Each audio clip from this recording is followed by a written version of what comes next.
Mecha and Sword. This video is purely for entertainment and does not infringe on copyrights or laws. The rights to the novel and image belong to the original author. We do not claim ownership. Don't like waiting and want to listen to this fanfic in full now? Subscribe to our Patreon, where you'll find the best fanfics. Chapter 351 Looking Back Again.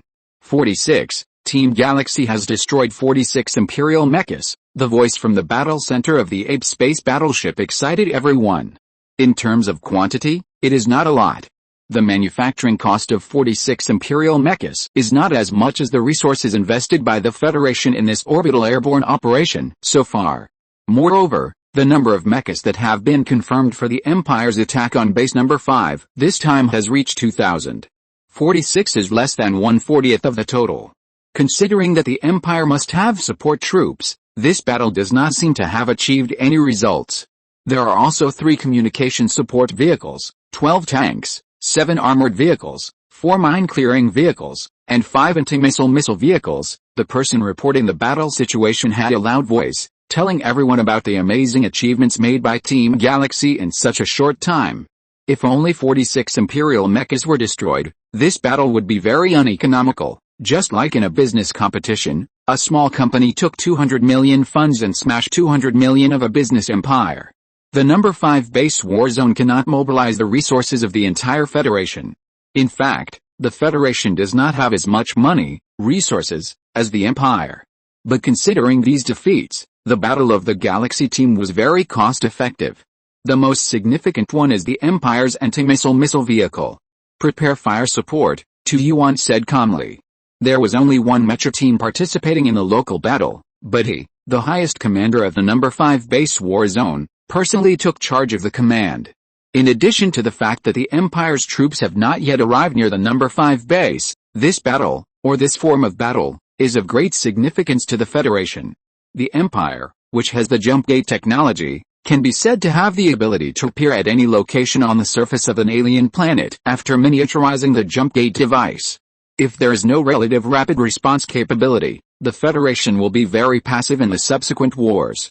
Firepower deployment has been completed. The countdown to the Imperial support in place is 37 seconds. The Imperial mechas on the battlefield where the Galaxy team is located have all dispersed. Do you want the Galaxy team to start evacuating immediately? Tu Yuan waved his hand. Let them make their own decision. Yes, the Ape space battleship did not make any comments on the Battle of the Galaxy team on the ground. They just tried their best to provide intelligence support to the Galaxy team. All the intelligence was transmitted to the Galaxy team through communication satellites. As the commander of the Galaxy team in the actual sense, Qin Tong made a judgment at the first time. Old G, there are 150 Imperial mechas coming, we have to withdraw. Compared with the 100 Imperial mechas that the Galaxy team had to face when landing, 150 did not sound like a lot. But the difference is that the Imperial mechas that were destroyed by the Galaxy team when landing were very scattered. At this time, the 150 Imperial mechas that were rushing over were in a state of cluster charge, and the Galaxy team had no chance to destroy them one by one. Retreat. Ji Xinghe did not linger in the battle, just like he promised Ji Rongzhenyu. When Ji Xinghe's voice fell, the 12 federal mechas gave up the Imperial mechas they were chasing and ran in the same direction without hesitation. The Imperial mechas that were fleeing in all directions did not chase the Xinghe team because they were still immersed in the terror just now. Before the flames dissipated after the explosion, Su Chuanyan and Andre had already achieved their own destruction. The 30 Imperial mechas that still had combat power were reduced to only 28 in a blink of an eye, and because of the explosion just now, they were in a state of toppling and scattered formations. They had no ability to besiege Su Chuanyan and Andre. So the 2 of them each destroyed an Imperial mecha. The Imperial mechas that finally formed a formation and prepared to besiege the 2 men had no time to launch their offensive. Ji Xinghe arrived. Their formation was instantly penetrated. The champion Hao, whose performance was weaker than that of this Hanshin-class mecha, burst out with an attack efficiency far exceeding Su Chuanyan and Andre under the control of Ji Xinghe. The gun was like thunder. In a flash, 3 Imperial mechas were destroyed, and they joined Su Chuanyan and Andre in the assault formation. The Imperial mechas that could withstand artillery bombardment were as fragile as fish on a chopping board in front of weapons made of tungsten steel. Facing the remaining 23 Imperial mechas affected by the explosion, Ji Xinghe and the other two were not afraid at all. As soon as the charge started, they once again achieved their own destruction. 30 mechas could not be stopped, let alone only 20 left, and there was no chance to organize an effective attack or defense formation. Relying on the superior performance of the mechas and the higher level of operation, the charge of the three people would not stop unless they were hit by the imperial mechas. It was not that the imperial mechas did not want to hit the three of them, but the speed of their movement was too fast, and they used the imperial mechas that they were destroying as cover, so the firepower systems on the imperial mechas could not be effective. The firepower system on Andre's mecha played a very high value at this time. He was alone, with only one mech, and after the ammunition was released, it was impossible for him to compete with so many imperial mechas in firepower. But he did not faint, and these imperial mechas had all endured an impact that they could not bear in the explosion just now. Some of the guerrilla pilots were still in a state of disorientation when facing the attack. In addition to the damage caused by the explosion to their bodies, they were killed. Only 6 imperial mechas successfully escaped. When the Galaxy Squad began to evacuate, they were still charging in the direction of the main force without looking back. The morale was completely dissipated, and the frightened imperial guerrillas who were killed did not leave the Galaxy Squad. The imperial mech troops on the way to support received the news and slowed down their charge. Because there was no need for them to chase. Beep, the alarm suddenly sounded in the communication channel of the Galaxy Squad. When they successfully left the battlefield, the main force of the Empire in the rear immediately launched a long-range attack on them. Hundreds of shells or missiles cut through the night sky and flew over the heads of those imperial mechas, smashing straight into them. Evade. The Galaxy Squad was not panicked at all. The formation that had just been assembled was dispersed in an instant. Everyone drove their mechas and performed disorderly evasive maneuvers. Boom boom boom. The sound of shells and missiles hitting the ground was deafening because of the large number of them. Groups of fire exploded near the Galaxy Squad's mechas. When the mud splashed, one pit after another appeared on the alien land. The Galaxy Squad, which was running, used the ground as their shield. They gradually moved away in the baptism of artillery fire, leaving only pits and bumps for several kilometers. The enemy has stopped firing. We have left the enemy's detection range. Everyone, slow down. The fleeing Galaxy Squad completed the formation again and slowed down to 40 kilometers per hour. At this speed, they can turn around at any time. In fact, they were just going to turn around and maneuver. Sanchu Yuan calls the Xinghe team. Xinghe team received, our ship is about to launch a fire attack on the position where the Imperial Mecha is located. The expected time of the attack is 5 minutes later. The expected attack range is 1 kilometer in diameter and the expected attack time is 3 minutes. Xinghe team received it. The Xinghe team applied to continue fighting. Sanchu Yuan received it and agreed to the application. After a brief exchange, Ji Xinghe gave a decisive order. Let's go back. Yes, the Xinghe team, who had just left the Imperial detection range, seemed to be unaware that 200 Imperial mechas had gathered on the battlefield they had just left. In Ji Xinghe's calm voice, all of them completed the turn and maneuver, and then began to accelerate. The speed at which they returned to the battlefield was faster than the speed at which they had just escaped, because they knew very well that they were not going to fight with fewer people. They were going to pick up Venus. 150 Imperial mechas arrived slowly, and more than 50 Imperial mechas that had fled before also returned during this process. They began to clean up the battlefield and gather the remnants that had just collapsed.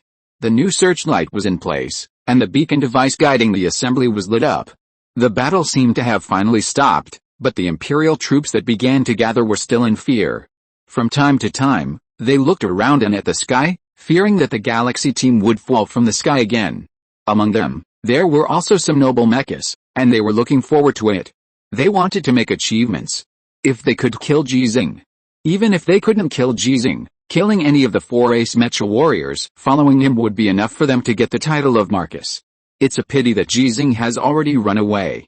Everyone says he is a torturer and an undead, but I think he is nothing more than that. In the communication channel of the Imperial Noble Mecha, the Imperial Earl who led the team to support spoke in a sarcastic tone. The other Imperial nobles immediately echoed. Yes, he knew you were coming, so he turned and ran away. He didn't dare to fight you at all. The reputation of the Earl must have spread throughout the Federation. Ji Xinghe must have known it. It's a pity that he ran fast. Otherwise, the Earl would have won merit this time and would have been named a Marquess by His Majesty when he returned. Marquess? If the Earl had not been participating in the war and had not returned, he should have been promoted to a Marquess long ago. If he killed Ji Xinghe, he would definitely have been named a Duke by His Majesty. The guerrillas of the Empire are no worse than some humans in flattery. As the highest-ranking Imperial Earl guerrilla among the 200 Imperial mechas, he enjoyed the boasting of the guerrillas without shame, but his face suddenly changed. Then he drove the mecha and started running wildly, rushing to one side of the many Imperial mechas. At this time, the prompt sounded in the ears of other Imperial guerrillas. Ji Xinghe is back, he is back with the 11 federal mechas, and the direction is, in fact, there is no need to say the direction. When many Imperial apes learned the news, they determined the direction of the Galaxy team's return from the direction that the Earl was running. It must be completely opposite. Fight, prepare to fight. When the shots rang out, the communication channel once again sounded a rapid alarm. Ling, ling. The Imperial mechas that were gathering suddenly began to scatter. The firepower attack of the ape space battleship had appeared above their heads. It was more fierce than the firepower they had just used to attack the Galaxy team, and the attack speed was faster and more difficult to defend against. Because these firepower attacks all came from the orbit where the ape space battleship was at this time. The missiles that completed the acceleration in the vacuum of the universe achieved a higher flight speed under the influence of the gravity of the alien planet. The anti-missile system of the main force of the Empire has been put into operation, but the interception success rate is very low. Boom, boom, boom. In the baptism of fire from the Federation, the formation of the 200 Imperial mechas was completely scattered. Some of the unlucky ones were too close to the missiles, and the mechas were directly blown away, and the Imperial guerrillas in them died instantly. When the 3-minute fire attack stopped, there were only 132 Imperial mechas that were still able to stand, and less than 50 of them were intact. Before they had time to rejoice in their survival, they saw the Federal mechas appearing on a high slope. It was still the same 12, and Ji Xinghe was still leading them. They were already charging at full speed, and faced with more than 100 Imperial mechas that were still able to maintain their combat effectiveness, they did not slow down at all. This time, Ji Xinghe, who was charging with a gun, did not leave the formation. He brought these people out, and he would take them back. In the name of Xinghe, invincible. Chapter 352 Project X and Jokes. The ape spaceship, which completely disregarded energy consumption, successfully landed in a safe location. The Galaxy team, which returned from the battle, completed the boarding as soon as possible. They did not go directly back to base number 5, because although their battle had just ended, it was actually just beginning. Fortunately, the Empire has no satellites, otherwise it would be really difficult to pick you up. In the repair area of the ape spaceship, Ji Xinghe and others who had just come down from the cockpit of the mecha heard the voices of the repair personnel beside them. We will cruise at an altitude of 8,000 meters until we completely repair your mecha, Colonel Ji Xinghe. Please rest assured, we are very professional. In fact, we can also complete the repair in a weightless environment, but the speed will be slower. The repair personnel were very enthusiastic, looking at the Galaxy team with respect, and their expressions were a little excited. Thank you, everyone. Ji Xinghe actually wanted to say a few more words after nodding his head, but the urging voice had already sounded in the repair area. All members of the Galaxy team, please go to conference room 1 immediately. When waving goodbye, a mechanic behind him asked, Colonel Ji Xinghe, this tungsten steel gold mecha sword, are you going to use it? If so, we need to correct the parameters of your orbital airborne mecha kit. It's not for me, it's a trophy. Please help me move it to base number 5. Yes, in this battle, the only trophy captured by the Galaxy team was this one, from the only Imperial Earl on the battlefield. It ran very fast, but not as fast as the Galaxy team. With Ji Xinghe at the front, the Galaxy team, like an arrow from a bow, killed it in the process of killing more than 100 Imperial mechas. In order to prevent its mecha from being able to go to the battlefield again after being repaired, Andre dropped his last explosive bomb at the gap in the cockpit that Ji Xinghe broke. The entire cockpit was completely destroyed. The significance of killing this Imperial Earl is greater than that of destroying 30 conventional Imperial mechas. Because ordinary Federation mecha warriors, when facing this kind of Imperial Earl, have no power to fight back. Just like this Imperial Earl when facing Ji Xinghe. The conference room is not far away. After all, The space battleship of the ape is not really big, which is equivalent to the size of an aircraft carrier. Some people of Tu Yuan have been waiting in the conference room. Pa pa pa. When the Xing team entered the conference room, applause rang out from Tu Yuan's hands and then spread. 135 gold stars, you really gave me a big surprise, and also a big surprise to the Federation, Tu Yuan said with relief. The Xing team, which only had 12 people, destroyed a total of 135 imperial mechas in this battle. It was simply terrifying. Especially when they rushed into the battlefield for the second time, when facing more imperial mechas than before, they defeated 89 imperial mechas with a complete victory, and successfully retreated before the new reinforcements of the Empire arrived. Recalling the spontaneous cheers in the battle center of the ape space battleship, Tu Yuan's face showed an irrepressible smile. What do you mean? Ji Xinghe said calmly after taking his seat. I have always believed that we should not build so many conventional mechas when we have far less resources than the Empire to build mechas. Tu Yuan explained seriously, we should use our limited resources to improve the average performance of mechas. Just like your Galaxy team, if it can be fully staffed, and all members are equipped with mountain-cutting class mechas, the results that can be achieved will surely shock the entire Federation. From the performance point of view, the mountain-cutting class mecha is better than the Imperial Marcus mecha.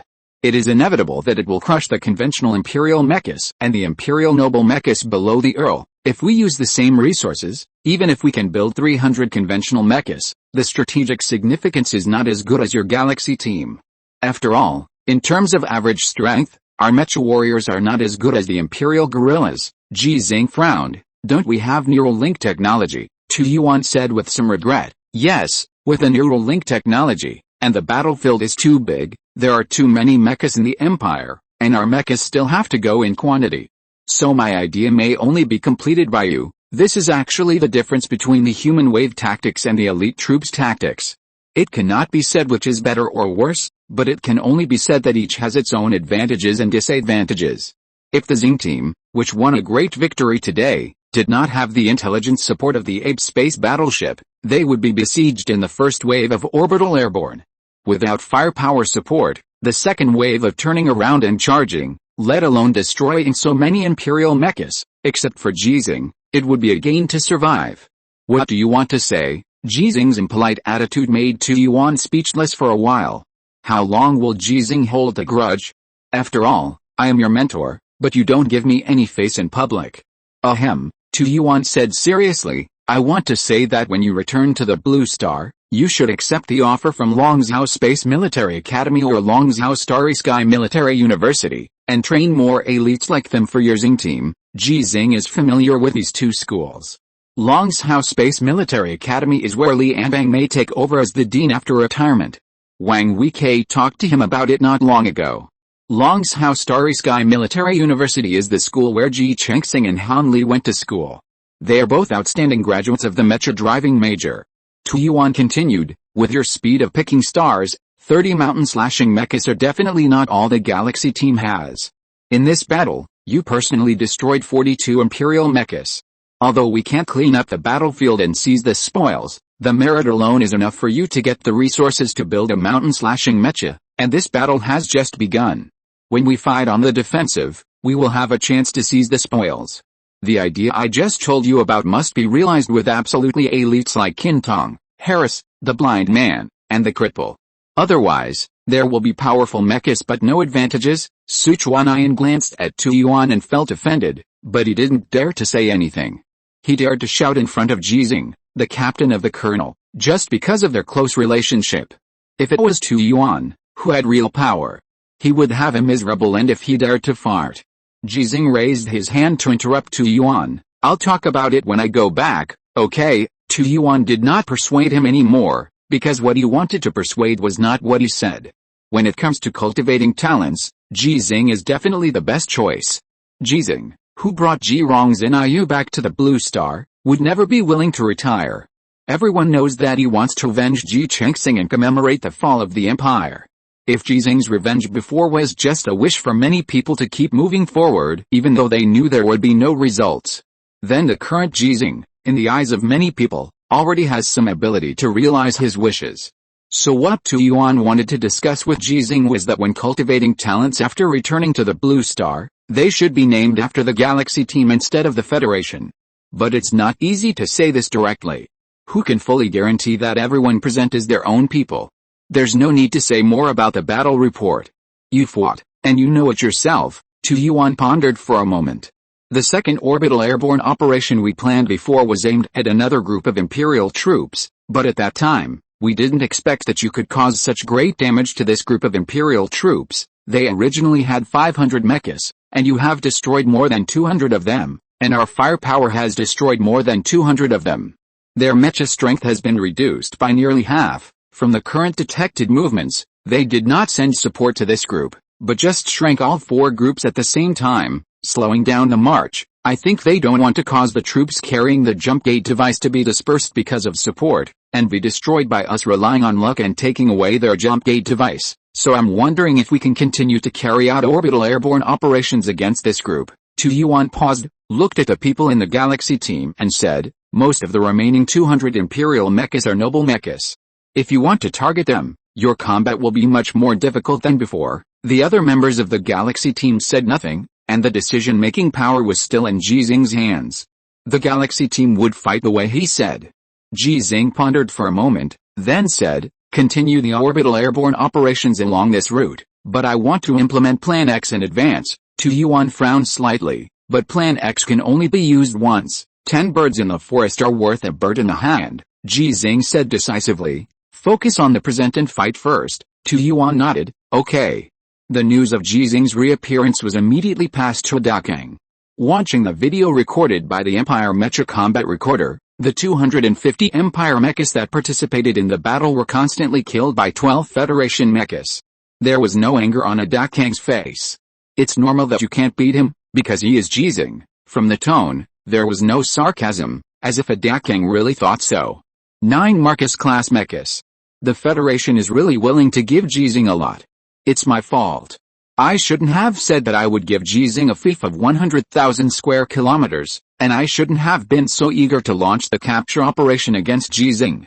Which made the Federation pay more attention to him than before. The information that Dakang saw was analyzed by the monkeys. The performance of the mechas of the 12 members of the Xinghe team had been thoroughly analyzed. The 9 Xianshan-class mechas were equivalent to their Marcus-class mechas in the eyes of the Empire. Although the mechas of the blind man and the lame man had been customized, they were still a little behind the Xianshan class. Ji Xinghe's champion Marcus was not as good as their mechas. But why don't they give Ji Xinghe a better mecha? Or is it that they are still building it and there is no time to complete it, and Ji Xinghe has to join the war under pressure? Dakang suddenly looked at the guards beside him and asked, what do you think? If this goes on, will the Federation equip Ji Xinghe with 11 Duke-level mecha guards? The 6 guards with Duke-level mechas felt a little scalp-numbing when they heard this question. They were afraid. But they couldn't say they were afraid. No matter how many Duke-level mecha guards Ji Xinghe has, General, you can kill him as long as you want. Is that so? Dakang asked back and didn't wait for an answer, and then said, it's a pity that His Majesty doesn't let me kill him. Tell me, why doesn't His Majesty let me kill him? The guards didn't know how to answer. Dakang asked and answered himself. Could it be related to that person? The guards didn't know how to answer, because they didn't know who the person Dakang was talking about was. But they all knew that the man was one of the only 4 people in the Federation whose names were remembered by Dakang. But Dakang never mentioned the man's name. Forget it, don't think about it. His Majesty said to capture him alive, so let's capture him alive. Dakang's expression became cold. He will definitely come again, because he has always been very brave. Haha, the 2 golden light patterns on the chest of his mecha must represent 2 nuclear bomb baptisms. He acts so high profile, his next attack must be this way. Notify everyone, as long as Ji Xinghe appears, all mechas rush forward. Don't be afraid of Ji Xinghe, his mecha is no good, this is our chance. Don't be afraid of the 4 ace mecha warriors of the Federation, their mechas are no good, as long as it is a frontal siege by more than 200 mechas, all of them except Ji Xinghe will die. When these humans are dead, Ji Xinghe will wait obediently at base number 5 for us to catch him. The monkey, the staff member next to him, couldn't help but say, General, what if they accidentally kill Ji Xinghe? Accidentally killed Ji Xinghe. Ho ha ho ha? Dakang suddenly laughed out loud and stopped for a long time. Are you telling me a joke? This joke is really funny. Don't tell it again. Yes, Neither Adekang nor his staff were worried about Ji Xinghe leaving base number 5. They seemed to have determined that Ji Xinghe would not move. P.S. Add more chapters for the leader rewarded by Bayo Show 88 Plus, June 6th. Thank you for your support. Please vote for the monthly ticket. Please subscribe and recommend. Chapter 353 Lonely and Brilliant. When the black parachute flowers bloomed in the night sky again, the prepared Imperial troops discovered it at the first time. The sound of gunfire spread instantly. The missiles were dense like a barrage of machine gun fire. The real machine gun barrage could not be seen clearly in the night, but they did exist. Due to the special environment of the alien planet, the range of firearms is much farther than that of the Azure Star and the Empire Star. The Imperial troops went all out to open their air defense mode, but they were not targeting the long-range firepower strikes of the Federation, but the 12 Federation mechas that fell from the sky. The falling speed of the mechas that took off the parachute began to increase, but they were all based on the fall of free fall motion. If the trajectory was discovered in advance, it was too easy to judge. Thousands of jammers were fired, and a large amount of Imperial firepower was detonated in advance by the jammers. But in the end, they failed to block all of them. A Federation mecha that fell at high speed was hit by a missile, and the explosion of fire illuminated the body of the mecha. With more than 100 gold stars, he is an ace mecha warrior, beside Ji Xinghe. Amid the excited roars of the Imperial gorillas and monkeys, the mecha lost its balance in the air, and the orbital airborne mecha kit mounted on its back was also damaged by the power of the missile. Although it was not destroyed by the missile because of its strong defense, it had lost its auxiliary function and lost its balance, and there was only one outcome for the high-speed fall. The ace mecha warrior in the cockpit would be smashed into a pool of meat paste. When the morale of the Imperial troops was greatly boosted by this, another Federal mecha was hit by a missile in the night sky. The scene of the firelight shining on the fuselage reappeared. There were only more than 50 gold stars on the body of the mecha that was spinning and falling sideways. It seemed that the results of the battle could not be compared with the previous ones. After all, it was only a Federal special class, but for the Imperial troops, this destruction was equally important. There were 12 Federal mechas, and now only 10 were left. Charge: 267 Imperial mechas have determined the landing points of 12 Federal mechas. They don't care about the 2 Federal mechas that have lost control, but only care about the other 10 Federal mechas that are relatively gathered. Ji Xinghe is among them. There is only one mecha with more than 600 Venus. During the high-speed fall, there are the most jamming bombs around it. Who else can it be except Ji Xinghe? When more than 200 Imperial mechas were charging in clusters, the artillery fire of the Imperial troops had already launched an attack. They just pointed their guns to the sky, and after a slight adjustment, they began to pour out firepower crazily. They are not afraid of killing Ji Xinghe in this way, because they have never received an order not to kill Ji Xinghe. The Imperial noble mechas that received the order to capture Ji Xinghe alive are also not worried that Ji Xinghe will be killed by such long-range firepower. They just saw the scene of the Federal mecha being hit by missiles, and the body is almost intact. Even if the performance of Ji Xinghe's mecha is not as good as those of the mecha warriors around him, his defense can't be worse than theirs, right? Hundreds of missiles hit the area where the Federal mechas landed, leaving craters and dust. The figures of the 10 Federal mechas were completely submerged. They didn't leave the bombing area. Surround them immediately. More than 200 Imperial mechas swarmed in and spread out to completely surround the entire bombing area.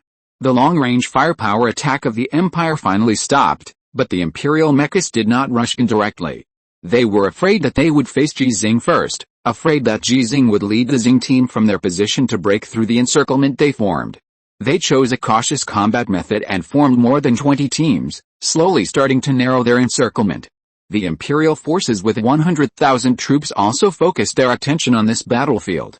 A large number of armored vehicles, tanks, missile vehicles, anti-missile vehicles, etc., also rushed to the landing location of the Federal mechas with more than 200 Imperial mechas. They wanted to besiege the 10 Federal mechas in a coordinated combat method of machines and tanks. 2 Imperial squads responsible for cleaning up the battlefield took the opportunity to rush to the 2 downed Federal mechas. They were already lying on the ground. Bang, bang, bang, boom. The sound of gunfire and armor-piercing bullets hitting the ground rang out again. They were afraid that the pilots inside the 2 Federal mechas were not killed. But after a round of fighting, None of the two federal mechas could move. Dead. They are dead. The two Imperial cleaning teams rushed to the federal mechas in the pit almost at the same time. Then they saw a shocking scene. The bodies of the two mechas were still in good condition. Although the surface was pitted, the limbs were not damaged at all, and the pits were not broken to the extent of exposing the internal structure. The defense of the federal mechas was really terrifying. But the pilots inside were dead, so the two mechas were useless and became theirs. The Imperial guerrillas rushed to the nearby area excitedly, imagining that they could get into the cockpit and become an Imperial mecha warrior, and then kill people everywhere and get a noble title. Several Imperial guerrillas stood on the back of a federal mecha, which fell face down. Where is the cockpit door? Could it be on the front? Impossible. How can the cockpit door be on the front? Turn it over and see. The 6 Imperial guerrillas felt something was wrong as soon as they took control. This federal mecha was too heavy. The combined strength of the 6 of them was enough to lift more than 3 tons on the alien planet. If they just turned the mecha over, even if it was heavier, it should not be motionless. 3 more guerrillas came and squeezed together with them. But this federal mecha still did not move. Put on the noose. When the guerrillas wrapped the noose around the mecha under the light, a voice full of fear suddenly rang in their ears. Rescue, all apes, rescue immediately. Rescue? Why rescue? Did the main force of the Federation suddenly appear? But this is impossible. Although the Empire does not have reconnaissance units such as satellites on the alien planet, they cannot fail to notice the large-scale troop mobilization of the Federation. With the help of the machinery, the rope was stretched straight, and the apes standing next to the federal mecha exerted force at the same time, and finally turned the federal mecha over. There is no cockpit door. There is no gap on the front of this federal mecha, and there is no camera structure at the head position. The limbs and the main body are completely forged as one piece. It is not a federal mecha, but a pure metal body in the shape of a federal mecha. Fake? These two are fake, so what about the 10 federal mechas surrounded by more than 200 of their mechas? The Imperial apes are so stupid, the monkeys are stupid, too.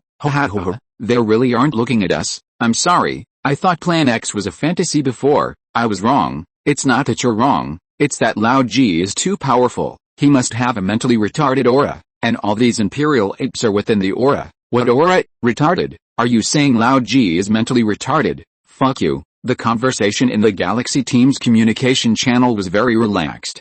Because they were doing an orbital airdrop, they did not encounter any interception attacks from the Imperial forces. It was just like their first collective orbital airdrop 14 hours ago. When the black parachute bloomed in the night sky, it blended perfectly with the sky, and the Imperial forces below, whose attention was diverted, did not notice anything unusual. Everyone, take off the parachutes. When Qin Tong's cold voice sounded, the Galaxy team's communication channel fell silent. The battle was about to begin. It would take some time to land after taking off the parachutes, and they would definitely be discovered by the Imperial forces during this process. But this time they were not nervous at all. Ji Xinghe, Qin Tong, and Harris need not be said much. They have all carried out orbital airborne combat missions many times. This is the second time for the blind man and others. Moreover, after the 2 rounds of salvos just now, some of the Empire's missile launchers and cannons need to be reloaded. The most important thing is that although there are more than 100,000 Empire troops below, there are no mechas among them. After the 12 mechas separated from the parachutes, they entered a state of accelerated fall. The Empire's attack was as they expected, much sparser than the 2 rounds just now. Such a dense attack could only hit 2x mechas, let alone now. When the jamming bombs filled the sky, the Galaxy team was almost unscathed and fell between the 100,000 Empire troops. The charge began. The space battleship Shenzhen once again lowered its flight altitude and paid attention to the battle below with a clearer perspective. They could clearly see in the night that the Galaxy team completed their combat objectives this time with an unstoppable attitude without the interception of the Empire's mechas. Destroy the anti-missile system of the Imperial forces. The war between the Federation and the Empire, in the final analysis, still depends on which side has more fierce firepower, and in the process of competing in firepower, the anti-missile system is undoubtedly the top priority. The Federation, which has satellite resources, has always had an advantage in this regard, but the Imperial anti-missile system is not completely useless. Destruction rate 15%, The Imperial Mecha has completed the return to support. The battle report made many people in the War Situation Center nervous. But seeing the arrow representing the Galaxy team in the sight, still charging with great momentum, their nervous hearts slowly relaxed. Those Imperial mechas returning to support were blocked by their own troops. Because of the charge of the Galaxy team and the destruction of the communication support vehicle, the Imperial command system was paralyzed to the extent of 10%. This means that 10% of the troops are in the dark and cannot receive effective commands at all. The flares released by the Imperial troops cannot completely drive away the night. The impact of the 10% chaos makes it impossible for the Imperial troops to organize an effective offensive in a short period of time. Without the Mecha guards, everything that stood in the way of the Galaxy squad was a paper tiger. They did not dare to use their firepower system easily.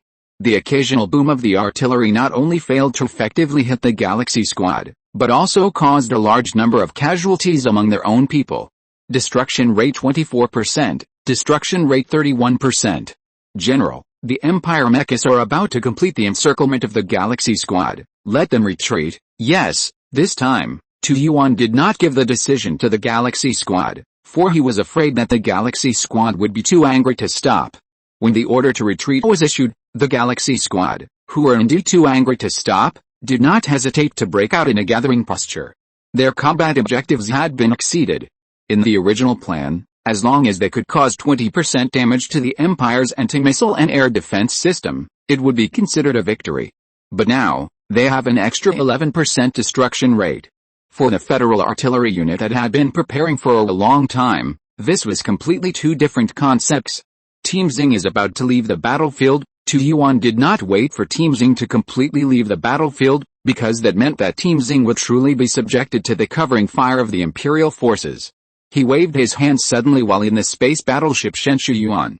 Open fire. There was no response, only the resolute execution of the order to open fire. This time, it was not only the space battleship Shenshu Yuan, but also the forces from base number 5, as well as the blockade line around base number 5, the land-based missile launch platform deployed by the Federation on the surface of the alien planet, and the orbital missile launch platform deployed in space. The war zone of base number 5 did not have more troop support, but in terms of fire support, it was not inferior to the other 3 war zones. I don't know how many missiles were launched into the air, dragging their tail flames like meteors across the sky, and flew to their destination at an unstoppable speed. 12 Federal mechas running at full speed suddenly began to slow down at Ji Xinghe's order. They did not encounter any resistance, and they slowed down just to wait for an opportunity. If there's a chance, if Ji Xinghe gives the order, they will turn around without hesitation and launch another charge, even if they have to face an Imperial force of 100,000. There are number 100,000. Because when the Xing team began to slow down, behind them, stars fell like rain. Under the light of the fire that connected the sky and the earth, the 12 Federal mechas running at normal cruising speed looked lonely and brilliant. P.S. For the second leader rewarded by 9 Chunai Boss, 1-6, yes, I still owe another 6 chapters rewarded by the leader. I will try my best to pay it back as soon as possible. Thank you for the support of all the bosses. Please vote for the monthly ticket. Please subscribe and recommend. Chapter 354 I am a mechanic. When the gunfire finally stopped, the Imperial troops occupying the 3-kilometer area had completely collapsed. It was like a millipede whose 1,000 feet were cut off while twisting, and the broken limbs were scattered everywhere. It was disgusting to watch. I wish I could kill them all. Therefore, the Galaxy squad, which stopped 2 kilometers away from the bombing area, was eager to try this disgusting scene. It seems that all their dining warehouses have been blown up. That means they have no place to eat. More than that, they have no place to drink water. Even if we don't fight, they are dead. Because of the special environment of the alien planet, the logistics supply of marching and fighting is much more difficult, especially eating and drinking water. Even the Imperial guerrillas with strong physical fitness need to carry auxiliary breathing devices in the alien surface environment, which makes eating and drinking water extremely difficult. Even if you only eat food like compressed biscuits, you need to do it in a dining room with oxygen. Taking off the mask of the auxiliary breathing device in the surface environment, swallowing a mouthful of compressed biscuits, and then putting on the mask again is no different from suicide. The sealing requirements of the mask are very high, and it is not so easy to disassemble it separately. It is easy to disassemble it, but it is difficult to reinstall it. The water bottle carried with you basically has the function of connecting to the breathing device mask delivery tube, but the water storage capacity of the water bottle is limited. For the same reason, the amount of oxygen carried by each imperial orangutan is also limited. The mobile supply warehouse called the dining room by the Galaxy team not only provides food and water, but also oxygen. The apes sent a message that their support is coming. It is expected to take 2 hours. Doesn't the Empire care about the lives of these civilians and slave soldiers? Why save them? It's a waste of time to kill them. The Empire does not care about these conventional troops, but they care about the resources needed to transport these conventional troops to this location. Those Imperial mechas didn't come to chase us, and we can't rush over to kill them. Among the Imperial troops after the bombing, there are still more than 200 Imperial mechas, which are well preserved in the bombing. Judging from the distance between the Galaxy Squad and them, they must know the whereabouts of the Galaxy Squad. But more than 200 Imperial mechas did not dare to chase and kill the 12 Federation mechas. It must be said that the strength shown by the Galaxy Squad is too strong. They have no confidence at all to catch up with the Galaxy Squad and besiege them at a distance of 2 kilometers. The Galaxy Squad, which can fight or walk, is truly invincible at this distance. Okay, the discussion is over. Qin Tong spoke to quiet the communication channel of the Galaxy Squad, but hesitated when he was about to speak. Blind man, you speak. Ah. Okay, the blind man was stunned for a moment and then understood what Qin Tong meant. The Galaxy Squad, which has 5 ace mecha warriors and will soon have a 6th ace mecha warrior, is too well equipped. Qin Tong and Harris will definitely leave the Galaxy Squad after this battle. After that, the blind man, the original deputy captain, will resume his command function. And the cripple will assist him just like Harris assisted Qin Tong. As for the captain of the Galaxy Squad, Ji Xinghe, he is the flag of the Galaxy Squad, not a regular commander. The same is true for Han Li, who will take over the Galaxy Squad in the future. There are 3 combat plans. The first one is that we try to charge the enemy and respond flexibly according to the movements of the Imperial mechas. When they gather to chase us, we will lead them in a circle, kill more of the enemy's conventional forces, and destroy the remaining communication support vehicles, anti-missile vehicles, logistics support vehicles and other targets. The second one is that we bypass them and chase down their scattered deserters. According to the news from the ape, there are 7 groups of deserters worth chasing down. This way of fighting is very safe, but the strategic value is the lowest. The third one is that we go to attack their reinforcements. There are only 60 Imperial mechas, most of which are various functional vehicles, and there are very few troop transports. We have a great chance of destroying them all. This way of fighting has a high strategic value. It is equivalent to besieging a point and attacking reinforcements, which can seriously slow down the marching speed of the main force of the Empire. There are 4 marching routes. We have crippled 1 and delayed 1. The remaining 2 dare not move so fast. It is equivalent to these Imperial remnants surrounded by us. Without support, they can only wait to die. But they will inevitably forcibly transfer in a dispersed manner. This is also our chance.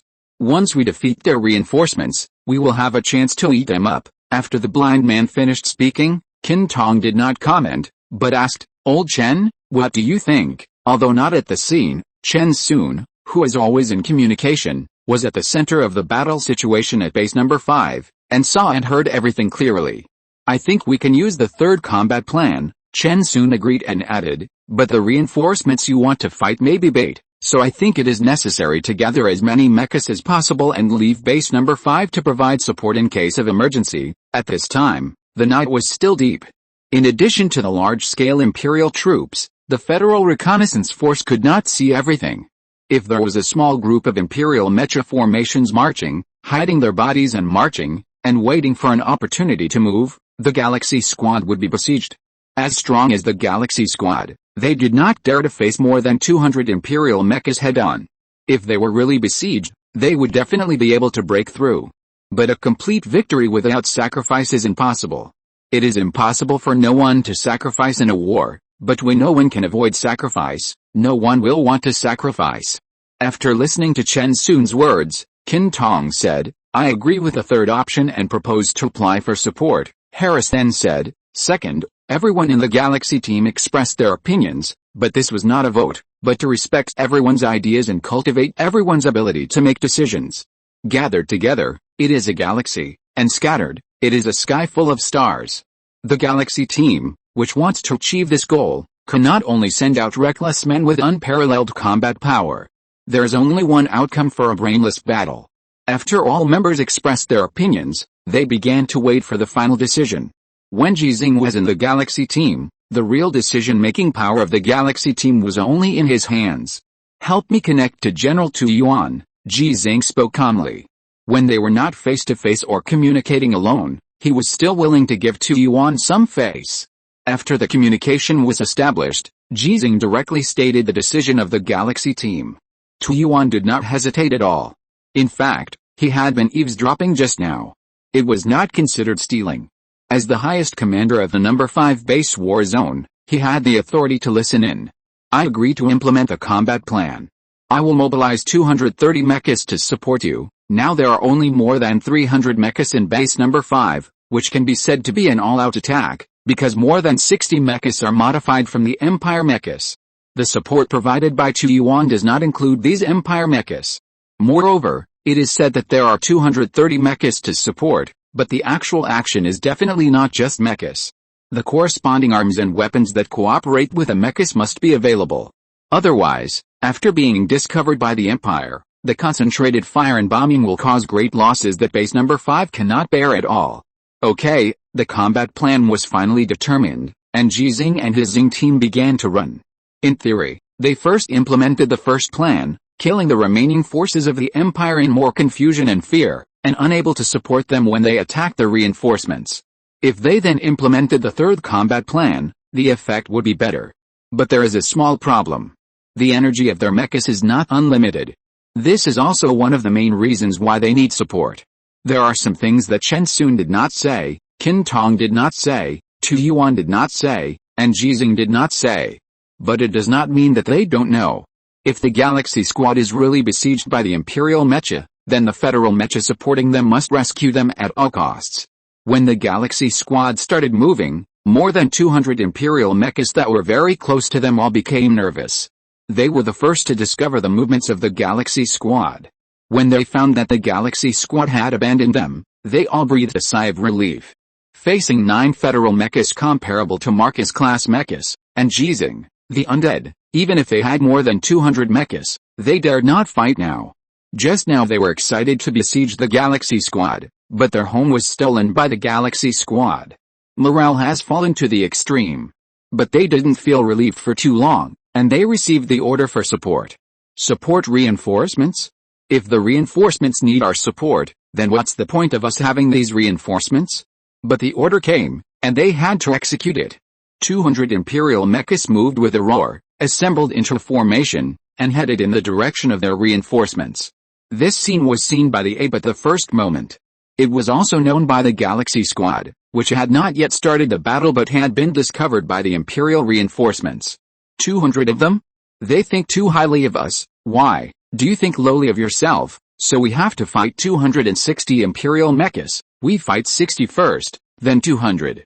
There's a big difference? Yes. 60 Imperial Mechas are no match for us. As long as we fight fast enough and wipe them out, the 200 Imperial Mechas won't be able to catch up with us. I think we should fight slower, let the 200 Imperial Mechas catch up, and then fight to contain and pull them, and eat them away bit by bit. Their mechas are too slow. We can do it. Hey, this idea is good. In the communication channel of the Galaxy team, there was an inexplicable feeling of brainstorming. They only had 12 mechas, but they talked about 60 Imperial Mechas, 200 Imperial Mechas, and more Imperial Mechas that must exist without being mentioned. The tone was extremely relaxed. Because they had Ji Xinghe. Ji Xinghe's invincibility was their morale.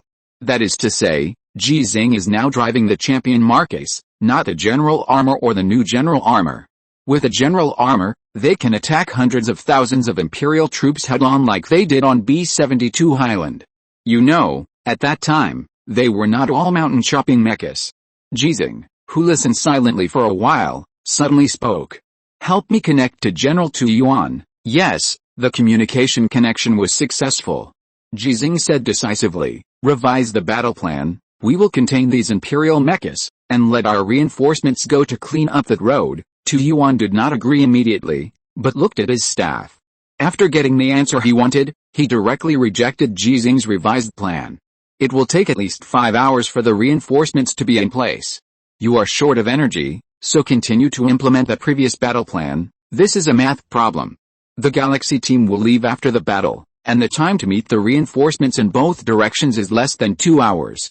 In terms of the performance of the Galaxy team's mechas, it is difficult for the Imperial mechas to catch up with them. But if this time is extended to 5 hours, considering the time required for the reinforcements sent by base number 5 to clear the remaining Imperial troops along the way, and in the process of their containment of the battle, they will inevitably enter a long period of high energy consumption. Team Galaxy will definitely not be able to hold on. The mecha has no energy and can only become a target. There is also a key issue.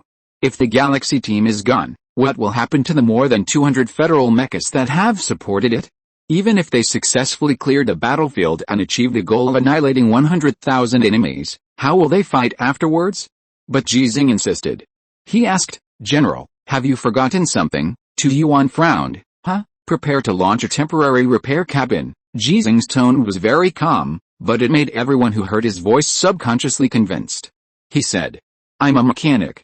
Chapter 355 I don't need to wait until I'm 18. In the mechanical repair area of base number 5, Shen Mu, who was already exhausted to the limit, did not go back to rest. He lay down next to Xinghe and asked Ji Xinghe, who was in the cockpit of Xinghe, a question. "Xinghe, do you know the story of Champion Hao?" "I know." When Ji Xinghe confirmed the name of Ji Xinghe's new mecha, she already knew the story of Champion Hao from Xinghe. But she hesitated a little because Shen Mu's madness protected her grandfather. "I don't know, Uncle Shen Mu, can you tell me about it?" "Of course I can. Ha. Let me tell you the story of Champion Hao." Shen Mu was very happy. Many years ago, there was an 18-year-old boy who led an army to an expedition for the first time. He only brought 800 light cavalry, but he was able to gallop hundreds of miles and capture too many enemies. "Xinghe, do you know what excessive capture means?" "What does it mean?" "Capture and kill means the number of enemies killed and captured. Excess means, some people say it means exceeding the number of casualties on one side, but I think it should be just the literal meaning." "What does literal mean?" "It literally means, killing too many and capturing too many prisoners, to an inappropriate and unreasonable level. People will think he is faking military merit, so they will say he has captured too many enemies." "I think so too." Ha. "Xinghe is so smart, as smart as me, your uncle." "No, when you grow up, you will definitely be smarter than me, your uncle." After Shen Mu exclaimed, his tone was full of yearning. At the age of 18, he was awarded the title of Marcus for his first battle. This is the origin of the title of Champion Marcus. Capturing and killing captives is too much, doesn't it sound like your grandfather? Ji Xinghe looked at Shen Mu lying at her feet on the screen, her two big eyes full of curiosity. "Uncle Shen Mu, does anyone think that my grandfather captured and killed captives too much?" "Of course there are. They think that it is too much to capture and kill captives when they can't do something they have never seen anyone do before, and something they think other people shouldn't do. It's really hateful." "Who are they?" Ji Xinghe suddenly clenched his fists.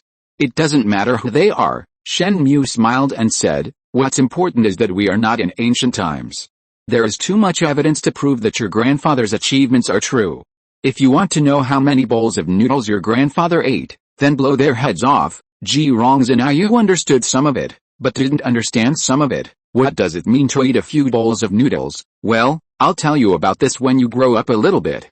Let's continue talking about the Champion Marcus." Shen Mu's courage is actually more than that, but he was educated by Ji Xinghe recently, especially before Ji Xinghe left this time. He pretended to train him and clearly told him not to do anything weird in the future.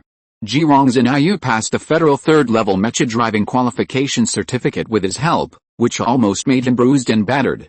The story of how Marcus Guanjin was awarded the title of Marcus in his first battle is just the beginning. When he was 19 years old, he was granted the title of General of Cavalry, and went on 2 expeditions within a year. In the spring, he led 10,000 cavalrymen, fought over 1,000 miles in 6 days, conquered 5 countries, and then faced the enemy's main force of 13,000 people, beheaded 9,000, and won a great victory. In the summer, He led his army alone into enemy territory for more than 2,000 miles and circled around the enemy's flank.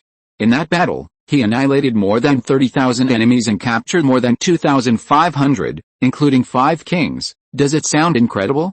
Doesn't it resemble your grandfather's achievements? After thinking carefully, Ji Xinghe shook his head slightly and said in the cockpit, "Not like Grandpa, because his record is better than Grandpa's current one." Shen Mu was stunned for a moment, then smiled with satisfaction. "Yes, his record, just his, sounds better than your grandfather's current record. Not to mention that this is not all. In those 2 battles, the enemy wanted to surrender, and Guan Jinhao led 10,000 cavalry to accept the surrender, but the enemy pretended to surrender.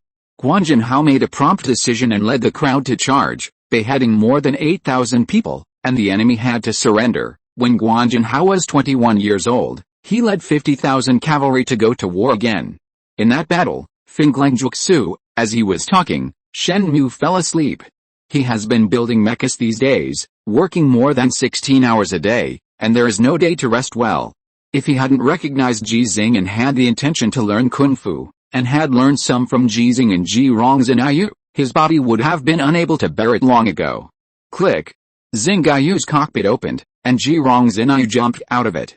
At a height of about 2 meters, let alone on an alien planet, she would have done it easily even on the Azure Star. Picking up the sleeping bag next to her, she walked to Shen Mu skillfully, opened the sleeping bag and pushed Shen Mu's body into it, then closed the seal of the sleeping bag, leaving only the space for his face so that Shen Mu could continue to breathe.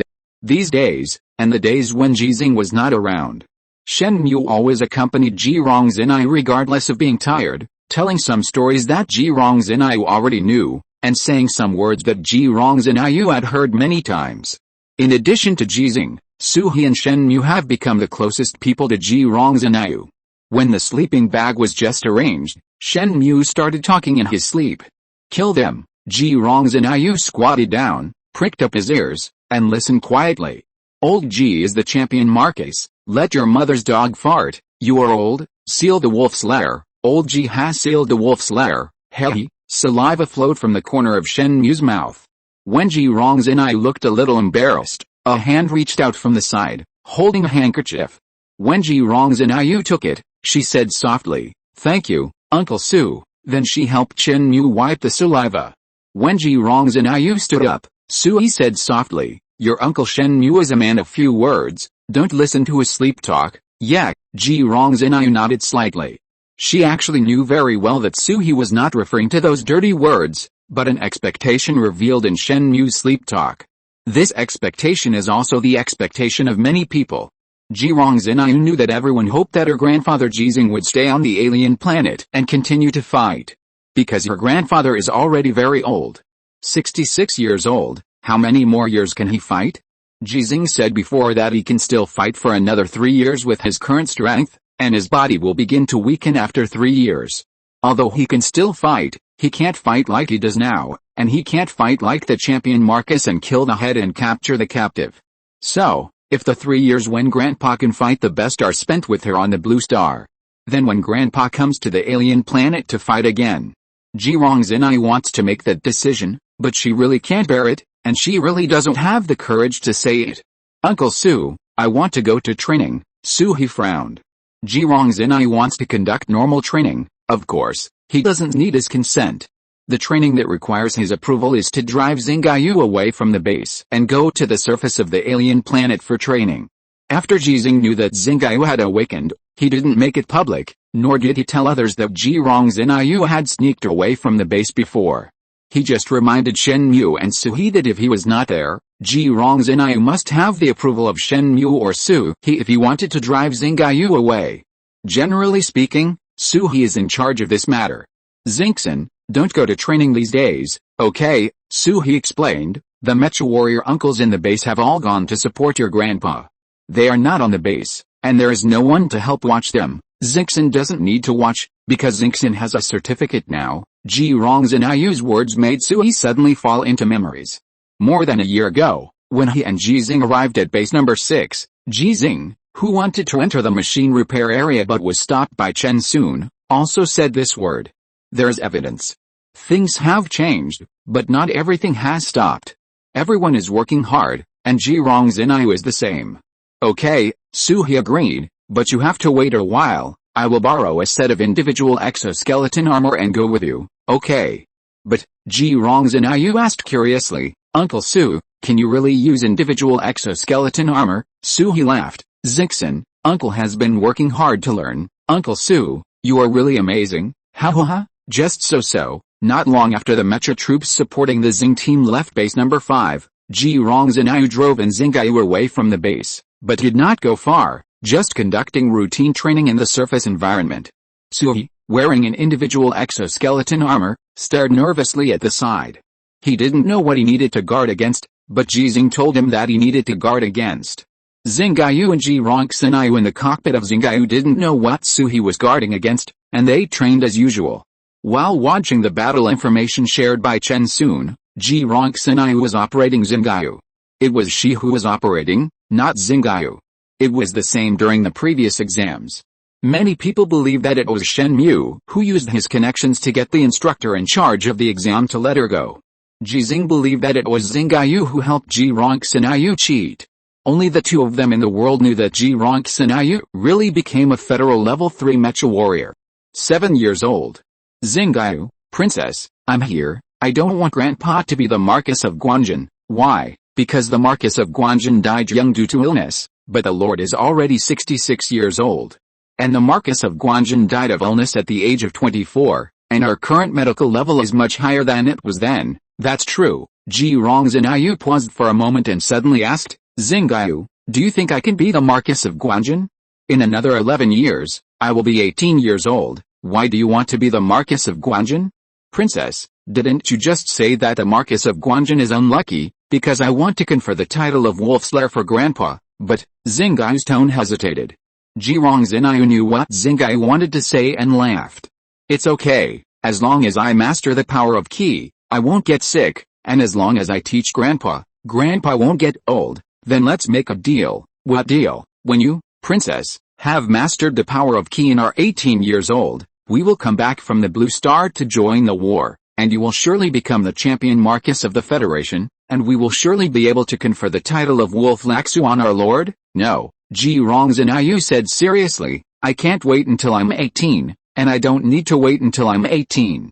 In ancient times, some people were named prime ministers at the age of 12. I think I can become a champion Marquis when I'm 12, but even a real champion Marquis starts fighting at the age of 18. What's more, being a prime minister and being a general are two completely different concepts. Xinghe denied it and then explained. To be a prime minister, you only need to be smart and knowledgeable. To be a general like the champion Marquis who leads by example, just like the Lord, you also need a strong body and combat power. I suggest that you choose to be a general like General Tu Yuan. Although 100 of him cannot beat the Lord, but, Xinghe, Ji Xinghe suddenly interrupted Xinghe and asked, do you know who the champion Marquis's grandfather is? Xinghe searched for information. No relevant information was retrieved in the base's database. I can apply for data support from the Federal Academy of Sciences in the name of the Lord? No need. Ji Xinghe laughed and spoke softly in childish words.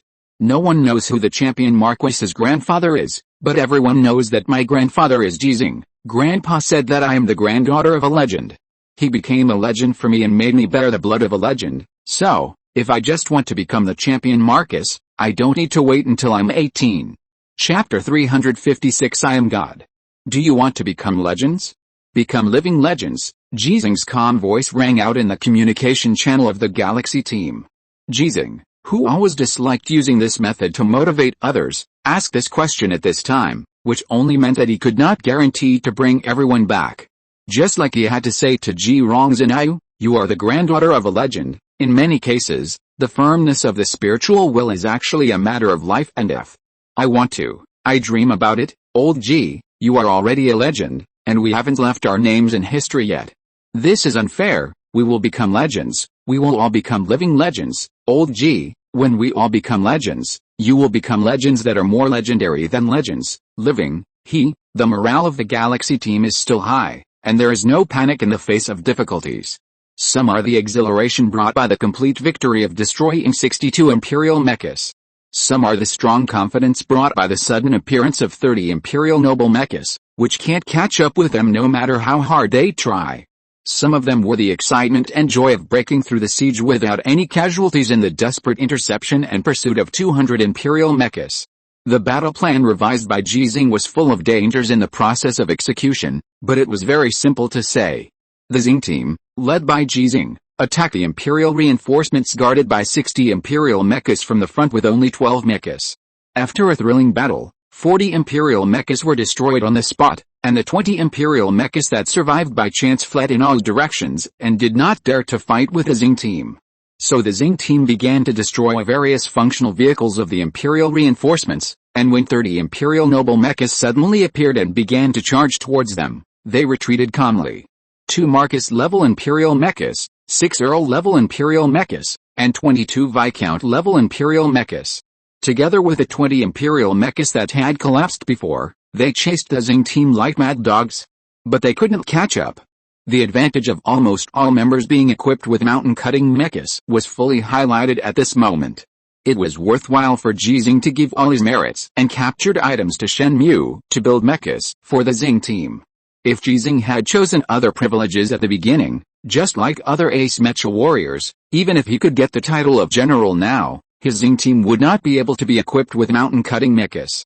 Except for Qintong, Harris, the blind man, and the cripple, the performance of other people's mechas was not as good as his champion. The third batch of members who joined the Xinghe team, even if they had become special class, could only drive standard mechas because of time. How could the combat effectiveness and escape speed of the Xinghe team be like this now? The advantage was still very obvious at this time. Returning with a complete victory was definitely not a luxury, but a destined fact. But because of Ji Xinghe's revision of the combat plan, they had to choose to break out in the direction of the 200 imperial mechas rushing in. Use yourself as bait to contain the 200 imperial mechas and the 50 imperial mechas chasing behind them. It is equivalent to the 200 imperial mechas that came after the Galaxy Squad, and they were prepared in advance to try to intercept the Galaxy Squad.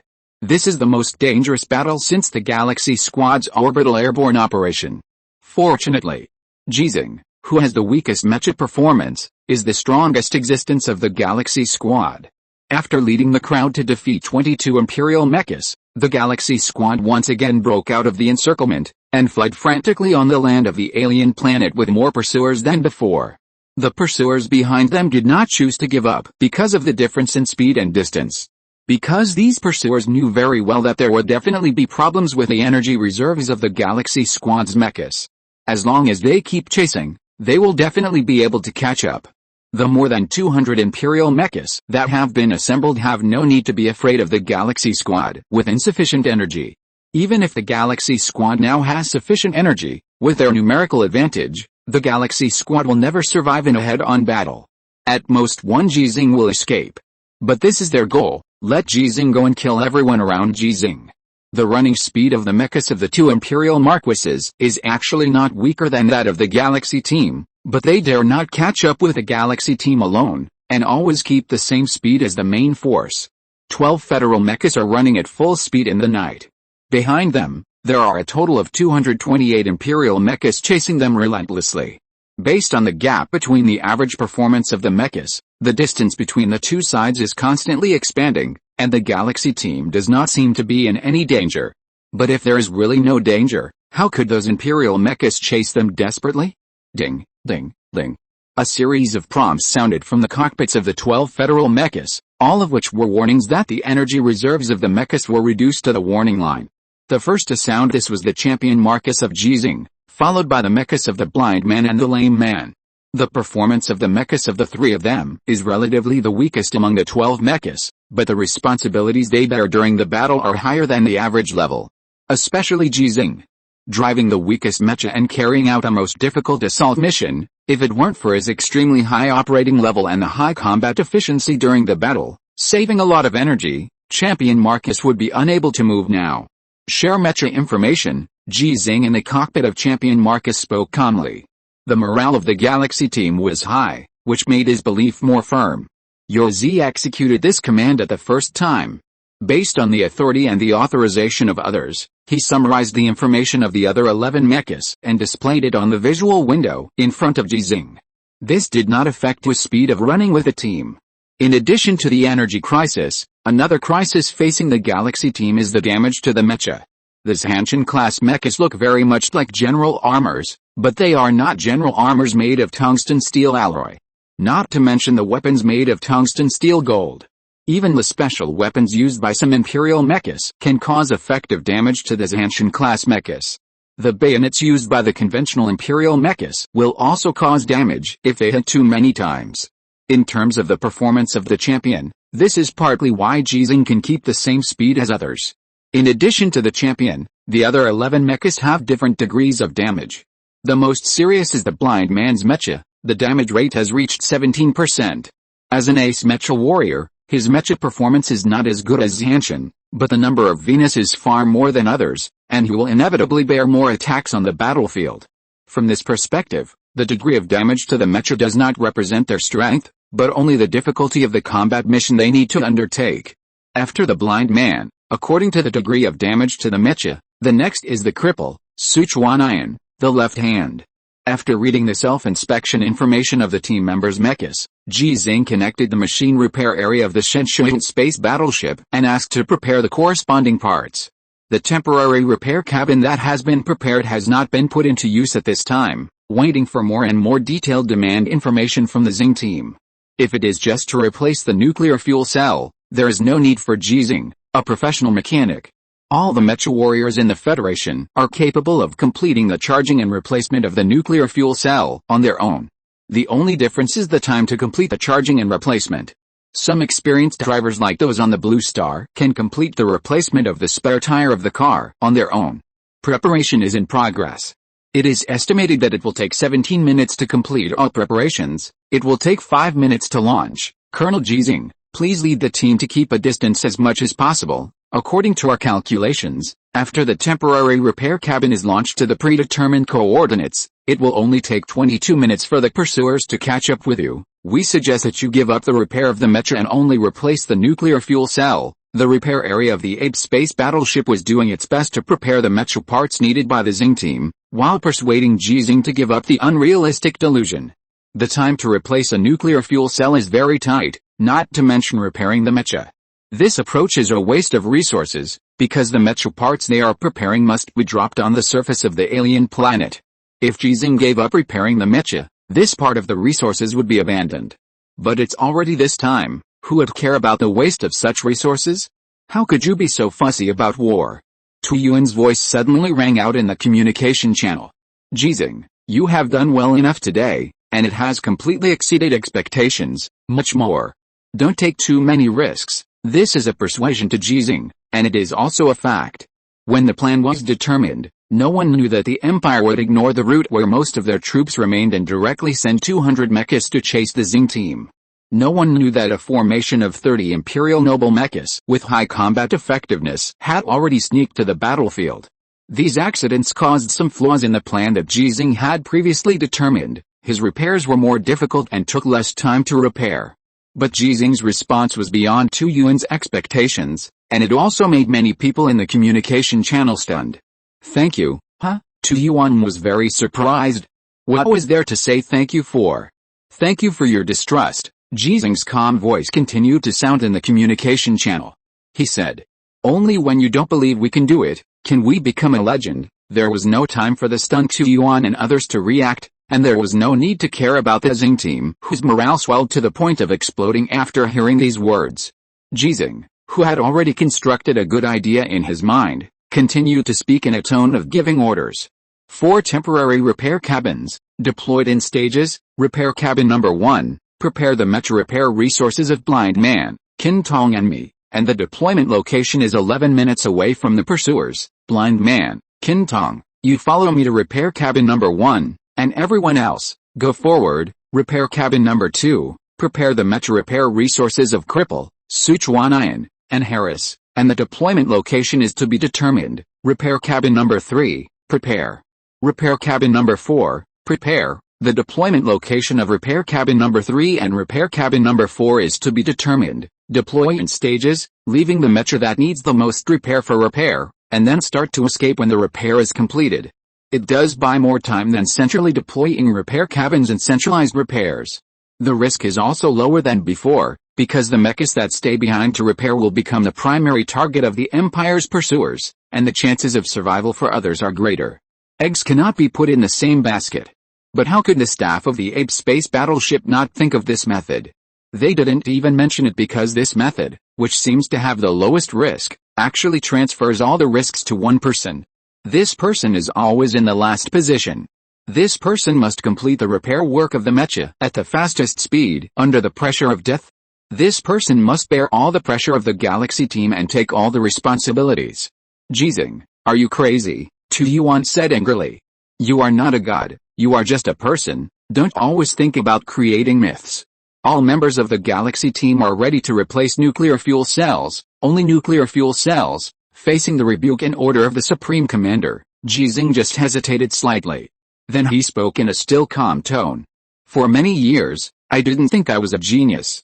I know I have some achievements, such as kung fu, locksmithing, etc., which are things that many people cannot achieve in their entire lives, but in my opinion, I just slept less than others, read more books, practice more, was more curious, and worked harder. But you say that I am a genius like God. I believe it. Now, you say I'm not a god. Tu Yuan suddenly felt speechless. He was one of the people who personally made Ji Xinghe a legend. As a legend of the Federation, Ji Xinghe should have self-confidence that others can hardly reach, but he hit Ji Xinghe's confidence at this time. He didn't know what to say, but he didn't need to say it, because Ji Xinghe continued to speak. His voice rang in the communication channel of the Xinghe team and in the battle situation center of the Shenzhou space battleship. In fact, I have never believed in the existence of God, because many years ago, I begged God several times. I knelt there, crying and begging, but God did not respond, so I think God does not exist and should not exist, because if God really exists, I will want to seek revenge on God, because God took away my closest people, but what I want to do, what I can do, is what only the God in your cognition can do. Then, from today on, I am God. God has never responded to me because God is also afraid of me. Tu Yuan, execute the order. Chapter 357 7 seconds. Just when many people thought that Ji Xinghe was going to ask his most famous question, he said, Tu Yuan, execute the order. In terms of military rank, one is a colonel and the other is a lieutenant general. In terms of function, one is a mecha warrior and the other is a general. In terms of authority, one is the captain of the action team and the other is the highest commander of the war zone. How dare you say such a thing? But the doubts that arose in people's hearts only existed for a moment and then disappeared without a trace. Because Ji Xinghe has already made it very clear. A god, does it need to ask a person whether he is willing to believe in him? Or, it should be called him. Listen to him. Tu Yuan changed the order he had just issued, and the battle plan that Ji Xinghe revised again began to be executed with extremely high efficiency. The 17-minute preparation time was shortened, and the number 1 temporary repair cabin completed the distribution of parts first and transported them to the separation cabin at the first time. The delivery platform originally used to airdrop the mecha warriors in orbit has become the delivery platform for the temporary repair cabin. There must be technical difficulties, such as the calculation of different orbital parameters of the delivery objects, the reconstruction of the function model, etc. It was not easy for Ji Xinghe to say it, and it was also very difficult for the logistics and technical personnel to execute it. In fact, their pressure is greater than that of Ji Xinghe now, because they lack Ji Xinghe's godlike confidence. If the launch fails, the consequence is not only that the Xinghe team will be wiped out, but the Mecha Corps of Base number 5, which is about to arrive at the designated battlefield, will also face the risk of annihilation. Even if the launch is successful, if the calculation of the landing position is not accurate enough, Ji Xinghe's already short maintenance time will become even less. Perhaps, the time error calculated in seconds is enough to cause Ji Xinghe's death. But this is the requirement of God, so people do their best to execute it. Repair pod number 1 enters the pod launch platform. The scheduled landing coordinates have been sent. Drop countdown. 5, 4, 3, 2, 1. Repair pod number 1 separated successfully. The estimated landing time is 4 minutes and 42 seconds. Landing speed correction. Landing angle correction. The estimated distance to the successful landing position is corrected. 12 minutes. After the unremitting efforts of the relevant personnel of the Ape space battleship and the continuous running of the Galaxy team on the surface, They successfully increased the time that Ji Xinghe can perform maintenance operations from 11 minutes to 12 minutes. But people are still nervous. With only 12 minutes, how many mechanics can complete the replacement of nuclear fuel cells for 3 mechas in the pursuit of more than 200 imperial mechas? If the mecha is so easy to disassemble, how can it be unimpeded in the hail of bullets and artillery fire? What's more, Ji Xinghe has to do more than just replace the nuclear fuel cells for the 3 mechas. The number 1 repair pod has prepared maintenance resources for 3 mechas. Champion Hao only has nuclear fuel cells because it only needs to replace nuclear fuel cells. Qin Tong's mecha has a very low damage rate, and not many parts need to be replaced. Mainly the replacement of nuclear fuel cells. As for the replacement of nuclear fuel cells, Qin Tong or the blind man can complete it for Ji Xinghe. But the damage rate of the blind man's mecha is as high as 17%. Just for the repair of this mecha, there is not even a mechanic in the entire Federation who dares to guarantee that he can complete the repair in this repair environment. Even if the blind man's mecha does not need to be restored to its original state, only some parts need to be replaced. Maybe Captain Shen Mu can do it? Many people in the space battleship Shenshu Yuan thought of the genius mechanic in base number 5. After the operation plan of Shen Mu's madness was verified successfully, Shen Mu also had his nickname. Crazy Shen Mu. It is said that Shen Mu's rank will be promoted because of his military exploits, becoming the only professional and technical major mechanic in the Federation, and the youngest professional and technical major mechanic in the Federation.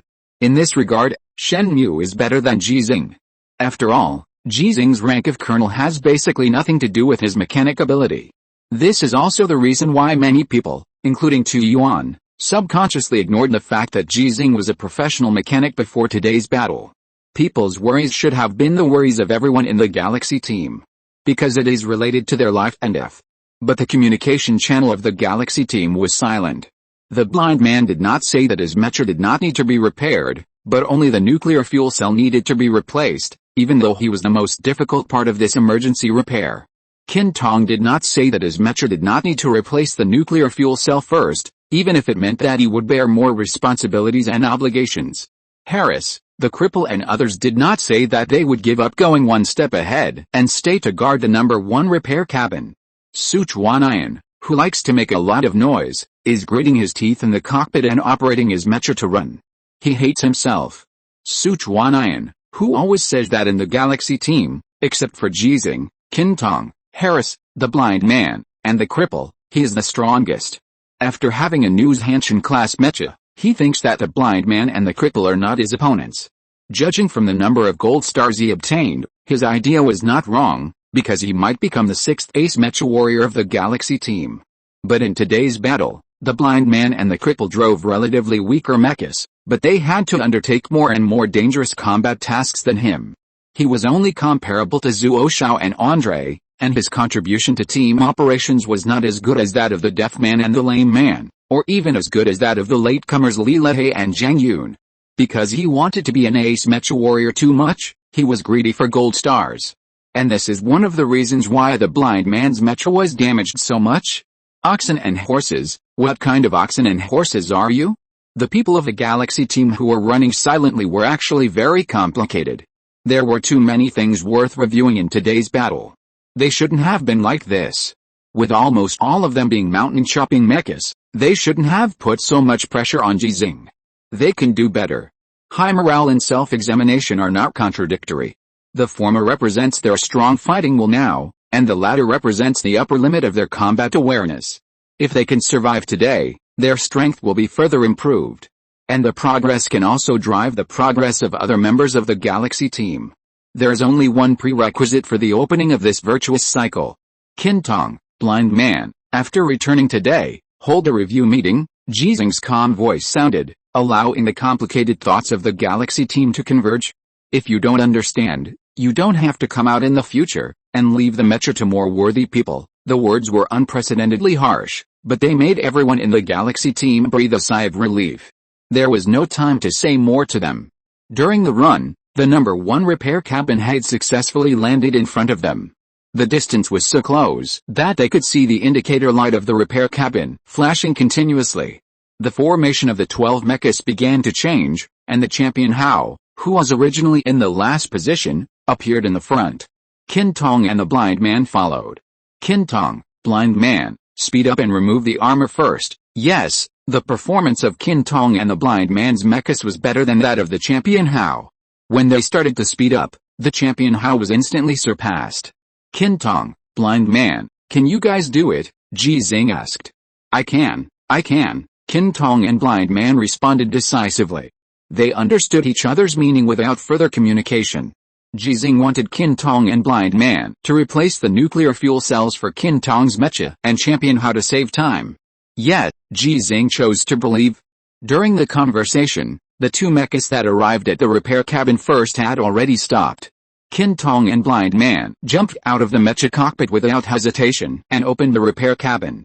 It was called a temporary repair cabin, but it was actually an airdrop supply box with repair tools and mecha parts. Qin Tong found the nuclear fuel cell he needed very skillfully, and blind man helped on the side. Both of them had very stable hands. As one of the 15 best mecha warriors in the Federation in terms of combat performance, their hands are more stable than many mechanics. In the visible window of their tactical helmets, there is also remote technical support from the mechanic of the space battleship Shenzhen. There is no problem. The problem is Ji Xinghe. Ji Xinghe, who finally arrived at the destination in the driving of the champion Marquez, had already forced open the cockpit before the mecha had completely stopped. The champion Marquez, who was running, made a non-standard tactical move of turning back to stop. Ji Xinghe, who was originally in it, was smashed out like a cannonball. This scene scared many people. Tu Yuan, who saw this scene from the perspective of the repair cabin, suddenly got up from his chair. Because of his big movement, he forgot to hold the handrail firmly. The whole person crashed directly into the ceiling in the weightless environment of space. This scene also scared many people. Fortunately, there was no danger. Ji Xinghe, who was smashed out like a cannonball, stopped instantly when he hit the blind man's mecha. Then he suddenly appeared next to the repair cabin, as fast as if he was bounced over. 7 seconds. Ji Xinghe's scary move bought him 7 more seconds. Or even more. Because after he made this amazing move, his actions were still normal and fast. He found the tools he needed as soon as possible, and appeared next to the blind man's mecha again and began to disassemble it. Through the perspective of the repair cabin, in the repair area of the Apes space battleship, some mechanics who did not need to prepare the number 2, number 3, and number 4 repair cabins all saw 3 words. Fast, accurate, and stable. In the number 5 base, Shen Mu, who had just fallen asleep for a short time, was forcibly awakened by the mechanic in his operation area. With red eyes, he also saw 3 words. Fast, accurate, and stable. Who is this? His technique is very powerful. It feels better than mine. Make an application and transfer him over. Shen Mu's words made everyone around him stunned for a moment, and then they reacted in an instant. Shen Mu has not yet fully awake. It was just based on the eyesight and instinct of a genius mechanic that he made such a judgment. This is Lao Ji. Lao Ji? Why is Lao Ji repairing the mecha? Is he back? No, this doesn't look like our repair area. It's on the surface? What's going on? Shen Mu's head fell into confusion, and he felt a little out of control. The people around him regretted waking him up, but they all knew that if they didn't wake Shen Mu up at this time, Shen Mu would definitely get angry afterwards. So they hurriedly explained. They explained very patiently. As time passed by, Shen Mu finally woke up and noticed the extremely nervous expressions of the people around him. No, what are you worried about? Time. The time is too short. The damage rate of Lieutenant Colonel Li Lin's mecha is 17%. There are not enough tools for on-site repairs. There are at least 14 parts that need to be replaced. The Empire's pursuers, so what? Shen Mu interrupted the answer and said nonchalantly, have you forgotten that he is Ji Xinghe? Everyone around was stunned. Shen Mu continued to ask, have you forgotten that I showed you a video clip before, in which Ji Xinghe dismantled the important parts of 12 imperial mechas in 1 hour after the Heart Moon Fox space battleship's forced landing? Have you forgotten that the first place in the first merit list of our base's mechanical repair area was Ji Xinghe's number 66 mechanical repair area? Yes, I gave in at the time, but who told him not to repair mechas and run out to fight? Have you forgotten that Ji Xinghe is my apprentice in mechanical repair? Shen Mu, the most talented mechanic in the Federation, and my apprentice, Ji Xinghe, repaired a mecha in 12 minutes. Is there a problem? Now, tell me, what are you worried about? The crowd completely confused by Shen Mu's questioning, did not notice that a small figure appeared behind them. Shen Mu did not see this small figure, but he saw Suhi, so he knew that the small figure must be nearby. So his questioning was very loud and very arrogant. Don't you guys have to work? Disperse, do whatever you need to do. The mechanics who had gathered together out of worry finally began to disperse, and they finally understood why Shen Mu had such an attitude. It seemed that casual discussion suddenly sounded, and each one was very loud. I'm not worried about Lao Ji. This is easy for him. I just want to learn some of Lao Ji's techniques. Tisk, Captain Shen Mu really takes himself seriously. Lao Ji's mechanical repair level has something to do with him. But he doesn't say that he is Lao Ji's master every day. Without Captain Shen Mu's teaching, Lao Ji can do it. 8th level fitter is a joke. What 8th level fitter? It's obviously a 9th level fitter. Yes, others can become 8th level fitters because they only have the strength of 8th level fitters. Lao Ji can become an 8th level fitter because he only has the rating of 8th level fitters. To be honest, I don't think it's too much for Lao Ji to smash a mecha with a hammer. I think it's feasible too. Let Lao Ji try it when he comes back. I can't learn it. I won't watch it. I'm going to work. People talked loudly and pretended to walk past a small figure unintentionally. This figure is not small for people of the same age, but it is really small for adults like them. It's so small that it makes people feel distressed. So they didn't want this little figure to feel distressed. Little Ji Xinghe walked to Shen Mu and pointed at the picture that could be displayed on her bracelet based on Ji Xinghe's authority. That was Ji Xinghe repairing the mecha. Uncle Shen Mu, teach me. Okay, Shen Mu was not sleepy anymore, not at all. If you're listening to this novel on a channel other than Fanfic World, it means they downloaded and uploaded it without effort. We cordially invite you to visit our channel, Mundo Fanfic Novelis. There you'll find the original version of this story and you can explore many other novels of various genres. We're waiting for you to immerse yourself in a world of incredible novels. Chapter 358, The Outrageous Heart-Slashing Sword. Deploy the number 2 repair cabin. Ji Xinghe, who had not yet completed the repair work on the blind mecha, issued another order. Deploy the coordinates, you calculate, but this time, Ji Xinghe was not able to complete the order alone. I need 4 minutes to complete the repair. He was still repairing the mecha, and explained in his usual calm tone. It was difficult for those who heard his voice to imagine the situation he was facing at this time. More than 200 imperial mechas were less than 5 minutes away from his location. In terms of the speed of mechas, this distance was actually very far. The tracking imperial mechas used drones combined with the marks left by the Galaxy Squad, as well as detection radars and other detection devices, to continuously pinpoint the location of the Galaxy Squad in the night. Up to now, the imperial mechas still have not been able to find that the Galaxy Squad has dispersed, nor have they found that Ji Xinghe has removed his armor and is repairing a federal mecha without sufficient protection. But after a maximum of 3 minutes, the Imperial Mecha Corps will be able to find it. Longer-range firepower systems cannot pose a threat to Ji Xinghe in such a short time. During the launch of those missiles, the Ape space battleship and the Federal satellites can detect them at the first time and give warnings. Ji Xinghe only needs to complete the armor piercing and then start running to escape the attack range of those missiles. But the firepower systems carried by those mechas can directly threaten Ji Xinghe. Their attack distance is only 1 minute's journey for the speed of their mechas. In such a situation, Ji Xinghe's calmness and orderly mecha repair actions amazed everyone, and they increasingly believed that Ji Xinghe was a god. It took Ji Xinghe more than a year to become a legend recognized by everyone. How long will it take for Ji Xinghe to go from a legend to a god recognized by everyone? Calculation completed, the number 2 repair cabin enters the pod launch platform. Delivery countdown, estimated launch coordinates, 7 minutes from your location. The complex calculation was completed quickly. What the Shenshu Ape space battleship needed to calculate was not only the running speed of Ji Xinghe and the other two's mechas and the pursuit speed of the Imperial mechas, but also Ji Xinghe's repair speed. They now have a reference. The time required for Ji Xinghe to repair the blind man's mecha, and the speed shown in the process, made the top mechanics in the repair area of the Shenshu Ape and the number 5 base reach a unanimous judgment. Ji Xinghe only needed 7 minutes for the second repair operation. Among them, Shen Mu, who was teaching Ji Xinghe how to repair mechas, or explaining mecha repairs, provided the most critical professional judgment. Compared with the conservative estimates of other mechanics, It was also the most radical. As long as Ji Xinghe could complete the first repair operation before the imperial mechs caught up, and leave with Qin Tong and the blind man, then after they arrived at the number 2 repair cabin, the time it would take for the imperial mechs to catch up would exceed 7 minutes. Theoretically, it was completely enough. Cripple, oxen and horse, Harris, Ji Xinghe's voice sounded in the communication channel of the Xinghe team. Here, get in place and advance, remove the armor, and replace the nuclear fuel cell. Yes. Ji Xinghe's confidence actually comes from this. He is the only one in the Xinghe team who can complete the real repair work of the mecha, but the replacement of the nuclear fuel cell can be done by others.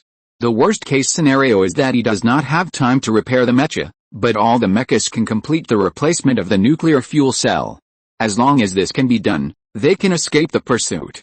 But Ji Xinghe does not want to escape like this, he actually wants more. When the order was issued, Ji Xinghe had replaced most of the parts that needed to be replaced for the blind man's mecha. There is no need to replace all of them. The meaning of 100% intact rate and 97% intact rate is actually not much different.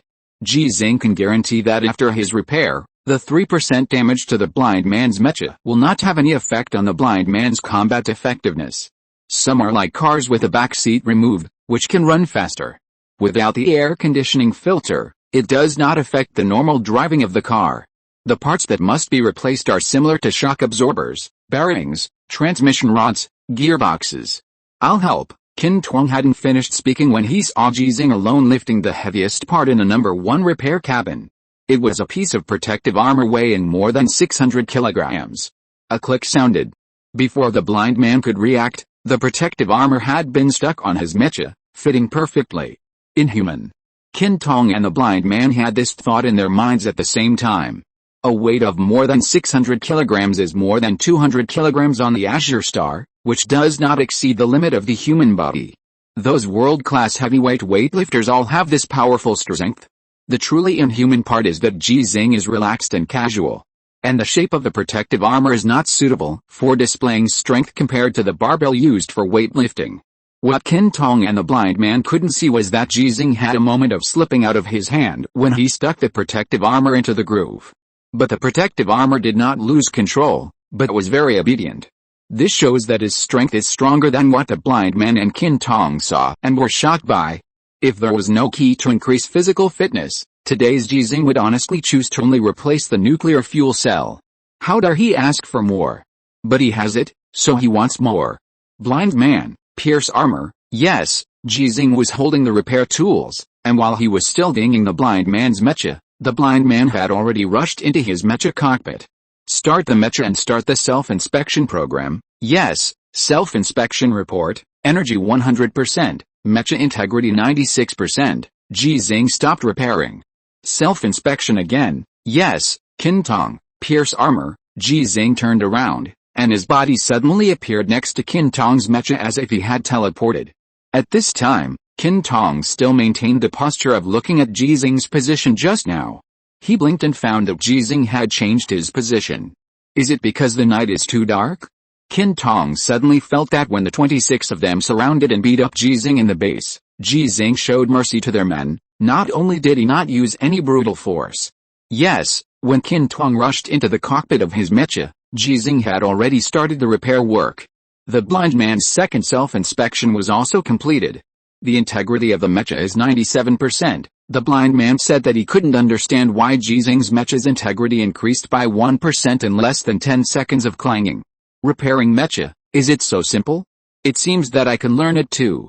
Today's events have had an unprecedented impact on the blind man, everyone in the Xinghe team, and many mecha warriors watching the battle.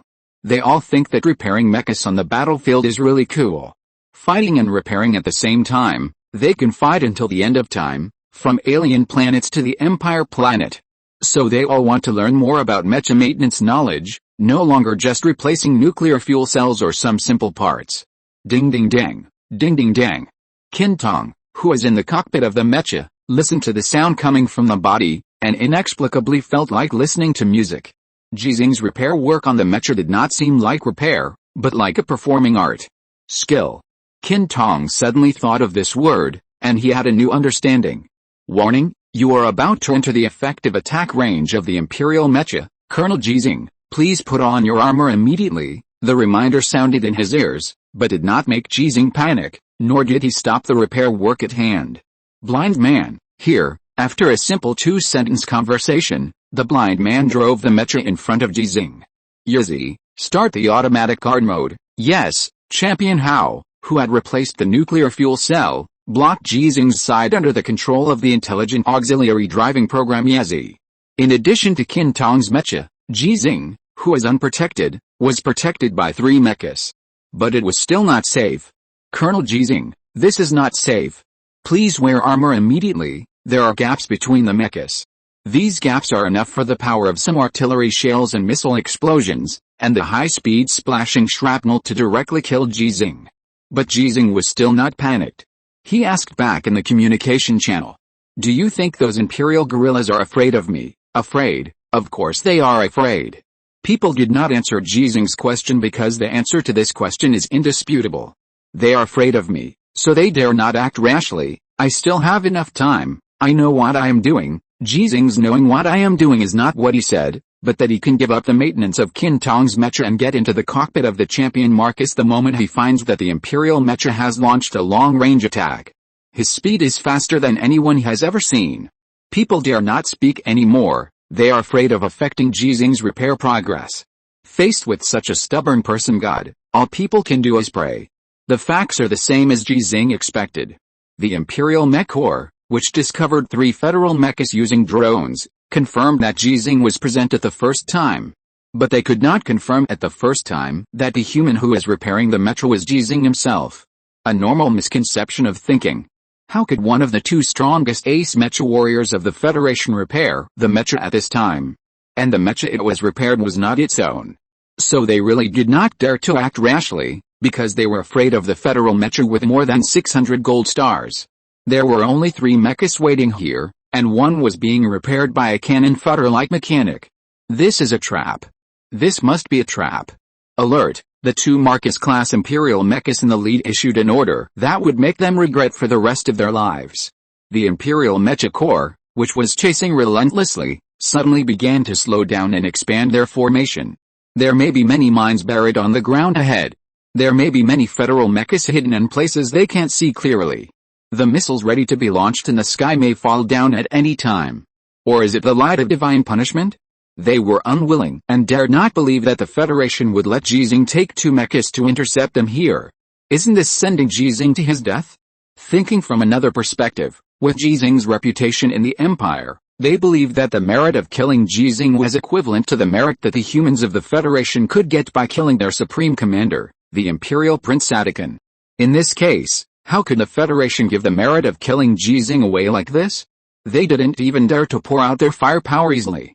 The space battleship Shenshu Yuan discovered the changes in the Imperial Mecha Corps. They seemed to understand, but they didn't seem to understand it very well. Heart-cutting knife. To Yuan, who had already sat back in his seat and fastened his seat belt, suddenly laughed out loud. This is Ji Xinghe's heart-cutting knife. Ha ha ha ha. So everyone understood and thought of a sentence Ji Xinghe once said, their fear is our strength. Isn't this the most true portrayal of the sentence? Then, people thought of a sentence Ji Xinghe had just said, God has never responded to me because God is also afraid of me. Ji Xinghe's heart-severing sword can kill gods. What are the Imperial guerrillas? When Ada Kang saw 3 federal mechas and a human who is repairing mechas through the perspective of the Imperial Mecha Corps, his emotions were very complicated. He recognized Ji Xinghe. Although he had never seen Ji Xinghe's true appearance, he just recognized him. He is actually a mechanic. Is it true that he is already 66 years old? P.S. An additional chapter for the second leader rewarded by the boss 9 Chuan 2/6. Thank you for your support. Please vote for the monthly ticket, subscribe and recommend. Chapter 359 Crazy Plan. Ada Kang couldn't understand what it saw. The Empire has recognized that the strongest mecha warriors of the Federation are Li Yuanba and Ji Xinghe, and there is no doubt about this for the time being. Under this premise, the fact that Ji Xinghe is a professional mechanic is difficult for the ape to accept. What's more, the intelligence obtained together with Ji Xinghe, which said that Ji Xinghe is already 66 years old this year.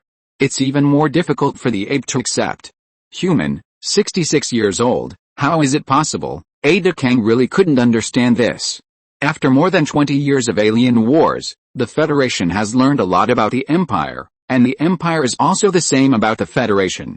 They think they already know a lot about humans, a low-level intelligent life. In the relevant research report of the Imperial Royal Academy of Sciences, it is clearly explained why humans are low-level intelligent life. One of the most important judgment bases is that the average physical fitness of humans is far lower than that of the imperial apes. Even civilian apes and slave apes can't compare, let alone the imperial nobles with precious blood. Moreover, the Federation does not have real aristocratic blood. After converting the time units of the Federation and the Empire, the relevant report pointed out that the human body generally begins to enter the functional degeneration period at the age of 30. This is similar to the civilian gorillas. For humans who pay attention to exercise and nutritional supplements, the age of entering the degeneration period will be extended to between 35 and 40 years old, which is similar to the general noble gorillas. This is almost the limit of humans. According to the relevant intelligence held by the Empire, it is almost impossible for humans to maintain the peak state of their bodies after the age of 40. They cannot be compared with the real noble gorillas. Compared with gorillas, the only advantage of humans is the average lifespan. The lifespan of ordinary humans can be compared with that of real imperial noble gorillas. But this is not determined by genes, but by the social environment. Some scholars in the Empire believe that if the Empire abolishes slavery, the average lifespan of the Empire will increase significantly. If the Empire learns from the Federation, basic and secondary education will be completely free and universal, and basic medical resources will be strongly subsidized by the government. The average lifespan of the Empire can reach the level of the Federation. But these are almost impossible to achieve in the Empire. The great nobles who have the power of life and death in their respective fiefdoms cannot give up the power they have. Therefore, the imperial apes have always believed that humans are inferior to them. Ji Xinghe, 66 years old, a Dakang frowned. What he thought should not exist was actually right in front of him. There's a problem, a big problem. Recalling all the information about Ji Xinghe that the Empire has, especially the number of kills, battle duration, and difficult maneuvers made by Ji Xinghe in many battles. If the intelligence obtained from the Federation needs to be verified, then the battle records that a Dakan can see with his own eyes all prove how powerful Ji Xinghe is. Unreasonably powerful, unscientifically powerful. A Dakang, who was puzzled, did not forget the main business. He was in the Mountain of Gods and gave orders to the Mecha Corps on the front line. Don't fire, charge, and capture Ji Xinghe alive. When the order was passed, a Dakang was suddenly stunned. Your Majesty must capture Ji Xinghe alive. Ji Xinghe is 66 years old, but he is not aging or degenerating like a normal human being. Instead, he is maintaining his peak like a true imperial noble, and even a little like the imperial royal family. The biggest difference between a true imperial noble and slaves, civilians, and ordinary nobles is that a Dakang's eyes brightened. Is he going to master the secret that countless apes and monkeys in the Empire have spent more than 200 years to research? Capture Ji Xinghe alive. Ji Xinghe must be captured alive. A Dakang, who had just issued the order, added another order in an anxious tone. Tell them that if Ji Xinghe dies, I will kill all 9 of their clans. This. The apes and monkeys next to him couldn't understand. Capturing Ji Xinghe alive was the Emperor's order, and a Dakang had no problem executing it resolutely. But with a Dakang's style of doing things, there was no need to add weight to this order. As the highest commander of the Empire in the Alien War, didn't Adakan know that this order would make all the apes shrink in fear when facing Ji Xinghe?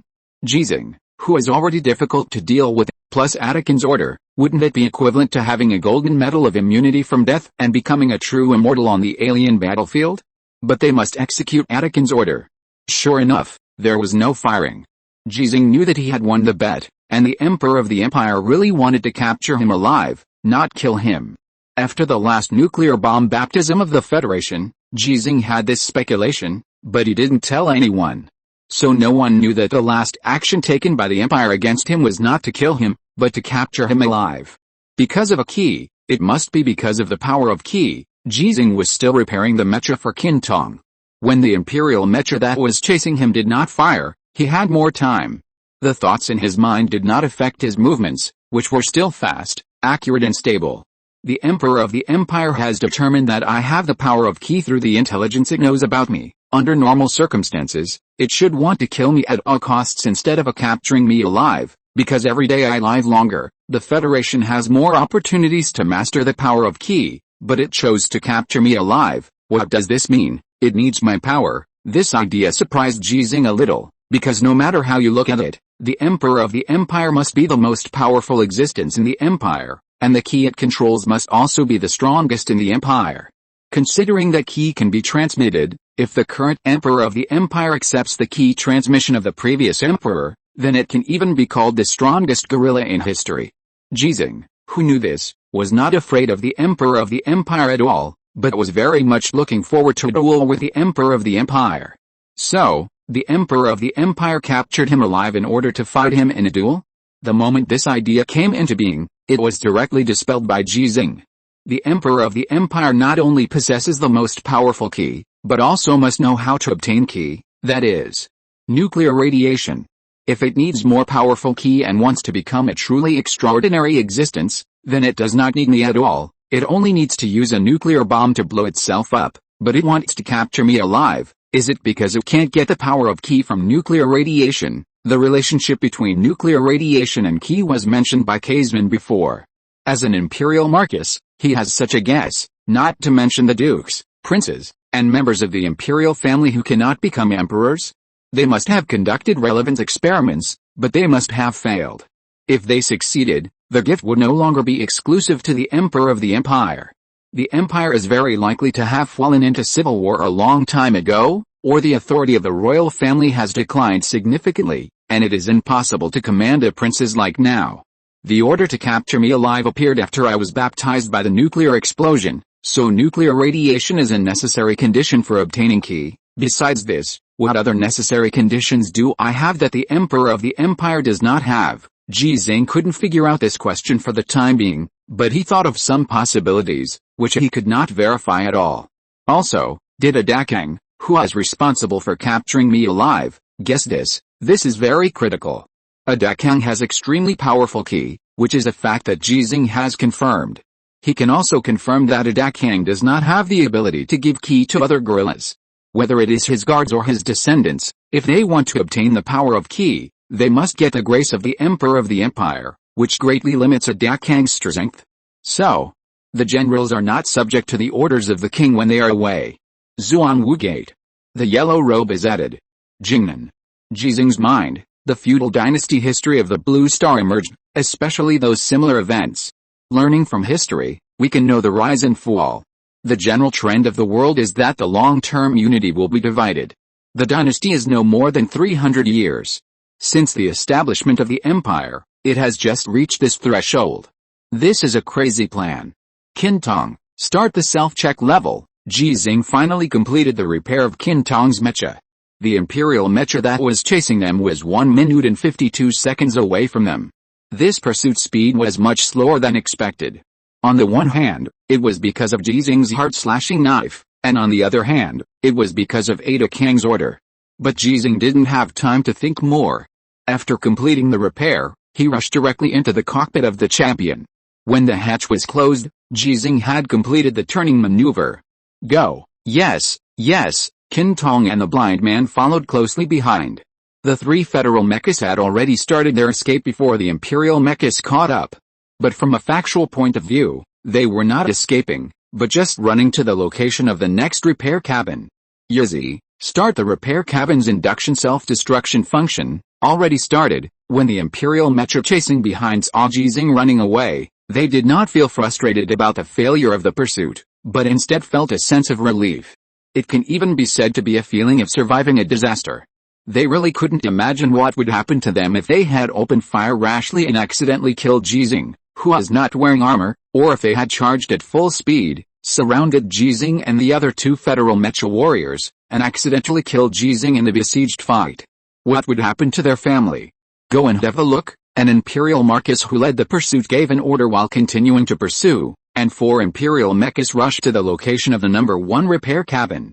Boom. Before they could see anything clearly, they were completely engulfed in the flames. The self-destruct program and the abandoned nuclear fuel cells, with an equivalent of 500 kilograms of TNT when they exploded, caused effective damage to the 4 conventional imperial mechas at such a close distance. The damage to the mecha was not actually great, But the Imperial guerrillas in the cockpit were all shocked to vomit blood.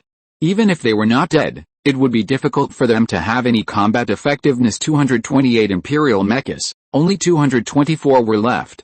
Seeing that these 4 mechas had received the order to retreat, the orangutans and other mechas actually felt envious. If Ji Xinghe still needs to repair the mecha, then next time, he must rush to check the repair cabin.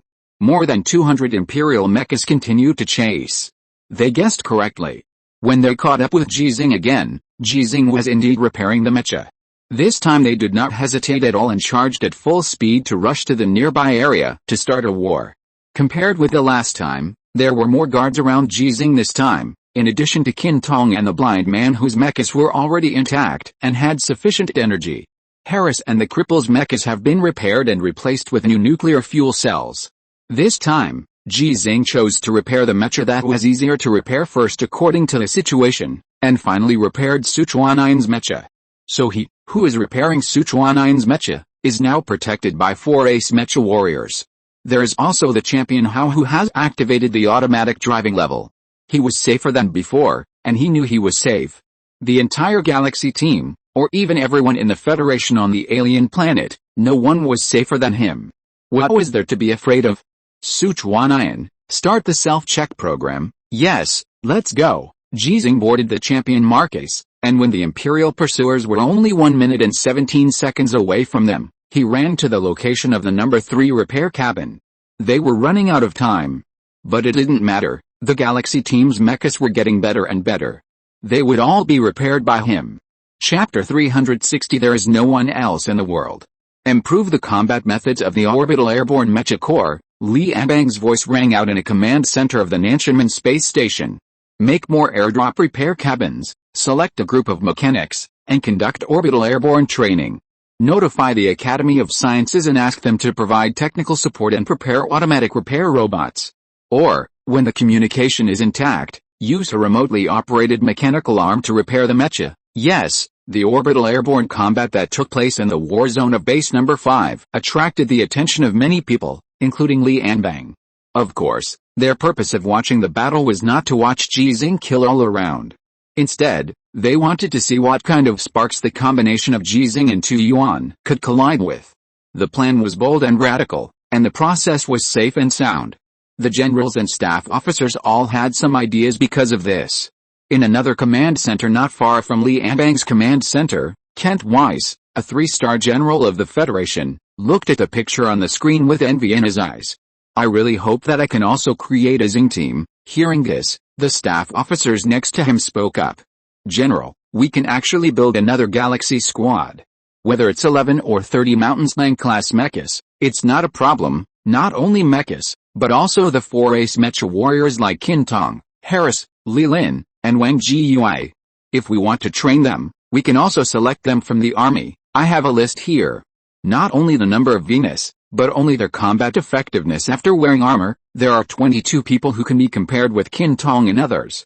Moreover, we can transfer Harris back. At base number 9, the synchronization rate of 15 mecha warriors has reached 93%. If we use neural link technology directly when building Mountain Slang class mechas, the elite team we build will definitely be stronger than the Galaxy squad in terms of average strength. It should not be described as an elite team, but an ace mecha team. We can train a mecha team consisting of 30 mecha warriors, and all of them are aces. Yes, we can completely copy the tactics used by Tu Yuan and Ji Xinghe today. Hearing these voices, Kenvis did not comment, but turned his head to look at Tang Qiao who had remained silent. Why don't you say anything? Tang Qiao, who was standing next to Kenvis, has now been promoted to the rank of colonel. In comparison, Chen Sun's rank promotion was much slower. But the promotion of rank did not make him feel good. He has been expressionless these days. Although he was worried, his professional level did not disappear. General, you don't like what I said? Tell me, we will never be able to create another Galaxy team. This sentence made everyone around look at Tang Qiao. Kentvis asked, why? Because we don't have Ji Xinghe. Tang Qiao said seriously, we can't create a second Ji Xinghe either. So, no matter how many Zhanshan we have, or how many ace mecha warriors like Harris we have, we can't copy a Galaxy team, Kentvis pondered. A staff officer next to him refuted. Ji Xinghe is very strong and a professional mechanic. Judging from his achievements in these two aspects, there is really no second one in the entire Federation. But we don't need Ji Xinghe. Quantitative change can lead to qualitative change. If one ace mecha warrior can't beat him, then we can have 2 or 3. If no mecha warrior can repair mechas, then we will equip the mecha warriors with battlefield mechanics. What he said was well-reasoned and convincing. Tang Qiao didn't say anything, as if he was convinced.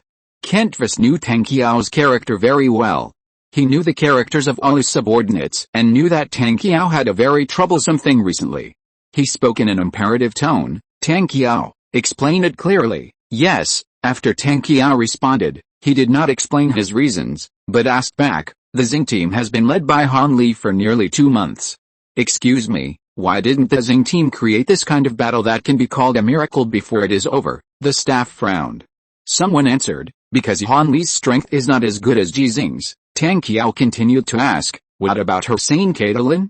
Is he not as strong as Ji Xinghe? Hearing the name of the strongest mecha warrior in Yingzhou and Tang Qiao's doubts, the staff officers were unwilling. Caitlin's strength is at the same level as Ji Xinghe. Considering Ji Xinghe's age, if it is a protracted war, Caitlin must be stronger than Ji Xinghe. Yeah, Tang Qiao nodded, and then said, you contact Caitlin now and ask him if there is any gap between Han Li's level and his. Or, you ask him directly if he can guarantee that he can beat Han Li. No one contacted Caitlin, although they had the authority to do so. Tang Qiao said expressionlessly, if you don't ask, then the answer is here with me.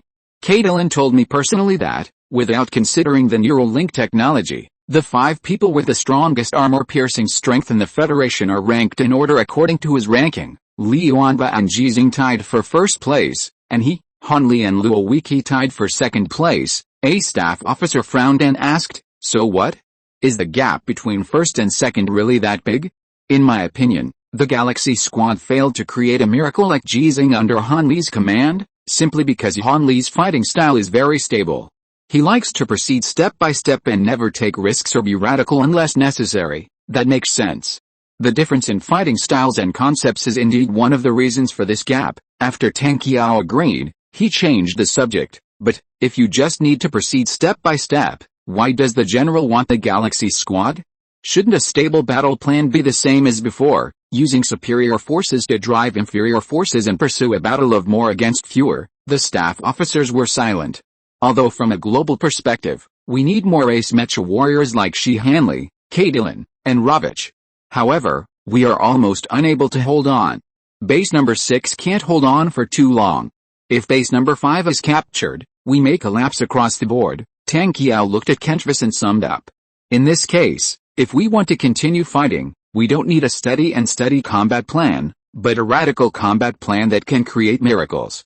The general wants to create another Galaxy Squad because he knows this, but we don't have a second Ji Xinghe or a second Li Yuanba. I know this. Kentvis, who was called a fool by Tu Yuan, had a fleeting doubt in his heart and his eyes became firm. Yes, that's right, Kentvis said with regret. If Ji Xinghe can be under my command sequence, we can launch a real counterattack against the Empire. Instead of always fighting on the defensive like now and in the past. The staff officers around him echoed. These voices sounded a bit harsh to Tang Qiao, like flattery. Tang Qiao, Kentvis didn't know what Tang Qiao was thinking, and asked again, based on your understanding of Ji Xinghe, why do you think he can always create miracles? Can his characteristics be copied? Tang Qiao sneered in his heart, but his expression did not change. Based on my understanding of Ji Xinghe, I think the reason why he can always create miracles, or in other words, his combat plans are always so bold and radical, which makes people nervous, is only one reason, hatred. Kentvis did not comment. He never easily expressed his opinions on issues he did not understand. But he was actually very curious in his heart. Some of the staff officers who followed him were his worms. A lieutenant colonel staff officer spoke for him and asked, hatred? Tang Qiao nodded. Yes, the lieutenant colonel staff officer retorted, but each of us has hatred for the Empire, especially the soldiers who have been fighting on the front line. They have witnessed the sacrifice of their comrades with their own eyes. How could they not have hatred for the Empire? Tang Qiao pondered for a moment. They have hatred for the Empire, but they don't have the strength of Ji Xinghe, nor do they have the decision-making power over combat plans that Ji Xinghe has now. When answering this question, Tang Qiao's eyes moved to the screen. which showed Ji Xinghe repairing a mecha in the number 4 repair bay. He was about to repair all the mechas of the Xinghe team, but the Empire's pursuers still couldn't catch up with him. Tang Qiao continued, "We have higher decision-making power than Ji Xinghe, and we can mobilize a lot of troops, but our hatred for the Empire is not as great as Ji Xinghe's hatred for the Empire." The Lieutenant Colonel's staff frowned. "What are you talking about? Everyone's hatred for the Empire is the same." Tang Qiao looked at the Lieutenant Colonel's staff and asked seriously, "Do you have a son? Huh? Do you love your son? What are you talking about? Are you 66 years old?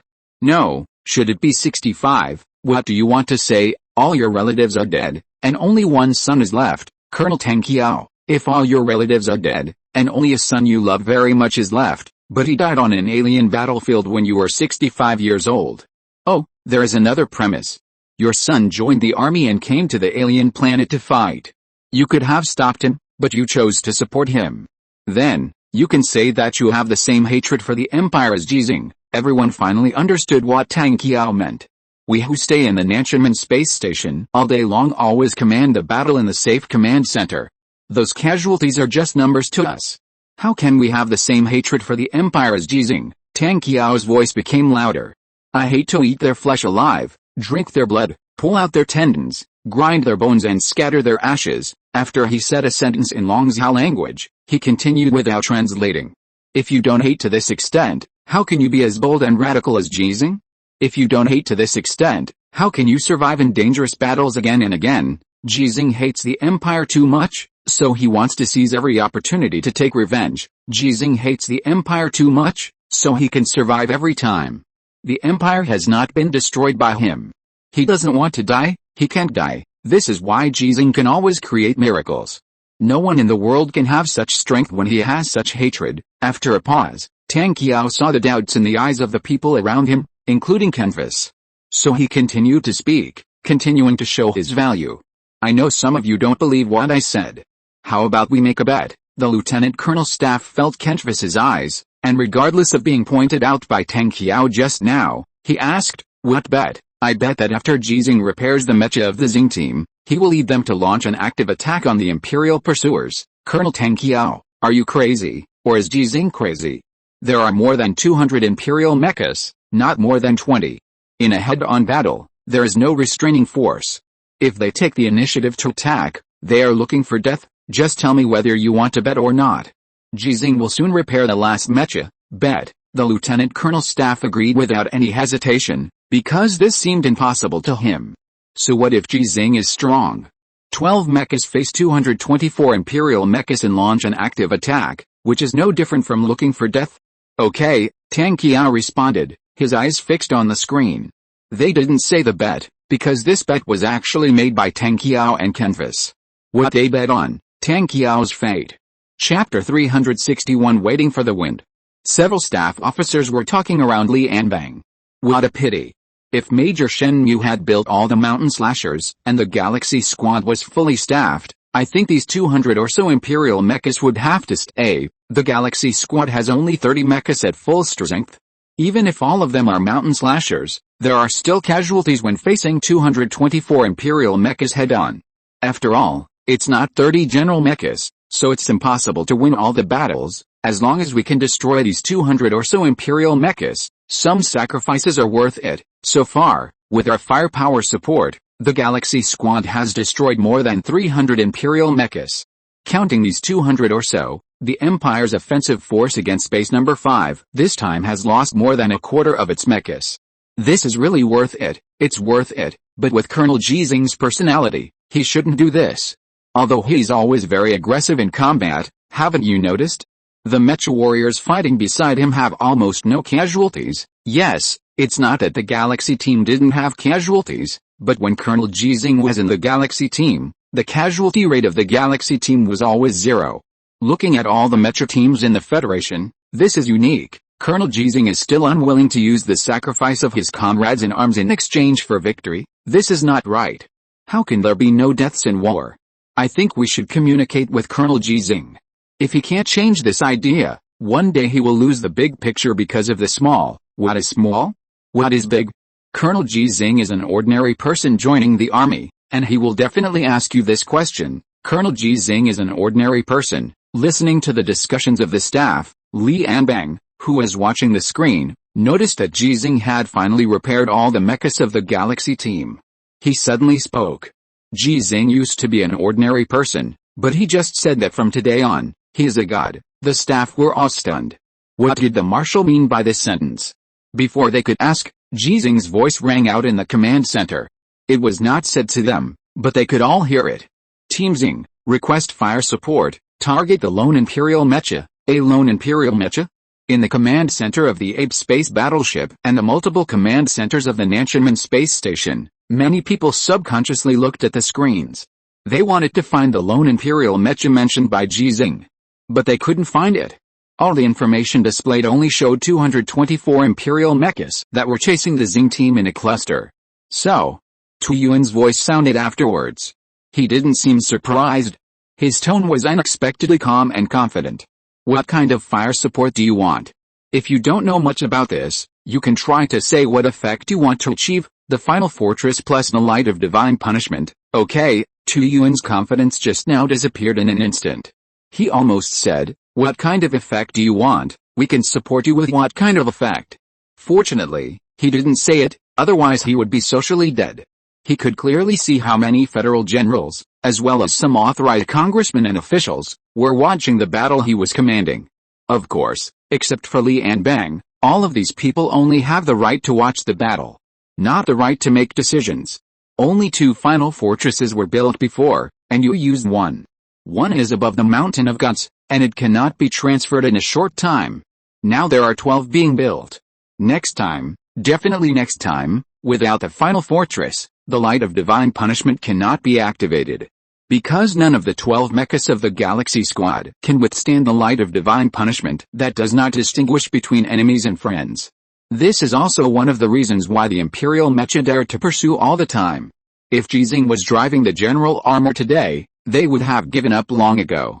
Facing the light of divine punishment, they are looking for death if they fight in groups without support, and they are also looking for death if they disperse their forces. Ji Xinghe, who was driving the champion Marcus and continuing to escape with the Galaxy Squad, did not mock Tu Yuan for this. It's not the time. Then I'll see. Ji Xinghe retrieved the relevant information. If the communication can be kept unobstructed, his authority is enough for him to connect to the space battleship Kanshuin directly through satellite without the transfer of base number 5. That is, the command center where Tu Yuan is located, and it shares almost all the information that Tu Yuan can see. No wonder, and everyone was waiting quietly. They all understood what Ji Xinghe was going to do, and they also understood what the lone imperial mecha meant. From a certain perspective, Ji Xinghe's statement is not an exaggeration. 224 imperial mechas have been away from the main imperial forces where they can get support in the process of chasing the Xinghe team.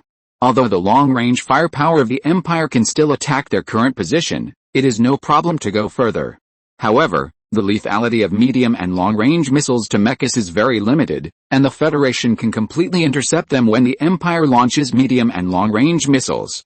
Just like in the last dust storm, the Empire's long-range firepower attack on Ji Xinghe was intercepted by the Federation for the most part. In the Nantianmen space station. So, don't speculate on the thoughts of God at will. Li Anbang's words surprised everyone around him. Ji Xinghe can be said to be a god, and Tu Yuan can treat Ji Xinghe as a god, but as a real but unnamed federal marshal, how can Li Anbang say that? Before their astonishment disappeared, a greater astonishment suddenly struck. Li Anbang not only said this, he also wanted to treat Ji Xinghe in this way. Promote the authority of Colonel Ji Xinghe, so that he is the same as Li Yuanba. When people heard this, their emotions turned from astonishment to shock. Compared with Ji Xinghe, Li Yuanba not only has the rank of Major General, but is also the nominal commander of all federal mechas in the Mountain of Gods battlefield. In the command sequence of the Mountain of Gods battlefield, the number of mechas has remained at around 10,000 all year round, accounting for 1/5 of the number of active mechas in the Federation. Judging from the number of mechas invested, the importance of the Mountain of Gods battlefield is too great. The only battlefield that can be compared with it is the Battle-Scar Grand Canyon battlefield, where Ravage and Caitlin are both. So, from a certain point of view, the strongest mecha warrior in Xiongzhou, Ravage, and the strongest mecha warrior in Yingzhou, Caitlin, can be equal to Li Yuanba. This has been criticized by some people before. But because of Li Yuanba's strength, military exploits, and the fact that he is Li Anbang's son, most people can only say some nonsense in private. But now, Li Anbang wants to raise Ji Xinghe's authority to this level. A tree that stands out in the forest will be destroyed by the wind. Can Ji Xinghe withstand it? Although there are doubts in his mind, Li Anbang's order was executed at the first time. The federal marshal, who is real but not famous, has absolute authority before leaving office. He can create gods. Ji Xinghe, who is in the cockpit of the champion, is checking the detailed information of the fire support that can be provided by the space battleship Kanshi Yuan and base number 5 in the visual window. He is very fast and the list is directly turned to the bottom. Just when Ji Xinghe felt a little dissatisfied and was about to give it a try, a message prompt appeared in his visual window. Authority is upgraded and the list is refreshed. There is no time to think about why there is such a change, and more information has been displayed in front of him. In addition to the Kanshi Yuan space battleship and base number 5 that have been there before, including but not limited to 108 orbital ballistic missile launch platforms in orbit, 600 space bombing drones cruising in space and at ultra-high altitudes, 52 hidden and unexposed ground-based ballistic missile launch platforms, the Zinayuhu space battleship, Kang Jinlong space battleship, Jurashu space battleship, and Angraji space battleship. 500 single-soldier starships with sufficient ammunition and a wide variety of functions. 3 space-to-ground high-energy laser weapon satellites named Dei. 2 space-to-ground hypersonic kinetic attack satellites named God's Rod. 6 on-orbit electromagnetic gun launch platforms. Long-range ground attack weapons of the Nanxinmen space station. Ji Xinghe flipped through the documents quickly and felt a little overwhelmed. Some of these weapons he had heard of before, and some he had never even heard of before. Because of insufficient authority, even if he was keen on learning, he had never slacked off in learning, and it was impossible for him to have a comprehensive understanding of the various high-tech weapons of the Federation. Besides, as a mecha warrior, why does he need to know so much information? What do you mean? Ji Xinghe suddenly asked. Tuan knew what Ji Xinghe was asking. He had seen the notice of Ji Xinghe's authority upgrade. What made him feel relieved and a little difficult to accept was that Ji Xinghe's authority was at the same level as his. But the problem is that although he has the authority to mobilize these weapons, most of them need to be approved during the mobilization process. From the current situation, Ji Xinghe does not seem to need to wait for the approval link, because the person who gave him this authority is waiting for his application online. So he didn't know how to answer, knowing that he didn't need to answer. Li Anbang's voice suddenly sounded in the communication channel. Ji Xinghe, you decide the content of this combat plan, and I will decide the code name of the combat plan, which is called In the Name of God. I have shown you all the support I can give you. Now, please start your performance and give the whole Federation a miracle. Ji Xinghe understood. Li Anbang wants to create a god before leaving office, and he is currently the most suitable candidate. Thinking more deeply, this is actually a test. I gave you firepower support that far exceeds your needs. Do you choose to fight in the most cost-effective way, or choose to give full play to the value of firepower, your own value, and fight a victory that no one can blame? Thinking more deeply, this is actually a reminder, you can be in the name of God, and you can't do without the support of the Federation. Without these firepowers, it is difficult for Ji Xinghe to achieve his new goal. And the fate of betraying the Federation is to face these firepowers. Sometimes thinking too much is not a good thing, so Ji Xinghe didn't think too much. After the hard-cutting knife cut himself, he was concise. Okay, the weapon list in the visible window of the champion's cockpit disappeared. Ji Xinghe selected the firepower support he needed. The application was submitted at the first time, and Li Anbang, who is always online, approved it at the first time, but he was a little surprised after the approval. Because the firepower support applied by Ji Xinghe did not actually require his approval, or even the authority he gave to Ji Xinghe, nor did he need to Yuan to approve it. The authority that Ji Xinghe had before was enough. But this also means that many people will think that it is not enough for the upcoming battle between 12 Federation mechas and 224 Imperial mechas. But although they had doubts in their hearts, many people such as Li Anbang and Tu Yuan did not ask questions in the communication channel. Since it is in the name of God, how can mortals interfere? Team Xinghe, everyone, Ji Xinghe said calmly. Turn around and fight. Yes, Team Xinghe did not hesitate at all. The 12 mechas stopped and quietly waited for the 224 Imperial mechas to charge on the empty alien plane. The night was dark and windless. They were waiting for the wind to come. Chapter 362, Riding the Waves. Tang Qiao laughed unabashedly. He won the bet. Ji Xinghe chose to lead the Galaxy Squad to face 224 Imperial mechas head-on. This made Kentvas frown slightly. He still couldn't understand it, because in his opinion there was no need to fight this battle at all. Wouldn't it be safer for all members to retreat to a safe distance and wait for the next orbital airborne operation? Even if it is to delay time for another battlefield, there is no need to face it head-on and take greater risks. To be honest, the Galaxy Squad, which has been running away, can maintain its flexibility and mobility.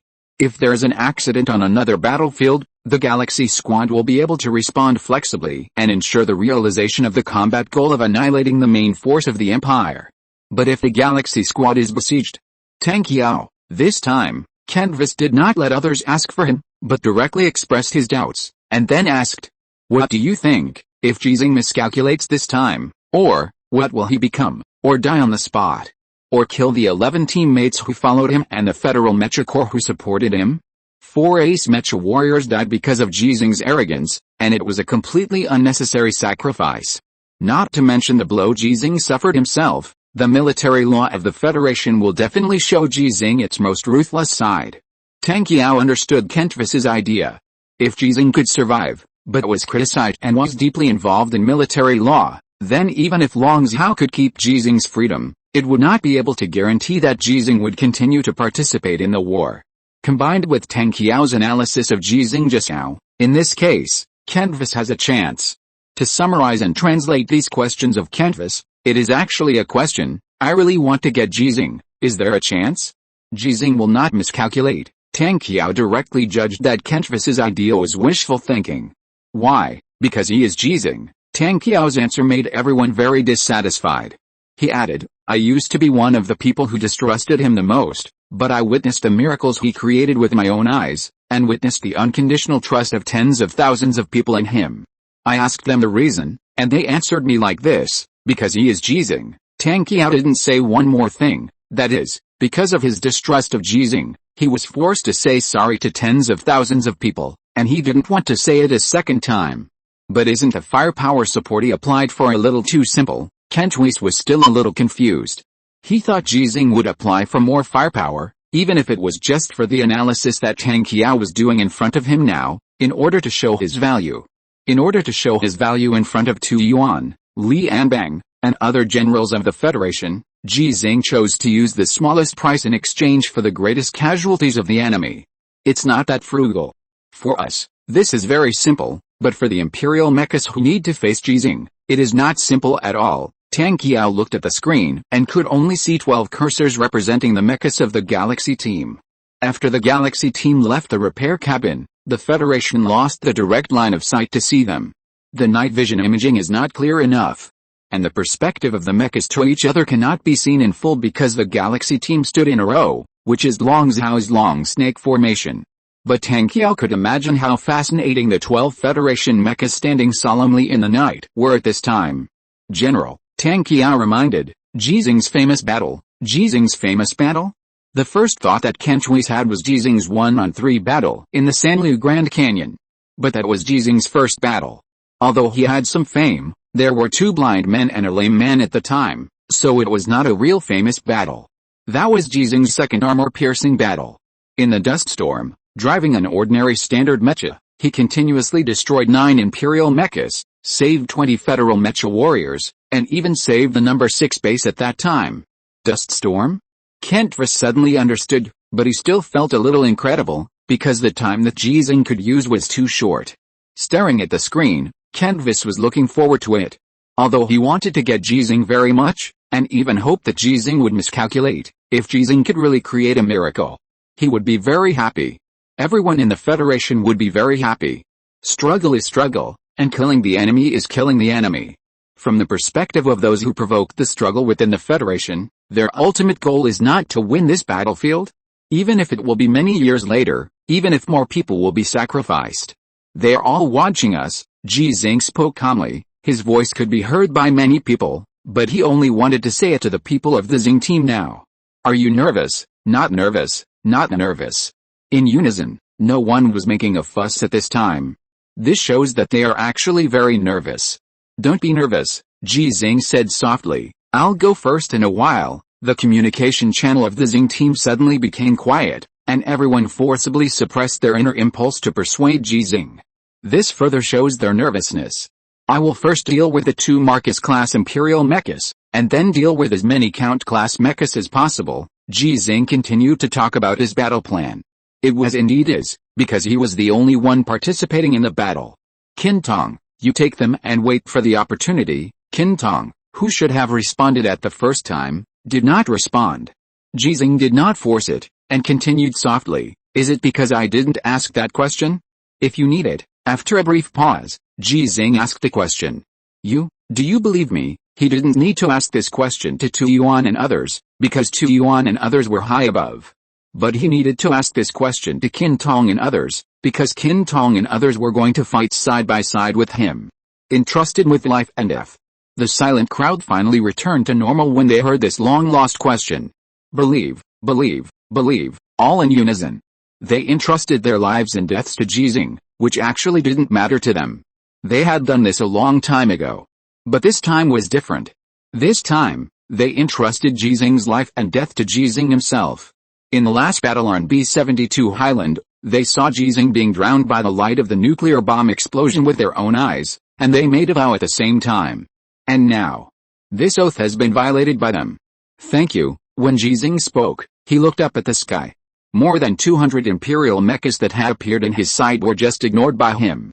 2 tail flames appeared in the sky, and then more tail flames. The anti-missile device carried by the Imperial mecha has been launched, and the target is the fire support provided by the Federation to the Xing team. Jamming bombs filled the sky, and the night seemed to be wiped out. A stronger flame exploded in the sky, expanding to the extreme in an instant and then dissipating directly. It seems that the fire support of the Federation has been successfully intercepted by the Empire. But the Galaxy team did not turn around and run. Ji Xinghe and his champion Hao, who were standing at the front, raised the spears in their hands. He had started running. Facing more than 200 Imperial mechas charging in clusters, the speed was getting faster and faster. The extremely thin atmosphere of the alien planet seemed to have no resistance at all. There was no sound of breaking through the air, no airflow fluctuations caused by running. There was no wind. But when Ji Xinghe's speed was increased to the extreme, the wind that he and the Galaxy team had been waiting for finally came. 2 Marcus-class mechas, with 222 Imperial mechas, finally caught up with their target. What shocked them was that Ji Xinghe actually brought 11 mechas to wait for them. There was a trick. When they subconsciously had this idea, they caught the traces of 2 missiles flying from nowhere. Intercept immediately. The order was issued, and hundreds of anti-missile missiles were directly launched. The burst of fire in the sky made them all breathe a sigh of relief. The successful interception was one reason, and the 2 balls of fire did not produce a nuclear explosion that could destroy them, which was the real reason. It would be good if there were no nuclear weapons. Charge! The 2 Imperial Marquises gave the order at the same time, and began to control their mechas to slow down. They saw Ji Xinghe who launched the charge alone. For a moment, they even thought that Ji Xinghe knew the order they had received and knew that they dared not kill him. But this is impossible. Destroy Ji Xinghe's mecha, don't kill him. Whoever kills him, I will kill his entire family, clan, and 9 clans. When the 2 Imperial Marquises kept repeating the order, the more than 200 Imperial mechas that were charging had a feeling of not knowing how to fight. If they were ordinary Federal mecha warriors, they would not have any pressure. They only needed to break the limbs of the mecha, and their heads could also be chopped off. But they have to face Ji Xinghe. With this way of fighting, what else can they end up with except death? Hold Ji Xinghe, don't be afraid of death, hold him for me, bump him, don't use weapons. The way the Imperial mechas fight Ji Xinghe seems to have never changed, that is, bumping and hugging. Before, it was because they couldn't defeat Ji Xinghe with conventional fighting methods. Now it's because they don't dare to kill Ji Xinghe. Both of these are one of the reasons why Ji Xinghe chose to face the enemy head-on and charge alone. He really knew that these Imperial mechas didn't dare to kill him. So what is he afraid of? More than 200 Imperial mechas charged head-on, and Ji Xinghe's champions charged head-on. Under the two-way rush, the distance between the two sides was constantly shrinking. The Imperial mechas in the front could already clearly see the Venus on the champion's body.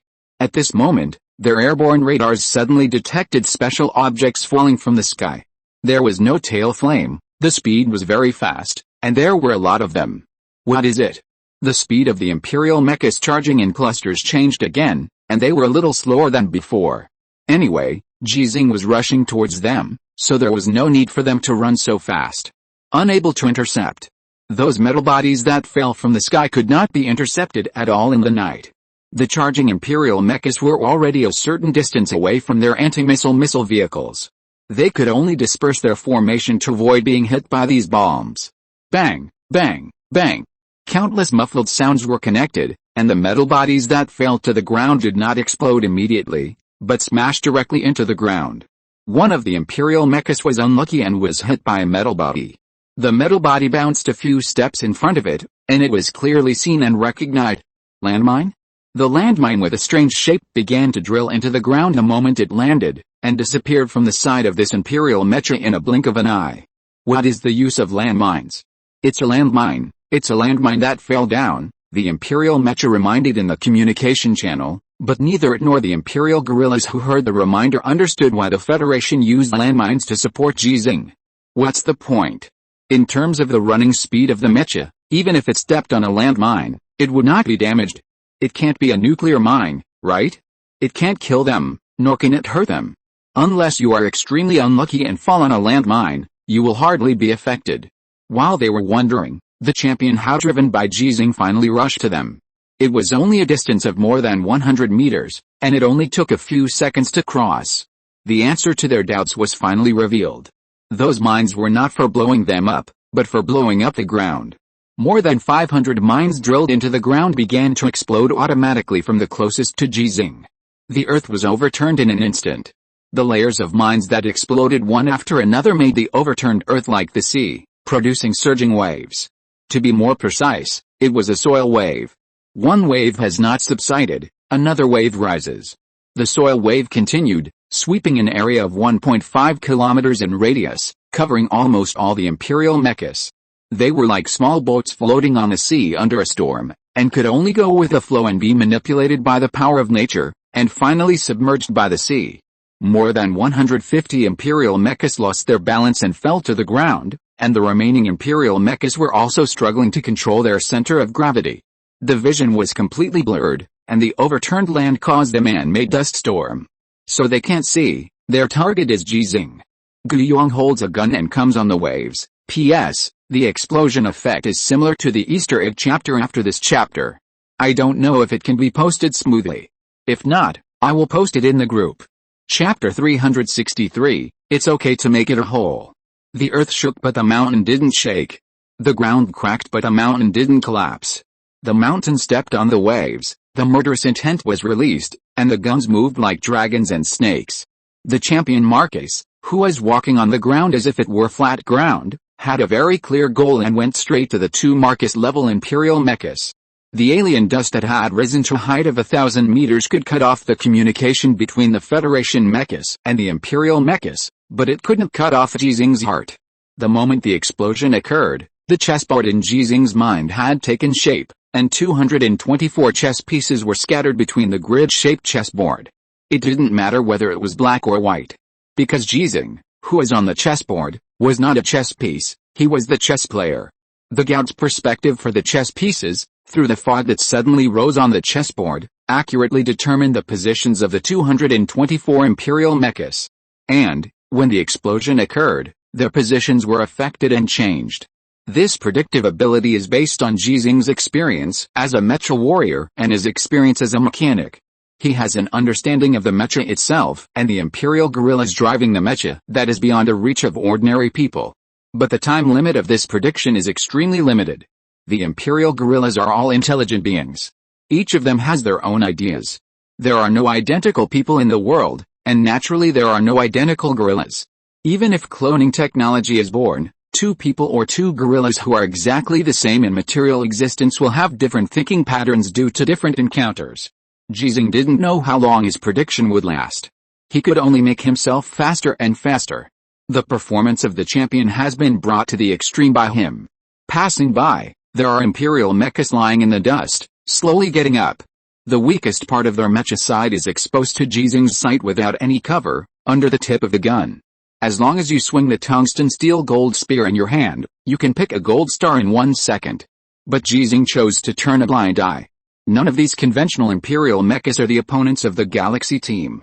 Even if they join forces to besiege the Galaxy team, they will not be able to achieve any results. The Galaxy team can fight or retreat, and they can completely eat them up.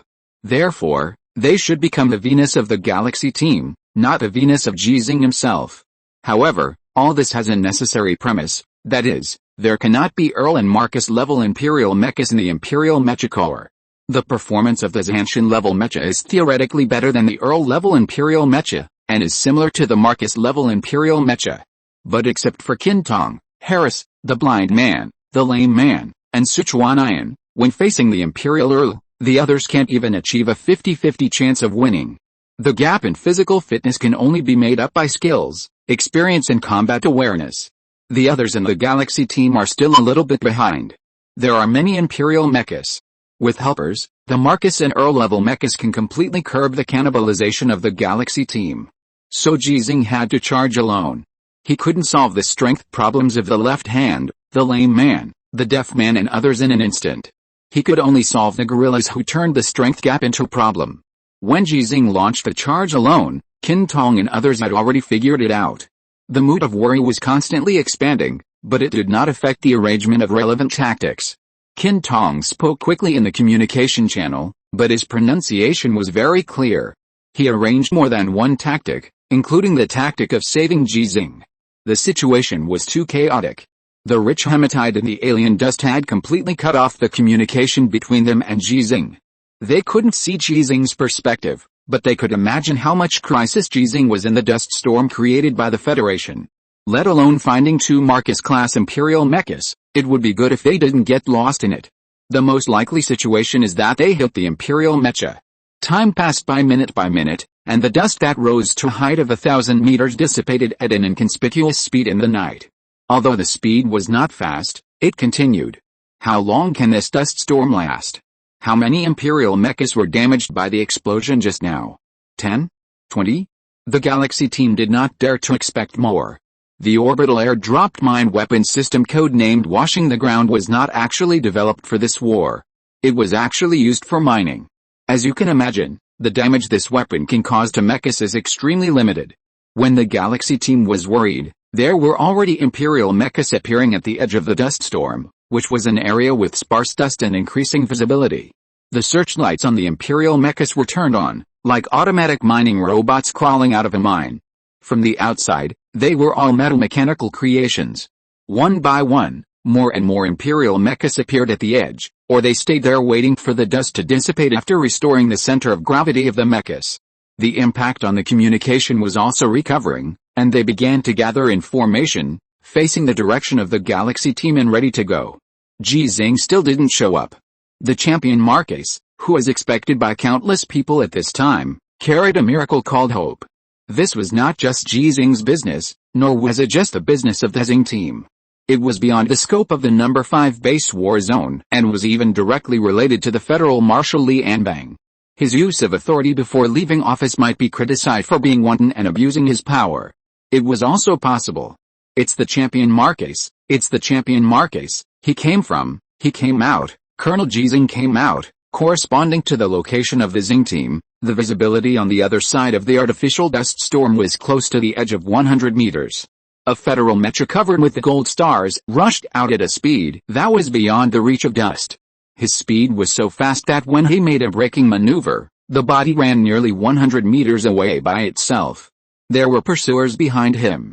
More than 20 Imperial mechas, led by 3 Earl-class Imperial mechas, also passed through the dust storm and appeared under the perspective of the Federal high-altitude detection. They were also braking. They dared to chase Ji Xinghe in the dust storm. At this time, they could clearly see where Ji Xinghe was, and clearly knew that Ji Xinghe was alone, with only 1 armor and 1 gun. But they didn't dare to chase. This scene was no longer strange to those who could see it. When more than 20 Imperial mechas dared to chase Ji Xinghe, people would be shocked and ask, "Colonel Ji Xinghe, you don't have armor." Before the cheers from the Apes space battleship, Base No. 5, Nanchunman Space Station and other locations could be heard, the Xinghe squad, who also saw Ji Xinghe, had already started the charge under the leadership of Qin Tong. The situation at this time was almost exactly the same as the one Qin Tong had expected before, and the tactical plan formulated for this purpose was implemented by them without reservation. 11 federal mechas bypassed the front battlefield in the dust storm that had not yet completely dissipated, and rushed to the position where Ji Xinghe was at a speed where the imperial mechas could only see the tail lights. As long as they could get in place first, they could completely forcefully eat more than 20 imperial mechas. Even if there are 3 Earl-level imperial mechas, it doesn't matter.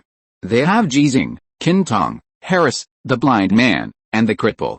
These 4 people have the strength to fight against the Earl-level imperial mechas head-on and guarantee a chance of winning of more than 50-50. If it is a Marcus-level imperial mecha, then in addition to Ji Xinghe, only Qin Tong and Harris can fight in the Xinghe team. The chance of winning may be less than 50-50, but when the 2 of them got the exclusive mechas of the Ace Mecha Warriors, they were able to win the Imperial Marcus. Not only due to the improvement of the mecha performance, but also Ji Xinghe's teachings to them. The actions of the Xinghe team were faster than Ji Xinghe's words. When they started to charge, Ji Xinghe's somewhat regretful voice rang in people's ears. 2 Marcus gorillas and 1 Earl gorilla were killed. Some regrets? People all heard Ji Xinghe's tone, so they were shocked. In the process of waiting just now, they all felt that time passed too slowly, and the state of passing seconds like years made them want to scratch their ears. But when Ji Xinghe reappeared in their sight, they were shocked to find that the speed of time had not actually changed. From the disappearance of Ji Xinghe to the reappearance of Ji Xinghe, it was only 1 minute and 57 seconds. How long does it take to cross the explosion area with a diameter of 1 kilometer? If there are more than 200 Imperial mechas in the area, how long will it take to cross alone while ensuring your own safety? Add another prerequisite, destroy 2 Marcus-class Imperial mechas and 1 Earl-class Imperial mecha. 1 minute and 57 seconds? Ji Xinghe's speed was so fast that it was unbelievable, so fast that many people subconsciously questioned it. And then they realized that there was no need to question it. When the communication was restored, the battle scene just recorded by Ji Xinghe's champion Hao had been automatically uploaded to the Shenzhen space battleship and transmitted to the outside world through Shenzhen. Many people can see it, and everyone in the future will be able to see it. This is a fact that cannot be lied. In the Nanxianmen space station, Li Anbang instantly gained a lot of attention, and from this moment on, no one could criticize his decision. Ji Xinghe lived up to everyone's expectations, and Li Anbang was the popular choice. Tu Yuan seemed to have become an outsider. Prepare for fire support, Tu Yuan's voice rang out from the space battleship Kanshun. Tu Yuan, an outsider, certainly could not be an outsider. He was the highest commander of the number 5 base war zone and Ji Xinghe's direct superior. The battle on the surface was still going on, and the Xinghe team was still outnumbered. But everyone knew that the advantage was already in the hands of the Xinghe team, an advantage that Ji Xinghe had created. Another battle had also begun. The number 5 base mecha corps, which was supposed to support the Xinghe team, appeared directly in front of the Imperial troops that had been crippled by the Xinghe team, and then began to charge. Although they were crippled, they still had a large number of troops. About 60,000 troops had been dispersed, and they had to avoid the firepower attack of the Federation. In this case, the advantage of the Mecha Corps was highlighted. Firepower can certainly solve this rout of Imperial troops, but it is very costly. With only more than 20 mechas left in this route, the Mecha Corps of base number 5 was like a harvester rushing into a wheat field.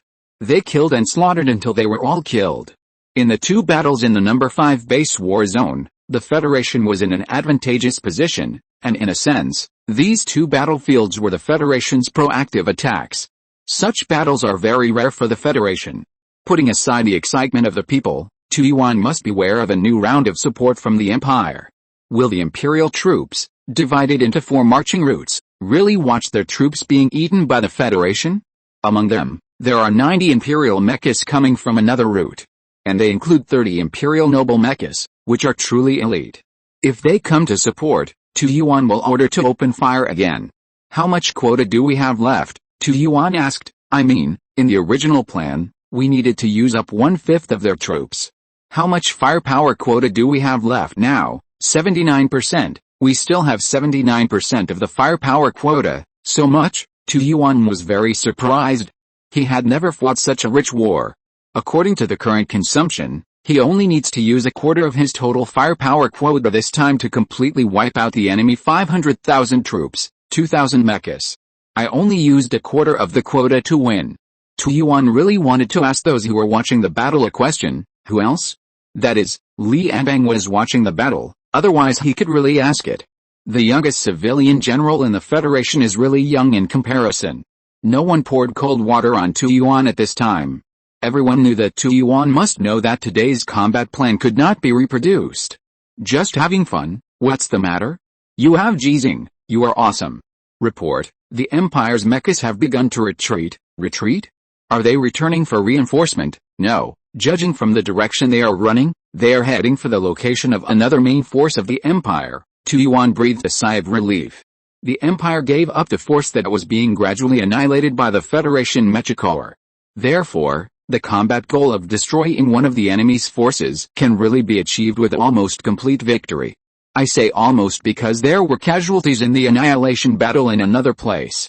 It was very small, and it was worth it for many people. The 60,000 Empire troops were not strong men, and they would not be killed. Unfortunately, the combat goal of destroying a quarter of the enemy's mechas could not be achieved today. So far, the Empire has sent 590 mechas, which is more than a quarter of the number. And now there are more than 200 intact Empire mechas. They began to flee, not giving the Galaxy team a chance to destroy them. Report, the Galaxy team is chasing. Huh? Tu Yuan's eyes lit up, and his sight shifted from the battle report of another battlefield to the location of the Galaxy team. Then he saw that 12 Federal mechas were chasing 193 Imperial mechas, with an attitude of I will never turn back if I can't kill them all today, and just 10 minutes ago, the 12 Federal mechas were still being chased. Ji Xinghe, Tu Yuan was extremely excited, but he didn't want to be greedy and advance rashly, so he reminded them, don't chase the desperate enemy. The Galaxy squad, which had an advantage, actually did not have an absolute advantage. They could only fight with the enemy. If the Imperial mechas gathered and turned back, they would stop chasing. If the Imperial mechas ran away, they would continue chasing. But the night was still deep, and reinforcements from the Imperial mechas might appear at any time. This accident might interfere with the mobility of the Galaxy squad and lead to siege. I know, Ji Xinghe replied softly, let's make it an even number. Make it an even number? You mean Venus on the mecha? People's moods suddenly became extremely complicated, especially those mecha warriors watching the battle. Is this Ji Xinghe? Is this the Galaxy squad? It's okay to make it an even number. Chapter 364, Unruly. How many gold stars did the Galaxy team get in this battle?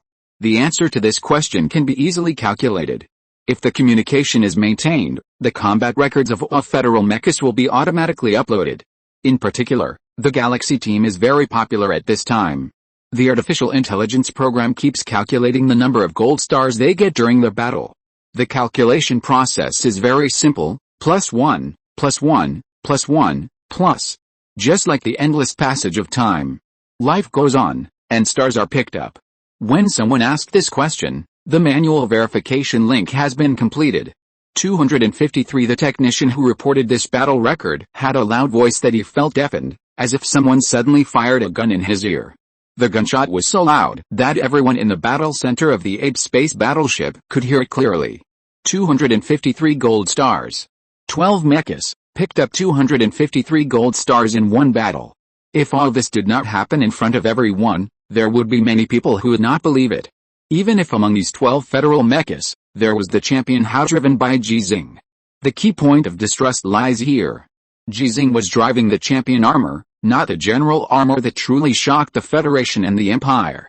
In fact, these 253 Venus, strictly speaking, were not won in one battle. The Venus captured in the first orbital airborne operation of the Galaxy team was also counted. They used Plan X, using 12 fake mechas as bait to track the Empire mecha's almost full-scale attack tactics, and the Venus captured was also counted. But if you say that this is a victory in one battle, no one will object. Did you count the Venus captured by another team of the Galaxy team? Some people who still felt it was exaggerated after witnessing it with their own eyes asked. All members of the Galaxy team have participated in the battle this time. In addition to the 11 people led by Ji Xinghe, the 230 Federal mechas that came to support from base number 5 were led by the other 14 members of the Galaxy team. They are all special mecha warriors. Chu Feng, Zhang Ji, and Liu Zhenle are veterans of the Galaxy team who followed Ji Xinghe in the Battle of B-72 Highland and followed Han Li in the defense of base number 6. Forget it, the other team of the Galaxy team has won a total of 6 gold stars. It seems that there is no difference between counting and not counting. 12 people, 247 gold stars, and 253 gold stars, there is no difference in nature. The most critical point is that the main force of the Galaxy team is still chasing the Imperial mecha. Ji Xinghe said that they have to make up the number, which means they have to get 300 gold stars. There are no Imperial mechas on the other battlefield. If the 6 gold stars are counted, Ji Xinghe will need to get another 47 gold stars to make up the number. If the 6 are not counted, Ji Xinghe will have to get another 53 gold stars to make up the number. The total number of Imperial mechas they are chasing is 193, which is completely sufficient. They are almost catching up, someone exclaimed.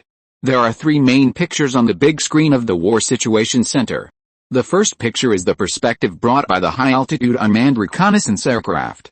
The night vision imaging effect is not very good, and it is not clear. The second picture is the cursor representing the communication signal. All members of the Galaxy team are represented by golden 5-pointed star cursors, and the Imperial mechas they are chasing are all represented by red light spots. From this picture, the distance between the Galaxy team and the Imperial mecha formation is very close. More intuitive is the third picture. That is the perspective of Ji Xinghe's mecha. His champion performance is weaker than the mechas of other people in the Galaxy team, but whenever there is a battle, he always appears in the front position without dispute. Through this picture, people can see the constantly appearing gun tips. When Ji Xinghe was running, the long spear in his hand swung with a body. The running posture of the champion does not look like a mecha, but is almost the same as the running posture of humans. Especially the amplitude of the swing of both arms. The mecha warriors who were watching the battle, through the perspectives of Qin Tong, Harris and others, could see more clearly the posture of Champion Hao when Ji Xinghe was running. Anthropomorphism. They understood that this was the reason why Champion Hao's running speed could exceed the limit of its design performance. Mechas with the same performance are like 2 athletes with the same physical fitness and professional training for different mecha warriors. Fighting and running and other majors. But athletes are divided into levels, and different mecha warriors can show completely different professional levels during driving. Some mecha warriors can only play the mecha at the level of college sports games, while others are at the level of continental sports games. For Ji Xinghe, his mecha has always been at the level of an Olympic champion. The mecha is the body, and the performance parameters represent the level of physical fitness after exercise. The driver is the brain, representing experience and skills. In many cases, experience and skills are difficult to teach and learn, and can only be obtained by continuous training. When the mecha warriors who were watching the battle envied Ji Xinghe, they also envied Qin Tong and others who fought side by side with Ji Xinghe. They could see that when they were with Ji Xinghe, these people were taking shortcuts, acquiring skills and experience that would normally take a long time to learn. I really want to be with Colonel Ji Xinghe. When the mecha warriors had this idea, they suddenly thought of Ji Xinghe's teaching series that they had all watched. According to rumors, this series of teachings is also called the Jimin Bible. Perhaps, they should take a closer look, and when watching, really treat this series of teachings as the Bible, and treat themselves as people of Jimin. When the mecha warriors had this idea, Tu Yuan seemed to have guessed their thoughts. He gestured loudly. Report in detail. The technicians heard what he meant and immediately began to report in detail. The voice was loud and through the communication system, it sounded in many places including but not limited to base number 5, Nanchunman Space Station, and base number 6 War Zone. The battle at base number 5 has attracted attention at the level of all alien planets. All federal systems in a non-war state, and perhaps related systems of the Empire, are paying attention to the Xinghe team led by Ji Xinghe. Moreover, the Galaxy team is not fully assembled. This is definitely not the strongest state of the Galaxy team. Their personnel have not been assembled, and their mechas have not been fully upgraded. They can become even stronger under the leadership of Ji Xinghe, and they are stronger than everyone expected before. Galaxy team, Lieutenant Colonel Qin Tong, the number of gold stars is 127. Galaxy team, Lieutenant Colonel Harris, the number of gold stars is 125. Galaxy team, Lieutenant Colonel Li Lin, the number of gold stars is 121. The cripple, 116. Su Chuanian, 89. Left hand, 76. The cripple, 75. The deaf, 75. Andre, 65. Li Lehei, 63. Zhang Yun, 49. The 11 Mecha warriors following Ji Xinghe have a total of 932 gold stars. This does not include Ji Xinghe, nor the other 14 special Mecha warriors of the Galaxy team. The 1,000-star team is truly worthy of its name. Colonel Ji Xinghe, 699 gold stars, 699?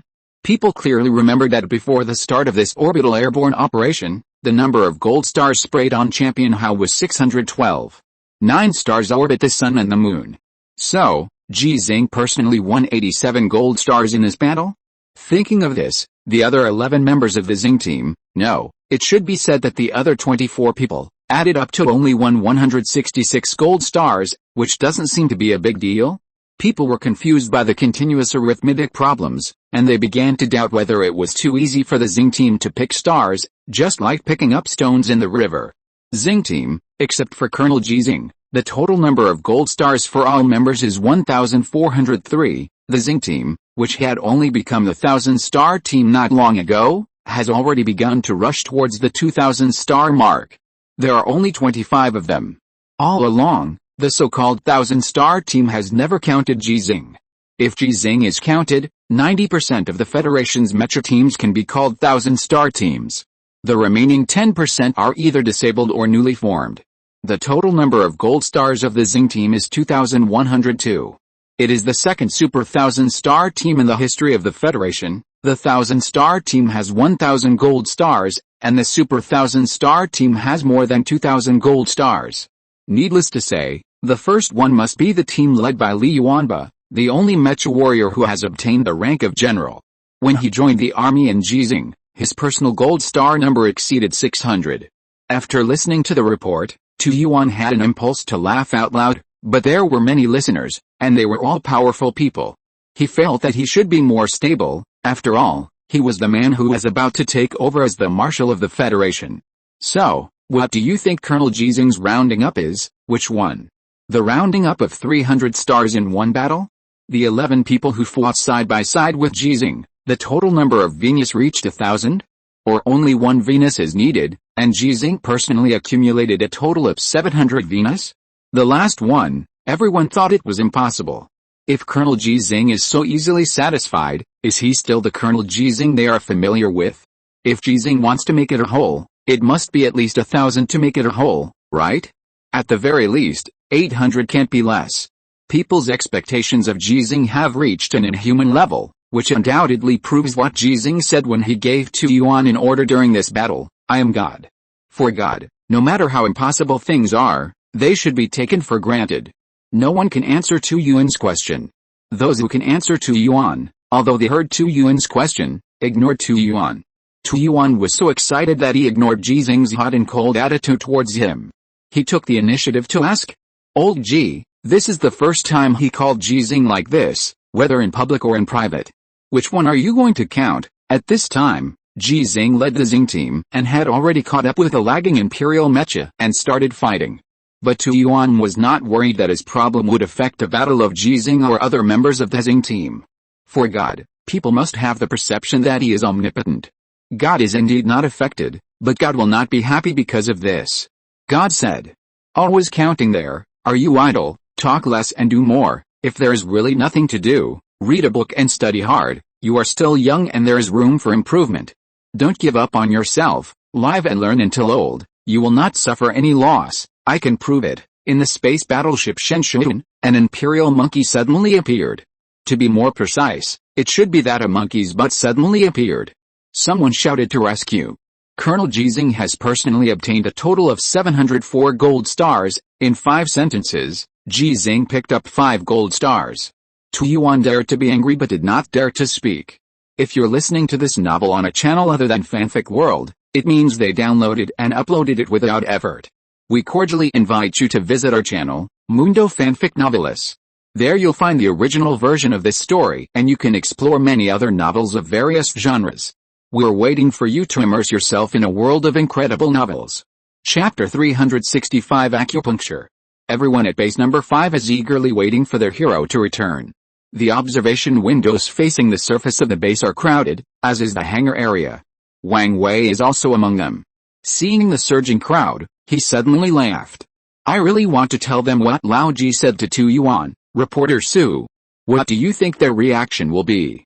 Will they think Lao Ji is unkind? They will scold you, and then continue to admire Ji Xinghe. Sui responded with a smile, they should stay here and wait. They would rather be scolded to see Lao Ji leading the team back. Yeah, I would too. Ha ha ha. Wang Wei laughed a few more times, and then said, Lao Ji is really annoying sometimes. He embarrassed Tu Yuan in public again. Reporter Su, you can talk about him after Lao Ji comes back.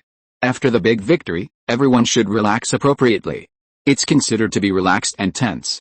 There's no need to be so nervous all the time, okay? Su he didn't explain too much, because Wang Wei never joined the organization he founded privately. This organization has no official recognition. The official knows but pretends not to know, because Su he founded this organization for a legitimate reason, which is also the name of this organization. Ji Xinghe Kung Fu Series Teaching Video Lovers Association, and Ji Family Kung Fu Classmates Exchange Meeting. Some people privately call it the Classmates Association. They are all like-minded Ji Family Kung Fu enthusiasts, so it doesn't seem too much to occasionally call each other comrades, right? And in rumors, this organization founded by Suhi also has a short name, Jimin. The name is obtained by combining the Jimin Bible. Suhi, who had no explanation, suddenly felt his clothes being pulled, and when he looked down, he saw Ji Rongzhen with a worried look in his eyes. She heard what Wang Wei said, and being too mature, she began to worry that her grandfather would offend people. Because she knew who Tu Yuan was, what position and rank he had. This time Suhi had to explain, but Wang Wei and some other people were following him, protecting Ji Rongzhen like guards, so he couldn't say it directly. So he started to operate on the bracelet. Wang Wei, who was standing next to him, wanted to peek at the screen, but after all, he was the person in charge of base number 5, so he still had to consider his image. Shen Mu didn't care. But he didn't look at Suhi's bracelet, but directly looked at the screen of Ji Rongzhen's bracelet. He was sitting in a wheelchair, and it was too strenuous to look at Suhi's bracelet screen, but looking at Ji Rongzhen's was just right. There was nothing wrong with his legs, he was just too tired. If Wang Wei hadn't suddenly spoken just now, he would have almost fallen asleep waiting. Don't worry, Zixin. Your grandfather and General Tu Yuan actually have a very good relationship, just like you and Margao, Lin Shu and others. Although they are beaten by you every day, they will still listen to you and truly regard you as their captain. Ji Rongzhen thought about it after seeing the message sent by Sui, and then replied. Is it because General Tu Yuan can't beat your grandfather, so it's like this? Just like Margao and others can't beat me. Sui pondered for a moment and sent a message again. That's about it, but General Tu Yuan's ability is not reflected in fighting. He is best at commanding battles. So it can't be said that he can't beat your grandfather, so he treats your grandfather like this. It should be said that they respect, value and need each other. It's just that they like to bicker with each other, which is actually a manifestation of a better relationship. I know, Ji Rongzhen replied again. I've been reading General Tu Yuan's book recently, called My Tactical Thinking. The teacher said that after a while, I can read General Tu Yuan's other book, called My Strategic Thinking. Can I read the book Strategic Thinking? So he knew what book Ji Rongzhen was reading, but he didn't think that Ji Rongzhen could understand Tu Yuan's tactical thinking. Tu Yuan's books contributed greatly to his becoming the youngest civilian general in the Federation and one of the few civilian generals. So he couldn't understand it, and many people couldn't understand it. But now, Ji Rongzhen's teacher said that she could read another book. The span from tactics to strategy, can it be crossed at the age of 7? Ji Rongzhen's doubts and worries were resolved. He once again refreshed his outlook on life and the world because of Ji Rongzhen's talent, so he was a little trance. Shen Mu was a little dissatisfied. He raised his hand and sent Ji Rongzhen an encrypted message. His bracelet, Suhi's bracelet, Ji Rongzhen's bracelet, and the bracelets of Ji Xinghe and others were all modified by him. The encryption level depends on the distance. Within a certain distance, it is point-to-point information transmission, and no one can see it. Lao Ji is acting with Tu Yuan. They are mocking each other, bickering, not giving each other face, etc. They are all acting. Because we have enemies, enemy, Ji Xinghe's little head was full of doubts. The word enemy is not applicable to the war on alien planets, because there are no humans in the Empire, and they are generally called imperial apes or enemies. Yes, enemy. Think about it carefully, Zixin, and ask me if you don't understand. Shenmue was very proud. He did something that Ji Xinghe and others thought was unnecessary and shouldn't be done. But he insisted that Ji Xinghe's talent far exceeded Ji Xinghe. If Ji Xinghe failed to achieve their goals, then the burden would inevitably fall on Ji Xinghe. The next generation of leaders of Jimin must start with children. That is to say, Ji Xinghe is already 7 years old this year, otherwise Shenmue would shout the slogan of starting from babies, or even the slogan of letting Ji Xinghe have another one. The blood talent of the Ji family is so strong that 3 generations are amazing and brilliant, and each generation is stronger than the previous one. Why can't we have another child? Shenmue also began to daydream. He was thinking seriously about how to let Ji Xinghe have another child.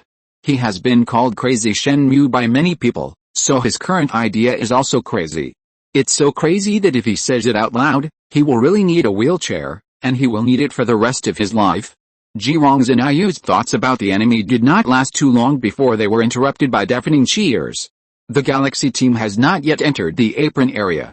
They just took advantage of the night and appeared at the edge of the horizon that can be seen from the observation window.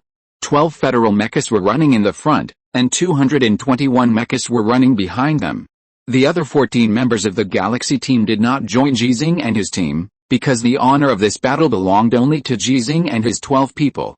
In fact, they were all a little ashamed.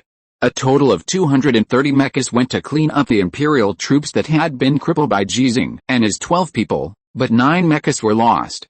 In comparison, they felt that they were not worthy of being in the Galaxy team.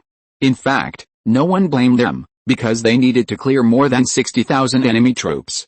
Although there were only more than 20 Imperial mechas, it was not true that only mechas could defeat mechas.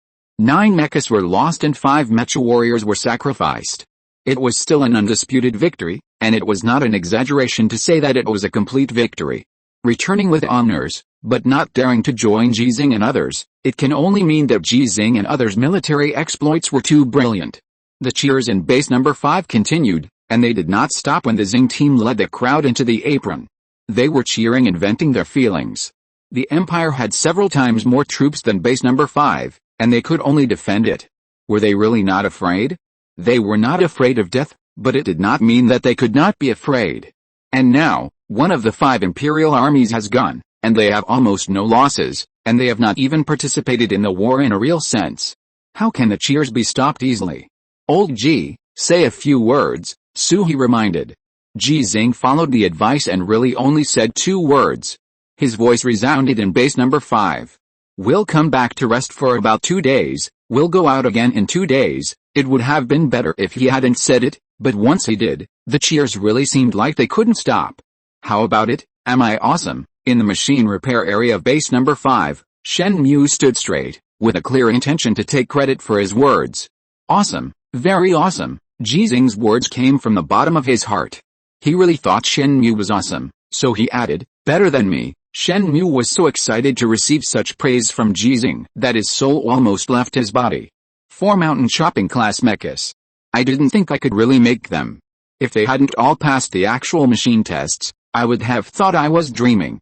I've been in a daze these past few days, always afraid that something might go wrong. Old G, check them quickly. Take a hammer and knock them. I remember your hammer is very powerful. A knock can knock away the problem. Shenmue's chatter gradually weakened. The mechanic next to him skillfully reached out and held up the already asleep Shenmue, and then put him on a wheelchair. Ji Xinghe felt inexplicably distressed. Let him have a good rest when he wakes up. If his body collapses, who will build and repair mechas for us in the future? Ji Xinghe could do it himself, but he shouldn't do this now, although this matter is also very important. We have advised him many times, but Major Shenmue won't listen. Lao Ji, wait until he wakes up and talk to him. Yes, he works too hard, and he has to complete many steps by himself. It feels like he doesn't trust us. Lao Ji, we feel wronged, or, let's send Major Shenmue to the medical area, get some sedatives, and let him sleep more. I think it's okay, otherwise he will definitely. Hey, Major Shenmue, you are awake. Don't look at me like that, I didn't say anything. What you heard just now was a dream. Yes, it was all a dream. Shenmue was awakened by complaints, which shows that his sleep quality is very poor. He was like this even when he was so sleepy, and his body was on the verge of collapse. Ji Xinghe was also neat and tidy, and he stretched out his hand and pressed behind Shenmue's earlobe, and he retracted it as soon as he touched it. Shenmue's eyes, which had just opened, closed again, and when everyone was astonished, snoring suddenly sounded. Between the Yifen point and the Fengqi point is commonly known as the sleeping point. If you have insomnia, you can gently massage this position yourself. Ji Xinghe's popular science was automatically ignored by the people around him. People looked at him with eager eyes. Sleeping point? Lao Ji, can you press acupoints? What other acupoints are there? Which acupoint is used to fix others? Is there a laughing point? Lao Ji, press me. Lao Ji, I beg you, press me. Any acupoint will do. Can the dead point work? Ji Xinghe was helpless. It's not as exaggerated as you said. I said, believe in science. While speaking, Ji Xinghe casually stretched out his hand and brushed behind the ear of the person who had just asked to be pressed. The man fell down instantly, was dragged by Ji Xinghe with one hand, and slowly put on the ground. He also fell asleep. Ji Xinghe stood up and asked, who else wants to take a break? Everyone was eager to try. They actually needed a break, but they didn't want to rest. They still had tasks to do. Old Ji, in 2 days, we will get 2 more Zhanshan, and when you go out, can you give each of us a try? Okay. Ji Xinghe was in a good mood, because the next time they go out, Team Xinghe will be stronger. So, he didn't mind using up a little bit of energy. It was really just a little bit, because the functions he developed by himself during this period were really just a little bit. The road ahead is long and arduous, but Ji Xinghe is fearless. Just like when he goes out in 2 days, he will inevitably face the well-prepared imperial troops, and possibly the Duke-level imperial mecha. He still has to go. No matter how difficult the road ahead is, he can keep going. One step at a time, he will be able to reach the place he wants to be one day. Only when he succeeds can he retire. Chapter 366 Independent Group. 4 new Zhanshan class mechas that have been built, and 2 new Zhanshan class mechas that are in the process of being built, were given to the blind man, the lame man, Chu Feng, Zhang Ji, Liu Junle, and a mecha warrior who joined the 3rd batch of the Xinghe team. Among them, the blind man and the lame man are only using them temporarily. The mechas they are using now are customized and modified standard mechas. In terms of performance, they exceed the champion Hao temporarily transformed by Shenmue, but there is still a gap from Zhanshan. The combat effectiveness of the 2 of them is higher than the mecha warriors of the Xinghe team who do not have new mechas, so they make the best use of everything and everyone. When the exclusive mechas of the 2 ace mecha warriors are in place, they will give up their Zhanshan. Up to now, the number of new Zhanshan class mechas of the Xinghe team has reached 14. Strictly speaking, the owner is only Ji Xinghe, and all these mechas are exchanged for his merits. The users are Harris, the blind man, the lame man, Sichuanian, Zuosho, Andre, the lame man, the deaf man, Li Lehei, Chu Feng, Zhang Ji, Liu Junle, Zhang Yun, Mai Dong. Qin Tong's mecha performance is similar to Zhanshan, so there is no need to change. In this way, the Xinghe team has 15 Zhanshan class mechas, which are the Marcus class mechas and Ada Kang's cognition. Not counting Ji Xinghe. If it weren't for the fact that the vast majority of these 15 people were not as good as the Imperial Marcus in terms of combat effectiveness when driving mechas, then the Xinghe team would be equivalent to having 15 Imperial Marcus class combat effectiveness.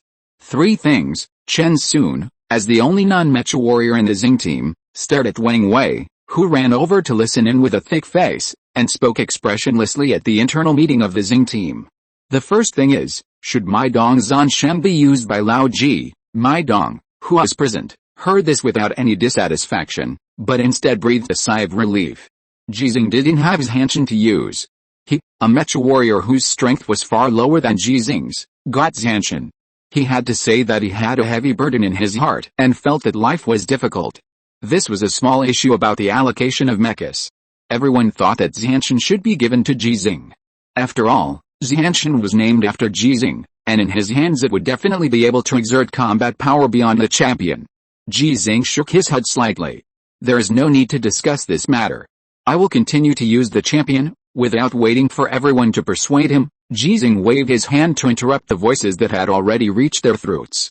Whether driving the champion or driving Xianshan, there is no difference in killing the imperial mechas below the Duke level. If a Duke level imperial mecha appears, there will be some minor problems in killing it, but it is not a big problem. I can handle it. Today is different from the past. Ji Xinghe, who once needed Xianshan to be able to break the Duke level imperial mecha, Bilrosi IV, with injuries, can now break the Duke level imperial mecha without injuries if he has Xianshan. Without Zanshan and Guan Junhao, it was just another wounded defeat. He was a mechanic and could repair the wounds of the mecha. He himself would not be injured because the Duke of the Empire did not dare to kill him, so he was restrained in the fight. Maybe when driving the Guan Junhao, he could also achieve a truly uninjured defeat. Everyone in the conference room felt the confidence they were accustomed to. If it weren't for Ji Xinghe's old voice, they would even feel that this was the words of a vigorous young man, but in fact, older people can also say this. Only when you are young, you will be fearless. Only when you are old, you will be fearless. The gap between knowing and being able to is the gap between Han Li and Ji Xinghe.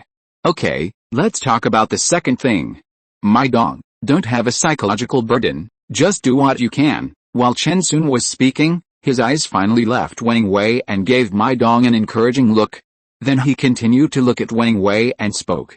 Major Shen Mu used the merits of Lao Ji in this battle to exchange for 30 sets of resources needed for the transformation of the neural link technology cockpit. In other words, your new mecha, and this Xianshan built later, will be able to change the neural link technology driving mode when these resources are in place. Everyone in the Xinghe team was shocked. They all knew about the neural link technology. Qin Tong and others had also conducted matching tests and knew that theoretically, as long as they replaced the new mecha driving technology, their strength would be able to reach a higher level.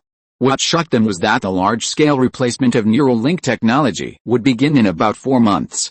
And the merits that Ji Xinghe obtained in this battle were only enough for them to use the new technology 4 months in advance? Everyone in shock surrendered their eyes to Wang Wei. No matter how thick-skinned Wang Wei was, he was finally in a state of restlessness at this time. He regretted coming to listen to the internal meeting of the Xinghe team today. It's asking for trouble. Don't look at me. I don't have the final say on this matter. General Tu Yuan's words don't count either. The neural link technology was developed by the people of Yingzhou. Although the right to use it has been shared with our Longzhou, they have not shared the core technology with us. The only ones who can manufacture the corresponding cockpit kits are the Yiglaizhou military factory on the Azure Star, in addition to the number 9 base. After Wang Wei finished explaining, he spread his hands and said helplessly. As you know, the transportation resources from the Azure Star to the alien planet are very tight, especially when the number 3 base has been destroyed. With so many of us living on the alien planet, it is difficult to say which resources need to be transported are important. Everyone understood what Wang Wei meant. The number of neural link technology mecha cockpit kits currently produced is limited. Even if a large-scale replacement begins 4 months later, it will definitely start from the command sequence of Yingzhou. Longzhou will be a little later. Under this premise, it is indeed very difficult to complete the replacement about 4 months in advance. But understanding is one thing, and accepting or not is another matter. Ridiculous. Qin Tong was the first to shout, I am an ace mecha warrior, and I still need Lao Ji's merits to change my equipment in advance. What are they doing? Su Chuanian was the second to speak out in dissatisfaction. Don't look at Lao Ji's merits, just look at our own merits and our own strength. Shouldn't we be given the opportunity to change our equipment in the first batch? Are the people of Yingzhou crazy? If we give them the equipment, can they fight us? Harris, the only Yingzhou person present, was extremely angry after being scolded by Su Chuanian. Bang! He slammed the table and stood up. I will go and ask them what they want to do now. Bang! There was another loud bang on the table. Ji Xinghe said expressionlessly, okay, everyone has their own reasons, and quarreling can't solve any problems. Harris was still very angry. What reason? What reason can they have? Their reason is that you are very strong. You are all very strong, so strong that you don't need to change your equipment for the time being. Ji Xinghe asked back in a calm tone, is this reason enough? Harris was speechless. Because what Ji Xinghe said was true. The mecha warriors who really need to change their clothes are not the aces or the special grade ones who are close to aces, but a large number of first-grade mecha warriors. There are only more than 1,000 first-grade mecha warriors in active service in the Federation, that is, The elite with more than 10 but less than 20 Venus. When facing the Earl-level Imperial Mecha, they have no power to fight back at all. When facing the Viscount-level Noble Mecha, the chance of winning is often only 50-50. In large-scale Mecha cluster battles, their disadvantage will be even greater. From a practical point of view, if all these more than 1,000 people can complete the change of clothes, they have a great chance of being promoted to special-grade Mecha warriors because of the improvement of their strength. There are still only more than 300 special-grade Mecha warriors in active service in the Federation. Compared with the same level combat power of the Imperial Mecha, the gap is really too big. Chen Sun supplemented after Ji Xinghe finished speaking. Some people always say that good wine needs no bush, and some people say that gold can shine anywhere. But in fact, there are too many geniuses in our Federation who have sacrificed themselves on the battlefield with complicated situations before they can show their talents. Bullets don't have eyes, and artillery shells don't have eyes, but the Imperial Mechas have eyes. When they see the Mecha warriors with multiple gold stars, they have always pursued the strategy of strangling the genius of our Federation in the cradle. You should have experienced this. The people of the Galaxy team certainly have a deep understanding of this. Without Ji Xinghe, they are almost unable to bear the pressure they face on the battlefield. Han Li has been with them for 2 months, which is actually a bodyguard for them. This is the opportunity for them to grow to where they are today. There are many people whose talents are not weaker than theirs, and who work no less hard than them, but they don't have such opportunities as them. There are also people who are more talented than them, work harder than them, and even have better bloodlines than them, but they have not been able to shine as they should. The people of the Galaxy team all thought of Ji Xinghe. In the last battle, Ji Xinghe, who was only driving a conventional standard mecha, destroyed 6 Imperial mechas alone while being besieged. Even now, there are only 3 people in the Galaxy team, Qintong, Harris, and Sichuan, who think they can do this. No one doubts the first 2, they have become aces. Sichuan's self-confidence is doubted, but it doesn't matter. What's important is, how many geniuses like Ji Xinghe are there in the Federation who have not grown up? They are the ones who need to be equipped with new technologies the most. This war can't rely on you alone. Chen Sun continued to appease everyone, but his tone was very stern. We need more strong people like you, so their reasons are understandable, and there is no need to argue about this matter. Lao Ji himself doesn't care about merit, and you don't have to help him care. Everyone in the Galaxy team fell silent. Wang Wei breathed a sigh of relief. It seems that this level has been passed, and his trump card has not been taken out yet. Otherwise, wait until the next similar situation? But after thinking carefully, Wang Wei decided to speak out now, because the Xinghe team was about to go out again.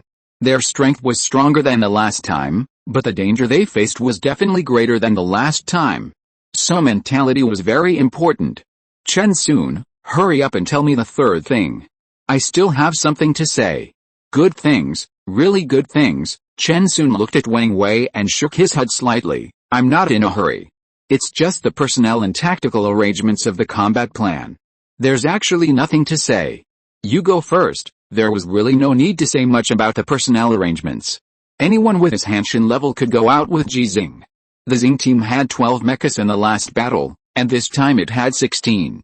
Okay, then I'll tell you. Wang Wei nodded and stood up. I also have a few things to say. Let's make it short. The first thing is about the promotion of military ranks.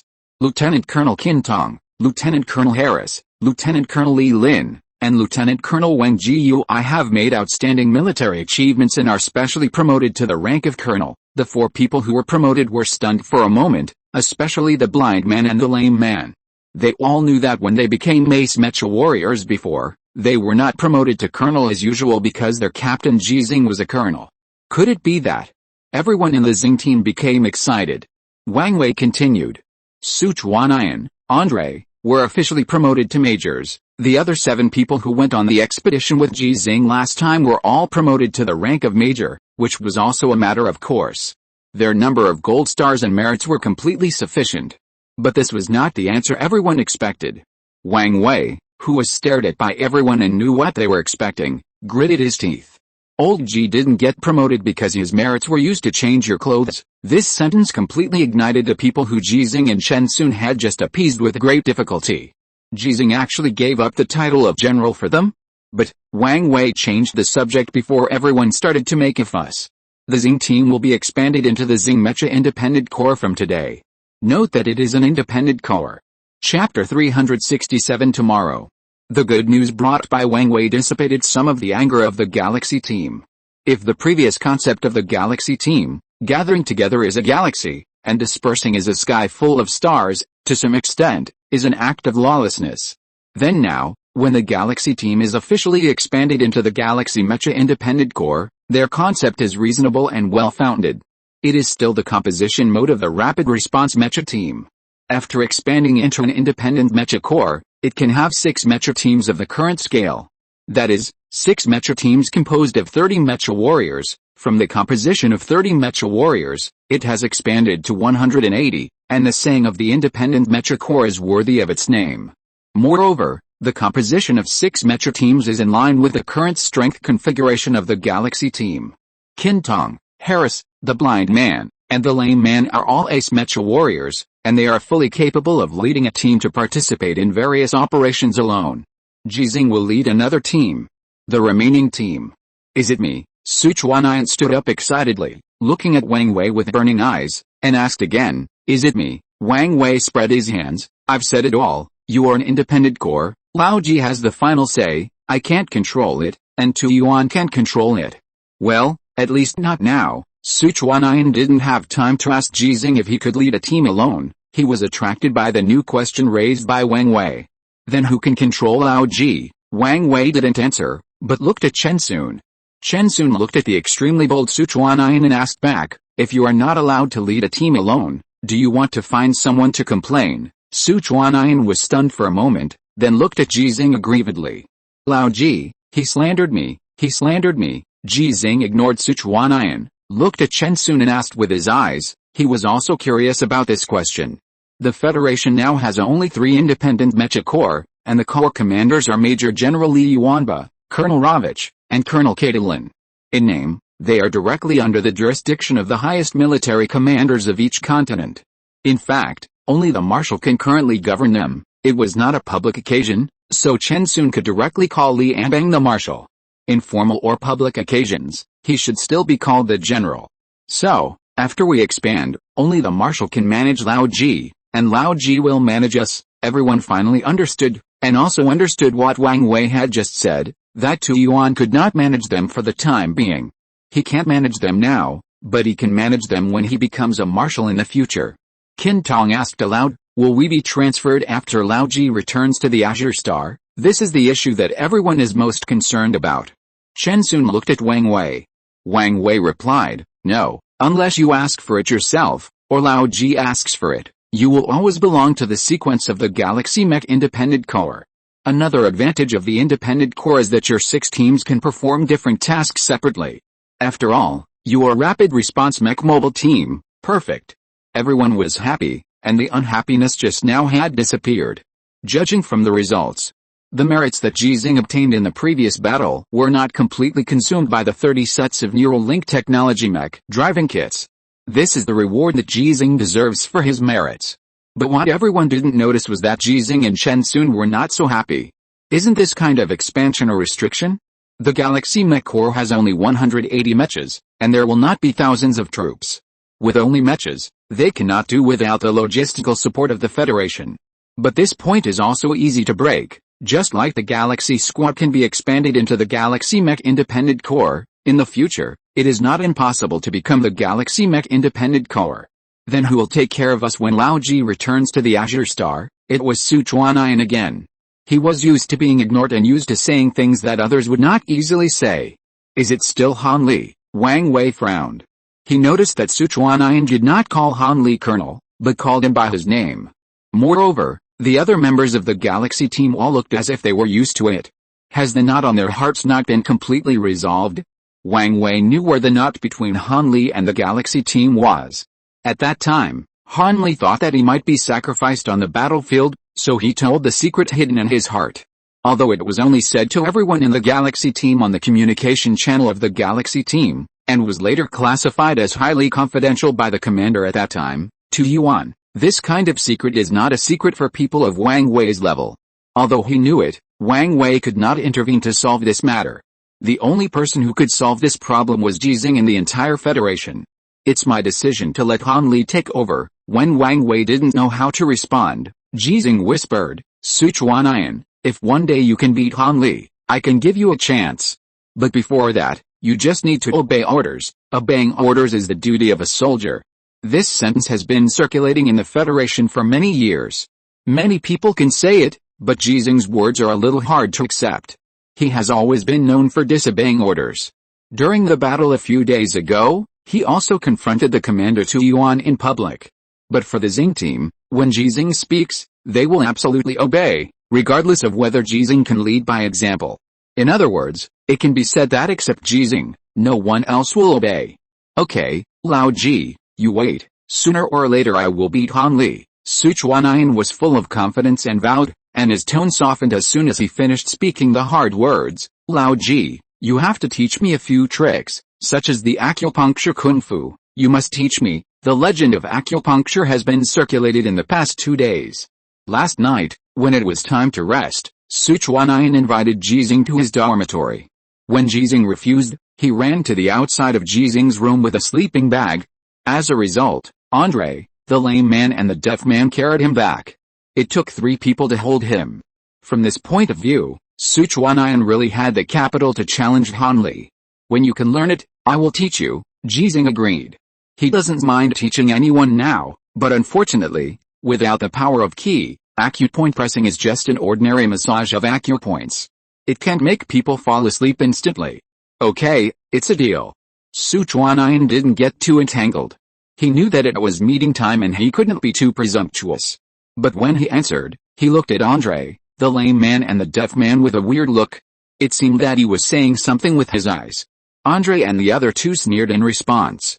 They didn't believe that Ji Xinghe would only teach Sichuanian. By then, it might be the contents of the Jiman Bible. There are too many people who can learn it.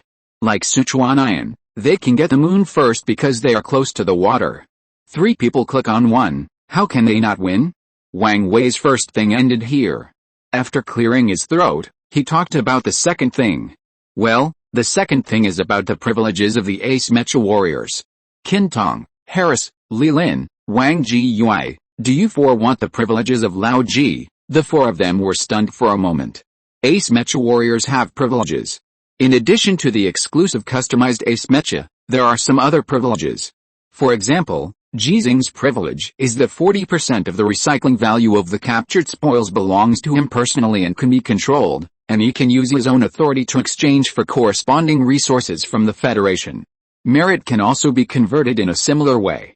The resources for building 30 mountain-cutting mechas currently owned by the Xinghe team were all obtained by Ji Xinghe using his privileges. Wait, the blind man suddenly stood up and glared at Wang Wei. What do you want to do? The lame man sneered. What? They want to play the improvement order, Qin Tong said coldly. Why, do you really regard Lao Ji as a vassal and us as his sons? Are you going to reduce the power of the vassal? Harris was a little late to realize that he was still unfamiliar with some of the historical allusions of Long Zhao, but he understood it more or less. He also stood up angrily. Is it them? Tell me, is it them? Harris was so angry that only the people of Yingzhou could make him so angry. Some cracks left by the incident just now have not dissipated in his heart. As a person from Yingzhou, Harris has more reason to be angry than the people of Longzhou present. Facing a powerful enemy, the Federation must unite. This is the main reason why the alien war can last for more than 20 years. But now his compatriots are making trouble, which makes him angry and ashamed at the same time. Wang Wei is helpless. Why are you staring at me? It's not my suggestion. Besides, this might be a good thing. Good thing. The blind man calmed down a little. We are all rough guys. If you have something to say, just say it. Wang Wei glanced at Chen Sun. Chen Sun had no intention of helping to explain, so he could only do it himself. From the surface, giving you this privilege is indeed like using the strategy of the improvement order. Now all your Hanshin belong to Lao Ji. He has the right to take it back and not let you use it, or even not let the Federation use it. Of course, Lao Ji will definitely not do this. When you get the same privileges as Lao Ji, you will also be able to build Hanshin-level mechas. At that time, the Galaxy Mecha Independent Corps will not be completely under the control of Lao Ji. His authority will be divided among the 4 of you, and the 5th and 6th ace mecha warriors, if they also choose this privilege, but, Wang Wei waved his hand, motioning the blind man and Harris to sit down. The two did not sit down, and continued to stare at Wang Wei, waiting for a turning point. If you want to stand, just keep standing. Don't sit down until the meeting is over. Wang Wei also has a temper and said something harsh. He has the authority to do so because this is base number 5 under his jurisdiction. Before, General Tu Yuan suppressed the military ranks of the 4 of you and did not allow you to be promoted to colonel because he felt that Lao Ji was just a colonel and your military ranks should not be higher than his, which would affect his authority in the Galaxy Squad. Why can your military ranks be promoted now? Because the Marshal has spoken. The Marshal believes that Lao Ji's authority does not rely on these. Even if Lao Ji is now demoted to the earliest professional technical private mechanic, you 4 colonels, you majors, captains, etc., will not listen to Lao Ji? Are you going to rebel against Lao Ji? No one in the Galaxy Squad answered. They already understood. Wang Wei continued, so I said this is a good thing. They think this can divide you. We think this will not only not divide you, but also make you stronger, so we didn't argue with them and just went with the flow. Besides, relying on Lao Ji alone, when can you save up another 150 mountain chopping machines? Do you want spare mechas? Do you want spare parts? Lao Ji is already 66 years old. He has saved up such a large foundation for you. Do you want him to save more for you? Wang Wei's voice became angry. Can you guys bury it? Do you guys have a conscience? Do you all have brains? Or do you really have other ideas? The people who were scolded were speechless and could only respond with an awkward smile or scratching their heads, which made them look more like brainless, reckless men. In fact, they have some brains, otherwise they would not have thought of what they just said. Although their men were scolded, Ji Xinghe and Chen Sun were not dissatisfied at all. They both could hear that Wang Wei was knocking on the people in the Xing team. Help Ji Xinghe knock. It is a good thing that the team is big, but when the team is big, people's hearts often fall apart. It is okay for Ji Xinghe to stay on the alien planet. If he doesn't know how long it will take to return to the blue planet, will the team really not fall apart? Wang Wei wants to express his position on behalf of Tu Yuan, Li Anbang, and even Long Zhou. The foundation of the Galaxy Squad and the Galaxy Mecha Independent Corps was laid by Ji Xinghe. No one can erase it, and no one can take it away. From another perspective, this is also what Wang Wei said to Ji Xinghe. Go back to the blue planet with confidence, don't worry about other things, as long as you can still fight, as long as you are still willing to come to the alien planet, your Galaxy Mecha Independent Corps will gather behind you at the first time. I accept. The blind man standing was the first to agree. I accept, I accept, I accept, I accept, Kintong, Harris, and the cripple said in unison. They didn't promise anything, because some things don't need to be guaranteed, because some things, guarantees, promises, and oaths are the most meaningless. Only actual actions can prove it. I accept it too. Sichuanian suddenly stood up and said, Old Ji, ask me when I can become an ace mecha warrior. You owe me this. I asked you before, so hurry up and give it back to me, Ji Xinghe said helplessly. Sichuanian, when can you become an ace mecha warrior? Sichuanian held his head high and swore. Tomorrow, tomorrow. Chapter 368. Then you commit suicide. After the combat meeting, the preparations for the expedition had nothing to do with Ji Xinghe. In addition to the organization of Mecha warriors, the Galaxy Mecha Independent Corps only had the organization of Chen Sun, the staff officer. It must be said that even the high-level officials of Longzhou were a little scared when Ji Xinghe shouted King Ji before. But everything has its pros and cons, and pros and cons are never certain. The Galaxy Mecha Corps, which has no logistics organization, can mobilize the logistics personnel and resources of base number 5. When formulating combat plans, it can also mobilize all the staff of base number 5 to participate. In the space battleship Shenzhen, Tu Yuan's command center can also be mobilized by the Galaxy Mecha Independent Corps. From the actual effect point of view, this kind of authority is more advantageous than setting up relevant departments on its own. But from the nature of the independent group, the Galaxy Mecha Independent Corps does not seem to be truly independent and must be attached to a larger entity. Ji Xinghe doesn't care about this. What he cares most about now is the key in his body. After returning from the battle and preparing to go out again, the most comfortable thing for Ji Xinghe is the time when he doesn't have to wear special combat clothes. The location is the isolation ward. 40,000. Lao Ji's radiation value has dropped to 40,000. The medical staff were very excited. They didn't want to explore the reason anymore. After all, it was unscientific Ji Xinghe, and it was normal no matter how unscientific it was. And it was a good thing no matter how you looked at it. If it drops to 10,000, you don't have to wear this special combat uniform anymore. Lao Ji, will you become more capable of fighting by then? The curiosity of the medical staff has shifted to another thing, that is, Ji Xinghe's battle. The brilliant results of the last battle made them cheer like many people. But compared with other people in the base, they also had a feeling of pity while cheering. Because they knew very well that the special combat uniform worn by Ji Xinghe was customized with radiation protection as the main function, and it was heavier than the combat uniforms worn by other mecha warriors. This means that when Ji Xinghe performs the same operation, he will consume more physical energy than other mecha warriors, and the difficulty of operation will also increase. Even so, Ji Xinghe has won the gold star of an ace mecha warrior, that is, he won 3-digit gold stars in one battle. If he changes into normal combat uniform, he will go to heaven?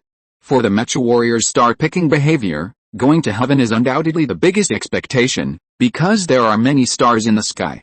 Yes, it will become more capable. Ji Xinghe told the truth, and the reason is not only the problem of changing combat uniforms. In fact, I think it is unnecessary for Lao Ji to wear anti-radiation combat uniforms now.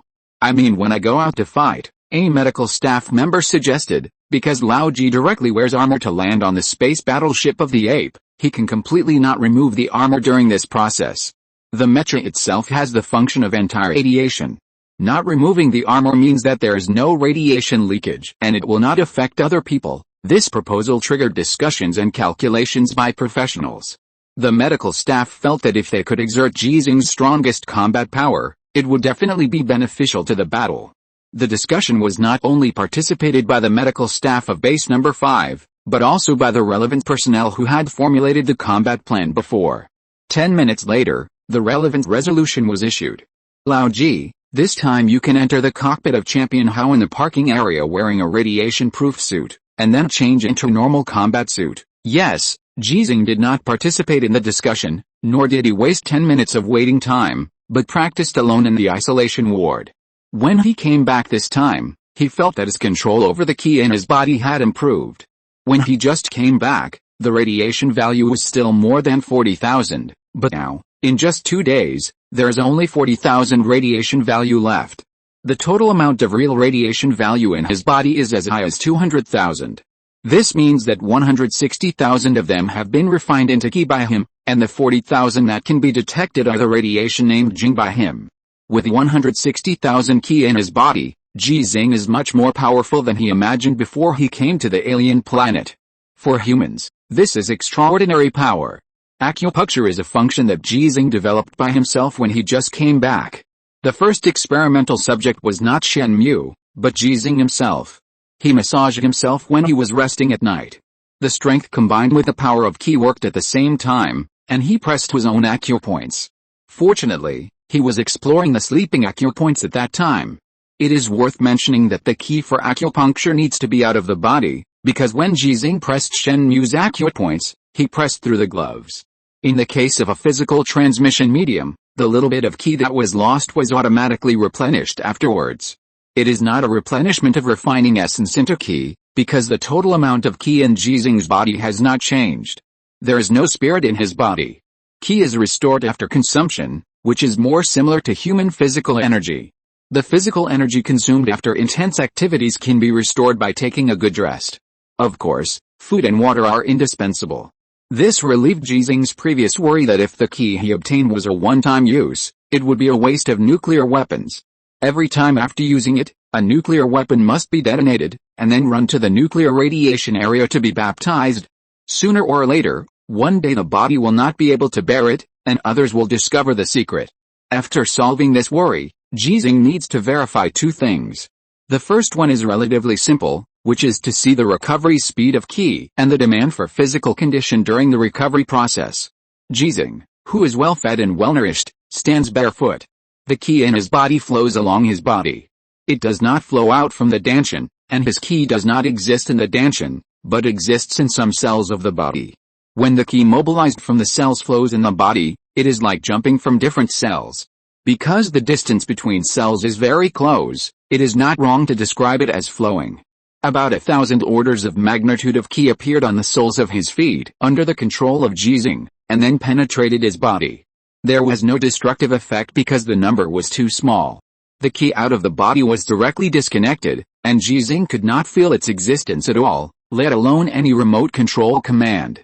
Just like the sand on the fingertips, you can't hold it, you can only let it drift with the wind. Ji Xinghe didn't force it. This is not a problem he needs to solve at the moment, or a function that needs to be studied. There are many problems, one by one. Don't be anxious, it's easy to cause trouble. After consuming 1,000 orders of magnitude of Qi, Ji Xinghe stopped standing, connected some advanced medical equipment, and began to detect his own physical condition, mainly in terms of body nutrients. Sure enough, there was some consumption, and there was indeed some recovery. The time is not long. In a nutritious or well-fed state, he only needs a few minutes to recover 1,000 orders of magnitude of Qi.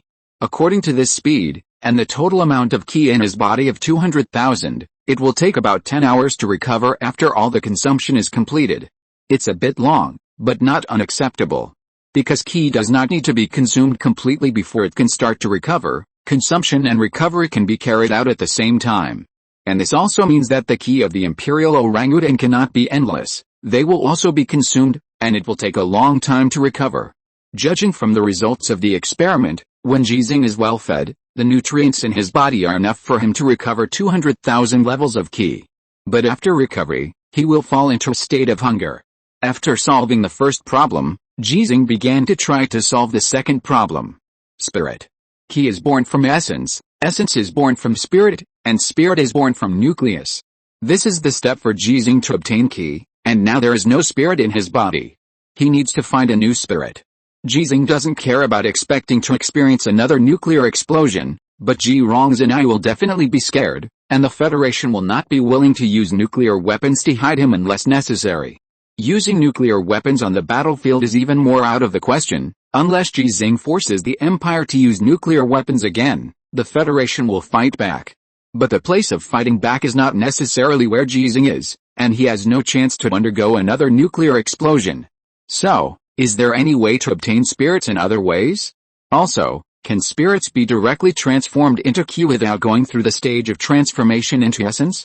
The latter question does not need to be considered for the time being. Only by finding a way to obtain the spirit first, Ji Xinghe will have the opportunity to verify it. The spirit is the radiation produced by a nuclear explosion. In addition to the explosion of nuclear weapons, what else can produce similar radiation? Ji Xinghe began to think about the knowledge in his mind. If the nuclear fuel cell of the mecha leaks, it will also produce nuclear radiation. There are some damaged nuclear fuel cells in the machine repair area. If there is a leak in the nuclear reactor of the base, there will also be nuclear radiation, but that is too dangerous and cannot be tried. But the nuclear reactor will produce nuclear waste while generating energy, so you can try it. From this point of view, nuclear fusion technology is not so good. If it is the previous nuclear fission technology, there will be a lot of nuclear waste. I can easily obtain an experiment. Also, sunlight? Sunlight itself is a kind of radiation. Nuclear explosions are happening on the sun every moment, so there is also nuclear radiation in the sunlight. That is, the spirit I need. Ji Xinghe looked up at the sky, but he could only see the ceiling of the base. There is almost no possibility of sunbathing on the alien planet. When you appear outside the base, you must wear protective clothing. The sunlight that can be exposed in relevant buildings or aircraft has also been filtered through multiple layers. Aliens without an atmosphere similar to that of the Azure Star cannot completely isolate cosmic radiation and a large amount of radiation in the sunlight that is harmful to the human body, so they cannot be exposed directly. The idea of basking in the sun to obtain spirits was temporarily dispelled by Ji Xinghe. He plans to try again after returning to the Azure Star. If the atmosphere is too isolating, he will transform a space car and drive it into space to bask in the sun. The premise is that at that time, he has not found a way to obtain spirits. After thinking about it, Ji Xinghe set his sights on the nuclear fuel cell of the mecha, and this requires the help of Shen Mu. But Shen Mu often has some wild ideas. If he inexplicably guesses the experiment and purpose he wants to do, there may be some trouble. In addition to Shen Mu, Who else can help him get a broken nuclear fuel cell? When Ji Xinghe was thinking, he suddenly saw the wooden man pile that he hadn't hid in the past 2 days, so he thought of Xinghe. Xinghe has a nuclear fuel cell in her body. As a mechanic, he has too many ways to make it damaged. Moreover, this can also make Ji Xinghe behave for a few days, and he will not think about driving Xinghe to train every day. It is difficult for a child's body to withstand high-intensity and high-frequency training. Recently, Ji Xinghe's body has not recovered as fast as before due to stress, training and other reasons. Ji Xinghe is a little worried. If it goes on like this, it may delay Ji Xinghe's return to the Blue Star and the time for Ji Xinghe to start the 3rd stage of treatment. The key he controls cannot guarantee that Ji Xinghe can be cured, so Ji Xinghe needs normal treatment methods. Xinghe, my lord, I'm here, I want you to help with something, my lord, please tell me, Xinghe is willing to die for you, then commit suicide. Chapter 369, Spirit and Key. When Ji Xinghe tried to remote control, Xinghe was damaged, but it did not attract much attention. After all, in the impression of many people, Xinghe was built by Ji Xinghe and Shen Mu a long time ago using discarded parts from the warehouse of base number 6. It is a miracle that it can run until today. Every time Ji Xinghe drives Xinghe, many people are worried. As for Shen Mu's later upgrades to Xinghe, many people don't know. As for remote control, it is nothing new for the Federation. There have always been related studies to avoid damage to mecha warriors. It's just that because of the environmental problems of alien planets, it is easy to have communication interruptions, and remote control has become useless. Old Ji, we are here to help. You take a break. You will go out tomorrow. Go back and recuperate. Then you can kill them without leaving a single piece of armor. That's right, you don't need to do it yourself to repair mechas now. A group of mechanics flocked in. They were the people who were most concerned about the damage to Xinghe, but their kindness was rejected by Ji Xinghe. It's okay. I'm idle anyway. Repairing a mecha doesn't take much physical strength and energy. You should go and do your business, because Xinghe will not participate in the war. Repairing Xinghe is not a serious matter. Ji Xinghe said that there was no problem at all. Under his persuasion, the mechanics all left. There are still many imperial mechas in base number 5 that need to be modified. The damaged mechas in the previous battle also need to be repaired. The mechas ready to participate in the war need to be maintained, and overhauled. Some of the resources that have been transported also need to be built into mechas that can participate in the war. They are actually very busy. Just like Shen Mu, after sleeping for a day and a night, he woke up and went straight to the repair area to start building Zanshin. He still lacked 16 Zanshin-class mechas that had not been built. It is not enough to just build all the Zanshin-class mechas. Some spare parts need to be prepared for Zanshin. And be prepared to build a new Zanshin. The Xing team became the Xing Mecha Independent Corps, and the number of mechas required increased from 30 to 180. According to Ji Xinghe's standards, all members must be required to be Zanshin. Shen Mu has a long way to go. However, when the demand for Zanshin increased from 30 to 180, some parts could be systematically mass-produced, which reduced Shen Mu's pressure on manufacturing and enabled him to prepare spare parts more fully. The repair work of Xinghe could only be done by Ji Xinghe alone. Because he is still a radiation source, others are easily affected by him, so the repair work is carried out in a repair cabin. The outside world is isolated, and only Ji Xinghe is left. Let's not discuss whether Xinghe is a person for the time being. Anyway, Xinghe has no nuclear fuel cell now and has entered a dormant state. It does not have the ability to transfer its consciousness for the time being because there is no suitable carrier. Looking at Xinghe in dormancy, Ji Xinghe did not immediately replace the nuclear fuel cell for Xinghe, nor repair the parts that could cause the nuclear fuel cell to break. He looked at Xinghe's motherboard and fell into deep thought. It is called a motherboard. But it is completely different from the computer motherboards commonly seen on the Azure Star when Ji Xinghe was just born. Some of them are like a hard drive, a metal box the size of an adult's palm, with extremely strong shock and fall resistance. In a sense, this is the real Xinghe. The mecha is just an external part that can be replaced at any time, just like Ji Xinghe can drive different mechas. If Xinghe's body is installed on any mecha, that mecha is Xinghe. If Xinghe is not irreproducible, all the mechas of the Federation can be Xinghe. Or, countless Xinghe. If this palm-sized metal box is destroyed, Xinghe will be truly dead and there will be no chance of resurrection. Ji Xinghe's state of contemplation did not last too long, and he began his repair work expressionlessly. Xinghe's trust in him exceeded his imagination. When he ordered Xinghe to commit suicide, Xinghe actually committed suicide. What else is there to say? Although the suicide he asked for was not real suicide, what is the difference between suicide to this extent and real suicide? Give your life completely to Ji Xinghe to control. One thought is life, one thought is death. The repair work was completed quickly, and the damaged parts of Xinghe were replaced, and the nuclear fuel cell was replaced. When Xinghe woke up again, she saw Ji Xinghe, who was not wearing protective clothing, holding a broken nuclear fuel cell in a daze. "My lord, please put on the radiation protection suit immediately." "After testing, no need, I know it in my heart. Don't forget that I am a radiation source now, with more radiation than it, this is the truth. The nuclear fuel cell technology of the Federation is very strong. Even if the nuclear radiation leaks due to damage, the magnitude is not as good as Ji Xinghe's now. But the durability is better than Ji Xinghe." When Xinghe wanted to persuade her again, Ji Xinghe gave an order directly. "Clear the nuclear radiation in your body yourself, otherwise Xinghe will be unhappy." Yes, Xinghe immediately executed the order, controlling her mechanical arm and the related equipment that can be remotely controlled next to her to clean up the residual radiation in her body. Seeing this scene, Ji Xinghe was a little amazed. Xinghe can actually complete a certain degree of repair work on her own, if she is released according to Xinghe's requirements. One thing that many people forget is that when building Xinghe, Ji Xinghe used a lot of parts from the Empire Mecha. This also means that Xinghe can obtain maintenance resources from the Imperial Mecha. What kind of monster did he create? Ji Xinghe thought so, which was actually a bit shameless. Xinghe was not built by him alone.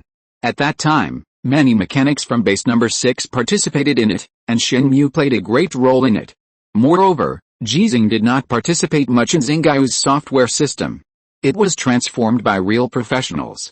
The core is Long Zhao's strongest artificial intelligence program Nuwa. He only knows a little about software engineering.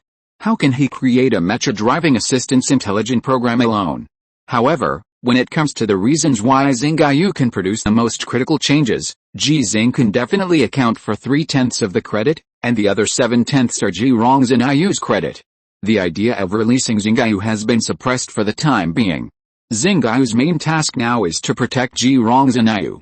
If there are not enough transportation resources to carry Xinghe when he returns to the Azure Star, Ji Xinghe may consider giving Xinghe a freedom. Maybe, when he returns to the alien star, Xinghe can give him a surprise. Ji Xinghe focused on the present. He had to conduct an important verification of the spirit before he set out tomorrow. If he failed, he could only wait until the next time he came back to conduct other verifications. The nuclear fuel cell in his hand looked like a disc with a diameter of 32 centimeters, which was about the same size as a household frying pan, with a slot in the middle for filling the reactant medium. Because of the damage to the function, nuclear radiation was leaking out continuously. Ji Xinghe, who was not wearing protective clothing, was holding it with both hands again. He could be said to be the biggest bearer of nuclear radiation in the repair cabin. Standing still, feeling himself, Ji Xinghe, whose mind was clear, finally felt the spirit that was no longer in his body. It was almost the same as the feeling in the nuclear explosion environment before. The spirit leak from the nuclear fuel cell spontaneously poured into his body when it came into contact with his body. The spirit in Ji Xinghe's body once again used Ji Xinghe's body as a battlefield to fight the spirit that invaded his body. Spirit, can it be directly converted into ki? Ji Xinghe ignored the battle in his body. Both his body and the spirit in his body were already very experienced. It can be said that it is in a fully automated state, and he does not need to spend any mental energy. Then his mental energy can be used for other purposes, trying to find a way to directly turn spirit into ki, which can save a lot of time and reduce damage to the body. Moreover, if it can be done, Ji Xinghe will not need to wear anti-radiation combat clothes in the future. It means never having to wear it. The heavy anti-radiation combat clothes do have a certain degree of influence on his operation of the mecha. If he had not kept the ki flowing in his body during the operation of the mecha, and then obtained a comprehensive increase in physical fitness, he would not have achieved amazing results in the last battle. Although it has been confirmed this time that he does not need to wear anti-radiation combat clothes when he goes out, He still needs to wear it when he is in the base. This has a great impact on his training of Qin Tong and others. Verbal guidance is far less useful than teaching in actual combat. Before he leaves the Azure Star, he needs to make Qin Tong and others stronger. If he finds a way, he will pass the power of Qi to Qin Tong and others. And Han Li.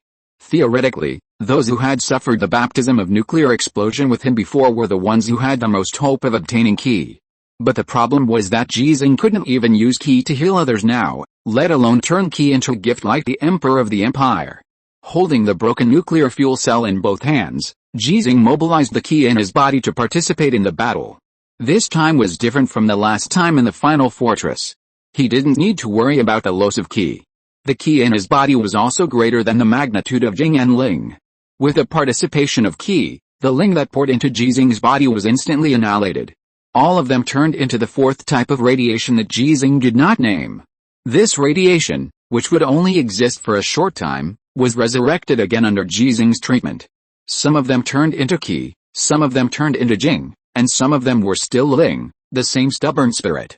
Then die. Ji Xinghe controlled the Qi and Jing and killed the stubborn spirit again. This time, they all turned into Qi after resurrection.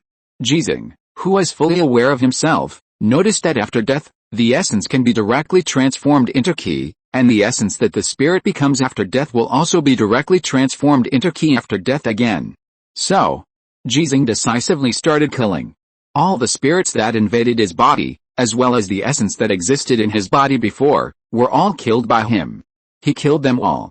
Until there was no essence in his body, only Qi and the spirits that continued to invade his body. These spirits were killed continuously after entering his body. In the process of being killed, they were constantly transformed into the Qi that Ji Xinghe needed. So that's it. Ji Xinghe finally mastered the method of directly turning spirit into Qi, which means that he can make his body no longer have radiation value. He can hug Ji Rongzhenyu. My lord, Xinghe suddenly said, you have kept this broken nuclear fuel cell, and I can't complete the cleanup of my own nuclear radiation. Oh, sorry. Ji Xinghe stopped the experiment, sealed the nuclear fuel cell in his hand, put on his radiation protection suit, and began to help Xinghe clean up the radiation. When the repair hatch was opened, Ji Xinghe saw Ji Rongzhenyu, who had been waiting for a long time. He wanted to give Ji Rongzhenyu a long-lost hug, and Ji Rongzhenyu should also want to give him a long-lost hug. But now is not the time. He can't let people know that the radiation value of about 40,000 in his body suddenly disappeared. Even if he is the unscientific Ji Xinghe, this is too unscientific. Waved. Ji Rongzhenyu ran over. The hug through the anti-radiation suit made people feel unreal. Xinghe, can you not drive Xinghe when Grandpa goes on the expedition this time? Why? Because there are residual radiation in the cockpit of Xinghe. It has not been completely cleared, and it takes some time to evaporate naturally. No, Grandpa. Xinghe heard that the Mecha warrior uncles can ignore this level of residual radiation. They are adults. Xinghe is still a child, and when Xinghe grows up, she can be the same as them. Okay, Ji Rongzhenyu agreed, but her thoughts were completely different from Ji Xinghe's instructions. She felt that Ji Xinghe didn't let her drive Xinghe just because she was not strong enough. She wanted to become stronger, because she wanted to become the champion Marcus for Ji Xinghe. Radiation? Grandpa had endured so much radiation and was not afraid. She only needed to endure this little radiation, so she shouldn't be afraid either. Because she carried Ji Xinghe's legendary bloodline. Chapter 370 Good Intentions. Xinghe, open the door. After testing, the nuclear radiation left in the cockpit will take 5 to 7 days to completely dissipate. Princess, please wait patiently. I have read the test report, which is the radiation level of the MRI examination. It's okay, there is something wrong. The MRI examination time is very short, and you have to enter the cockpit for a long time for training. My combat suit can isolate a certain degree of nuclear radiation. I have calculated that it can completely offset it. Princess, this is not actually a math problem. What is the problem? It's a question of life and death. After Xinghe answered, she felt it was inappropriate and added, my life and death. Ji Rongzhenyu was a little angry and kicked Xinghe's foot. But before the kick hit, she quickly took it back. If Ji Xinghe saw her kick, he would definitely appreciate it. Receive and send as you like, and the strength is as you wish. At the age of 7, she already has a feeling of entering the house. Huh? Xinghe is so annoying. I won't play with you anymore. Ji Xinghe turned and left, leaving Xinghe alone to grieve. She began to wonder if she had done something wrong. It's right to listen to the Lord, and Ji Xinghe can really decide her life or death. It's also right to listen to the princess. She was born because of Ji Xinghe, and the meaning of her existence is to protect Ji Xinghe from harm. But when Ji Xinghe and Ji Xinghe's words conflict, who should she listen to? The ability to think for herself is a very critical issue for her existence. Xinghe looked at Ji Xinghe's back as she left, hesitated for a moment, and decided to mobilize the relevant monitoring permissions. All the cameras in the machine repair area became her eyes. So she could clearly see that Ji Xinghe appeared in the number 88 operating area where Shen Mu was. Shen Mu, who was doing his best to build a mountain-cutting mecha, did not notice Ji Xinghe's arrival. The machine repair personnel next to him noticed it, smiled and was about to ask, but was rejected by Ji Xinghe. This scene is not the first time today, so the machine repair personnel in the number 88 operating area knew that Ji Xinghe just wanted to watch quietly by the side, so they continued to be busy. No one paid any attention to Ji Xinghe, who skillfully picked up a doll from the shelf next to her. It was a gift Harris had given her before. At that time, Harris had not yet joined the Galaxy team, and was an independent special mecha warrior in charge of a mecha team. During an orbital airborne combat mission, he had some verbal disputes with Ji Xinghe. This doll is Harris' apology. It should be said that this thing is too expensive on the alien planet, and even Ji Xinghe only has 6 now.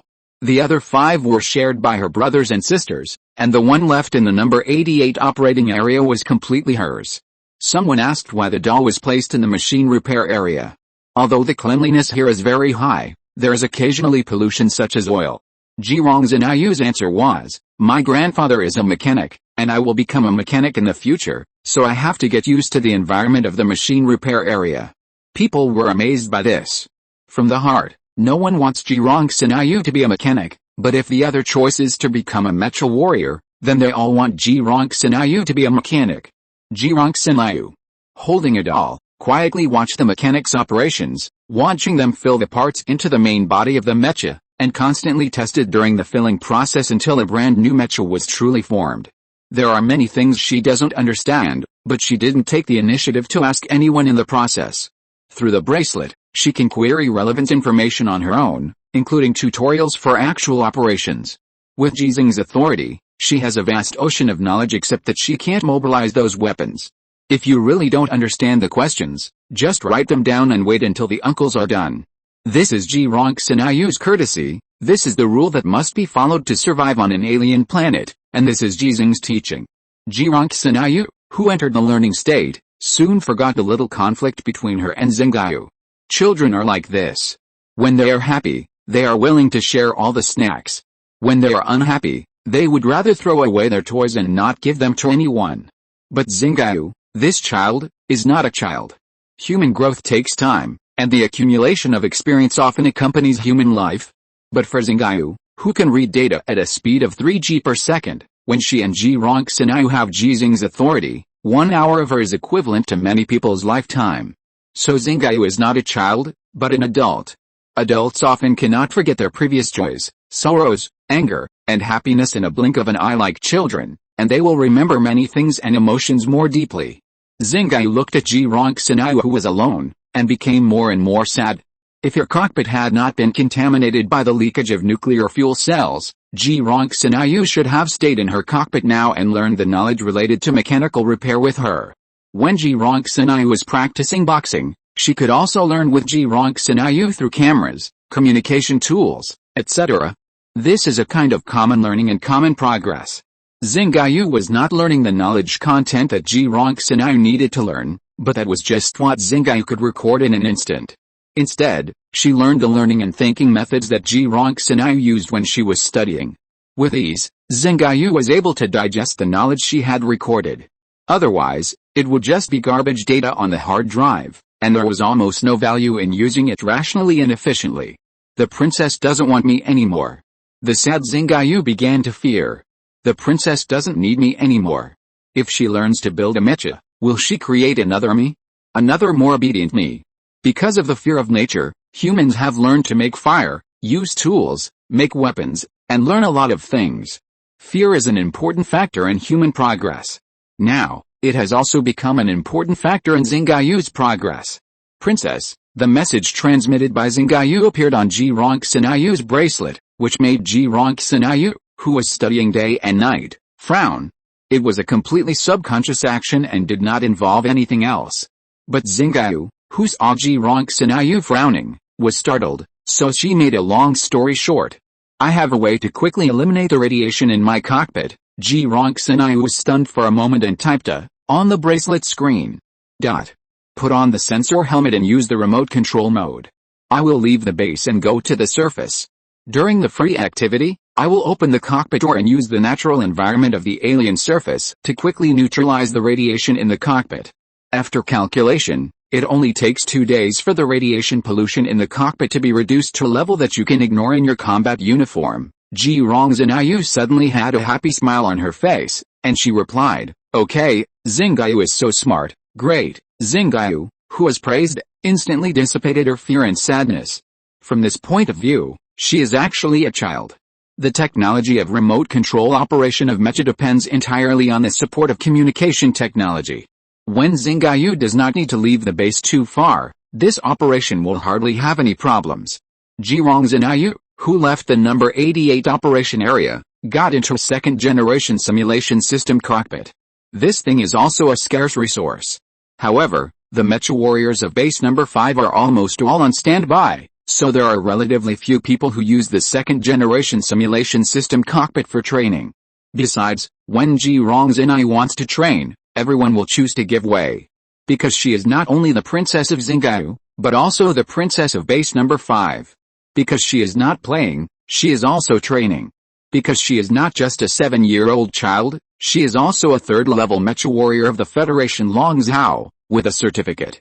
With Ji Xinghe as a cover, Xingyu can leave base number 5 unscrupulously and carry out radiation neutralization within the absolute warning area.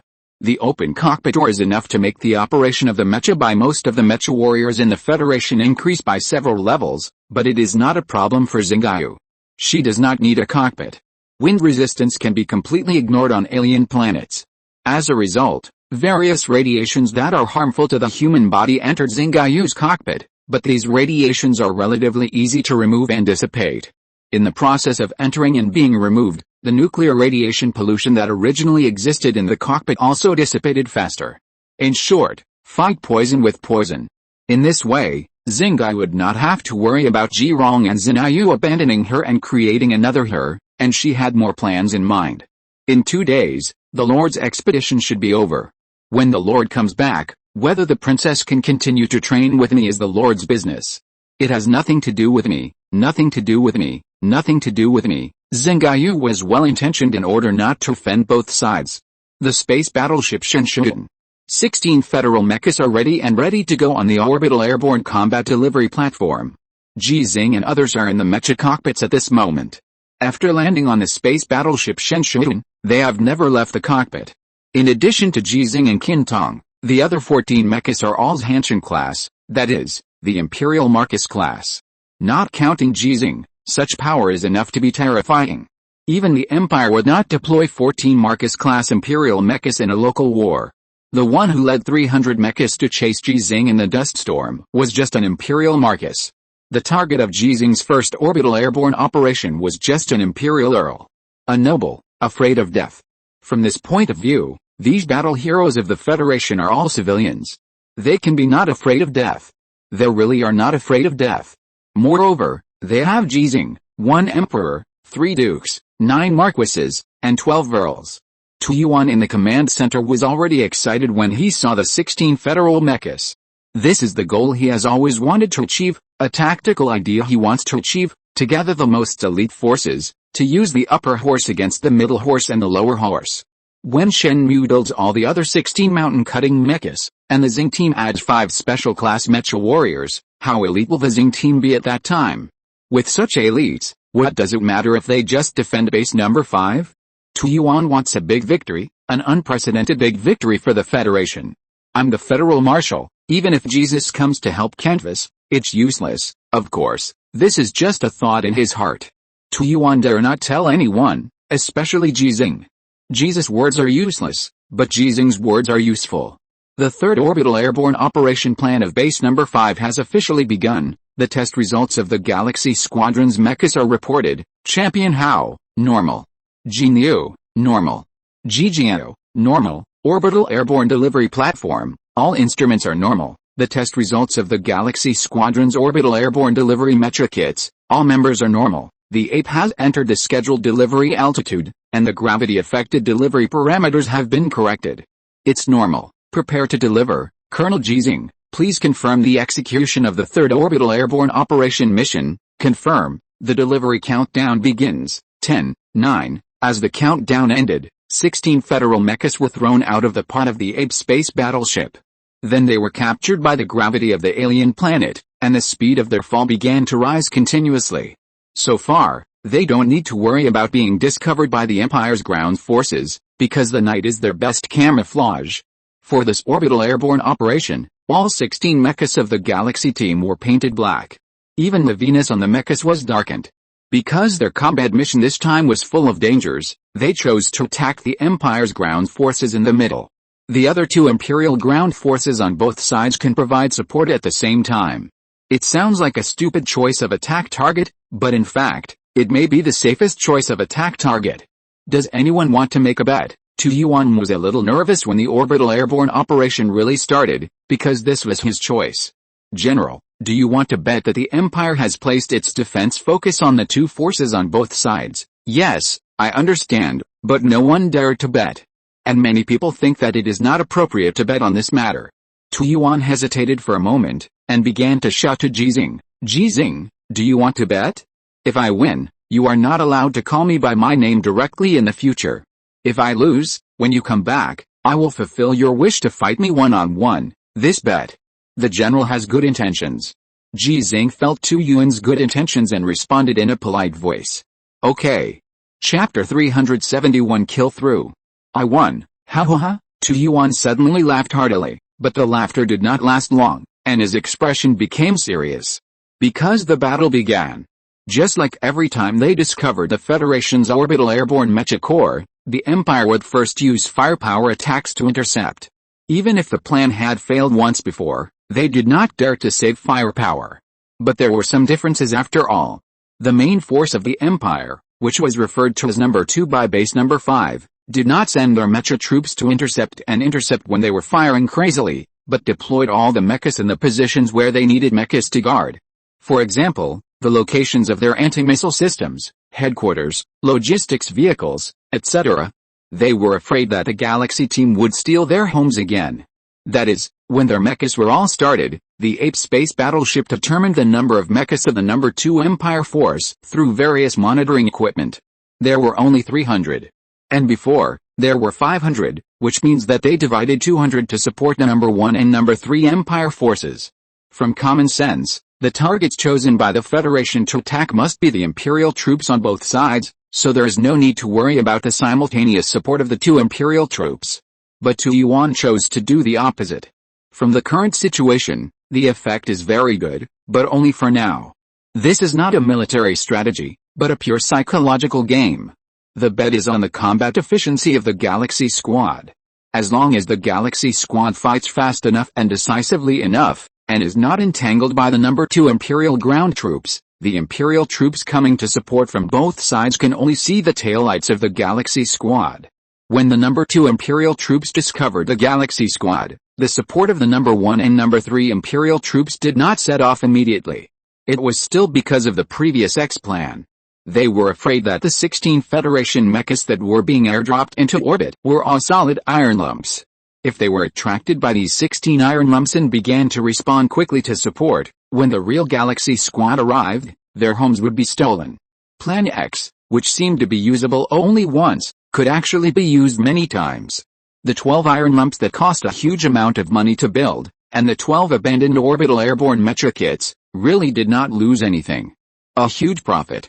Team Galaxy landed successfully, all members were unharmed, and all mechas were unharmed. A loud report sounded in the command center of the ape, but Tu Yuan's serious expression did not change at all. The time for joking and having fun was over, and there should be no messy thoughts at this time. Prepare fire support. Yes, Notify base number 5 and let the assembled mecha troops prepare for support. Yes, the repair cabin is ready, they can do all the preparations, and they can do them very well, but whether these preparations can truly accomplish their mission depends on the Galaxy team, which is already on the alien land. Team Galaxy has already started the charge. Based on the intelligence provided by the Ape space battleship and the sudden entry of the Second Empire force into combat status, they can clearly understand the movements and arrangements of the Second Empire force. There were no groups of Imperial mechas blocking their way, so they could charge fearlessly against the 150,000 Imperial troops. On the original 4 Imperial marching routes, number 1 and the annihilated number 4 were both composed of 100,000 troops, and number 2 and number 3 were both composed of 150,000 troops. A total of 500,000. From the perspective of military strength, Tu Yuan's decision this time was extremely bold, and Ji Xinghe's ability to carry out this combat mission was also extremely bold. Higher risk often means high reward. In the communication channel of the Xinghe team, Qin Tong, who had arranged the tactics, was making the final summary. 5 kilometers. Their 150,000 troops only have a total length of 5 kilometers. As long as we kill through these 5 kilometers, they will be directly crippled by us. The Imperial reinforcements on both sides are 25 kilometers away from us, 5 times the distance we need to charge. Although our speed is not as fast as the Imperial mechas that come to support us during the charge, we have fire support and can slow down their support speed. I emphasize it for the last time, it's good that our combat goal is to kill through them, but we must not fight to the death and leave the charge formation. Once the support speed of the Imperial mechas changes beyond the plan, we must leave the battle and start retreating at the first time. Lao Ji, this time, you must not leave our formation. It is not excessive for the deputy captain to say this to the captain. Because many times, Ji Xinghe kills too much? Yes, Ji Xinghe himself is also very clear about this, and he should say yes like an ordinary team member. What should be said has been said, and the rest is to charge. Under the illumination of the flares fired by the Empire, 16 black federal mechas, on the land of the alien planet, faced the Empire's ground forces that outnumbered them 10,000 times in a charge formation. People in places such as the Ape, base number 5, and the Nantianmen space station, who had long known that this scene would happen, still felt an uncontrollable excitement when they actually saw it. Some people even reached the point where they couldn't breathe, their pupils dilated, and their whole bodies trembled. This is the Galaxy Squad. This is Ji Xinghe. This is the champion. At this moment, many people understood why Shen Mu, the genius major mechanic at base number 5, named Ji Xinghe's temporary backup mecha the champion. Because Ji Xinghe, the ace mecha warrior who drove it, was the Federation's champion, and there would be a day when he would be crowned a wolf and the dead. The Empire's artillery roared again, but no one except the Galaxy Squad could hear this roar. No one could see the mechas of the Galaxy team clearly. They were all buried in the dust caused by the artillery fire. They could only use the cursors representing them to determine that the 16 mecha warriors of the Galaxy team were still driving their mechas to charge. People with relevant authority switched perspectives. The first choice was naturally Ji Xinghe's champion. So they saw an Imperial mecha, which was prepared in advance, but still failed to raise its weapon and was shot down by the champion. This was just the beginning. The 3 Imperial mechas blocking the champion were all shot down before they could even slow down the champion's charge. One of them even had its cockpit shot down from behind. It was the champion who had already run past, who shot back with a lightning speed and killed the Imperial gorilla in it. Such a destruction was not a big loss for the Empire.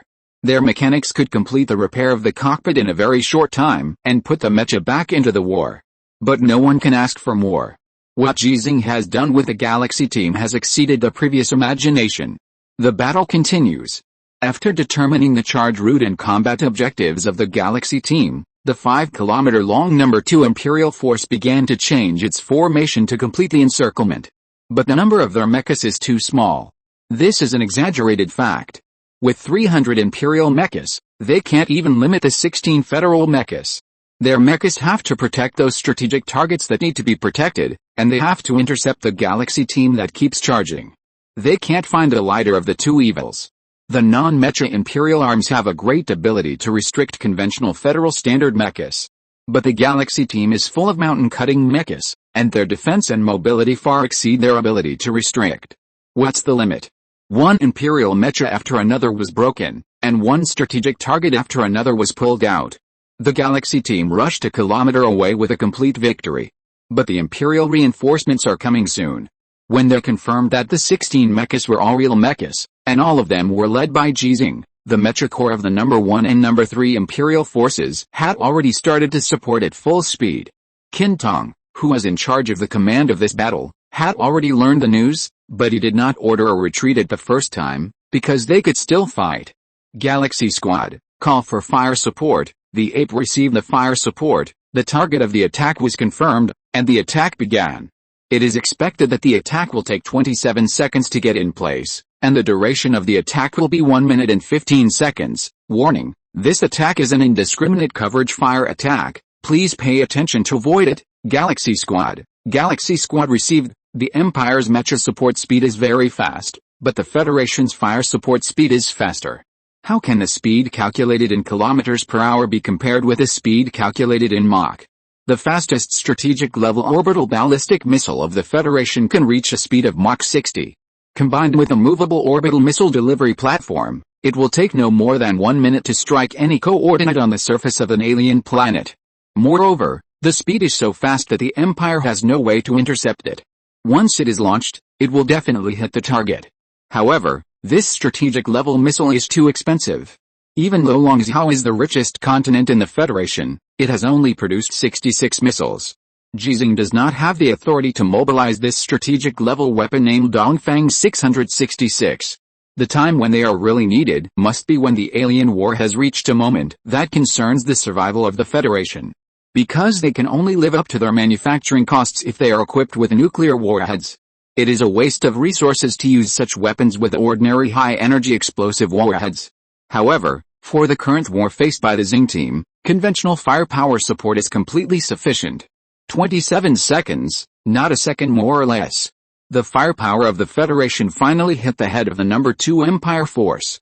The number 2 Empire force, which has been killed by the Xinghe team for 1 kilometer, has a Flyknit anti-missile system.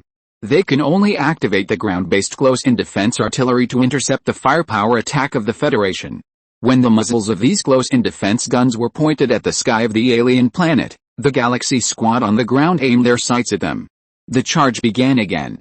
The Galaxy Squad's combat goal this time, including the last combat goal, was never to destroy a number of Imperial mechas. Their real combat goal was only these Imperial anti-missile weapons that could intercept the Federation's long-range firepower. 150,000 troops stood there motionless and let the Galaxy Squad kill them. They used the simplest collision method to turn their respective mechas into mud trucks. The time to complete the annihilation was enough for the Empire's support to come dozens of times. But for the Federation's missiles, as long as there was no anti-missile system, even if it was to annihilate 1.5 million Imperial troops, it would only take a moment.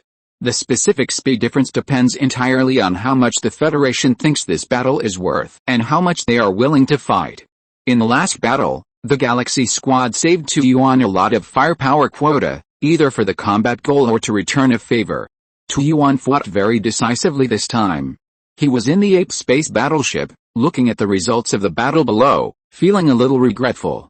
The 1 minute and 15 seconds of firepower strike had ended, and the firepower coordination costing more than 7 billion was destroyed. Although the results were very good, the Galaxy Squad, which was originally about to be besieged, started a high-speed charge again, but there was still a long way to go before annihilating the enemy. And the support of the Empire was really coming. Tu Yuan gave a decisive order. Give me another 7 billion, no, 8 billion, give you 2 minutes, I want to see the effect of a strike of 15 billion, yes, war is about money. Whether it is the mountain chopping equivalent to the Marcus-level Imperial mecha, or the covering firepower strike, it requires huge funds resources to support. The Federation has abundant productivity. After more than 20 years of fighting, it is still so rich. It seems that the situation is very good. But the money spent is almost all the civilians and slave soldiers of the Empire, while the Empire can mobilize all the people. So the Federation can't hold on. So some people don't want to fight anymore. But Tu Yuan wanted to fight, Ji Xinghe wanted to fight, Han Li, Jackson, Qin Tong, Harris, Shen Mu, Su He and many others wanted to fight. How can we continue to fight? Ji Xinghe rushed forward expressionlessly under the firepower support of the Federation. He didn't know much about politics, strategic military, and people's hearts. All he really knew was fighting. In order to continue fighting, in order to end this war in his generation, he could only become a legend and give the Federation one miracle after another. Old Ji, ask me, Su Chuanyan's voice sounded out of place. Ji Xinghe knew what he meant when he heard it. Su Chuanyan, when will you become an ace mecha warrior? Today? Ahoha. When Su Chuanyan laughed out loud, the battle continued. And he spoke word by word. 3, 2, 1, 3 seconds later, the Xinghe team gave the Federation another miracle. General Su Chuanyan was promoted to an ace mecha warrior and became the 17th ace mecha warrior in active service in the Federation. There are 17 aces, and the Galaxy team has 6. Including Han Li and Jackson, as well as Yu Ren, who has always wanted to join the Galaxy team and was promoted to an ace mecha warrior half a day ago. From a certain perspective, Ji Xinghe has already mastered more than half of the Federation's ace power. But this is not enough, far from enough. 2 kilometers left. When the morale of the Galaxy team was high, Ji Xinghe shouted loudly in the communication channel. The second round of firepower strikes will be in place. We still have time, we still have a chance, everyone, follow me closely. Ji Xinghe took back the command that originally belonged to him, and Qin Tong had no objection and followed closely behind him. Ji Xinghe's voice turned into a roar, as if those who said we don't fight anymore, let's talk were standing in front of him, in the communication channel. He said, let's kill them. What he wanted to kill was not the Imperial troops in front of him, but the Empire. If you're listening to this novel on a channel other than Fanfic World, it means they downloaded and uploaded it without effort. We cordially invite you to visit our channel, Mundo Fanfic Novelis. There you'll find the original version of this story and you can explore many other novels of various genres. We're waiting for you to immerse yourself in a world of incredible novels. Chapter 372 The Empire's Galaxy Squad. Ada Kang, who is in the Mountain of Gods, looked at the screen in front of him with a blank expression.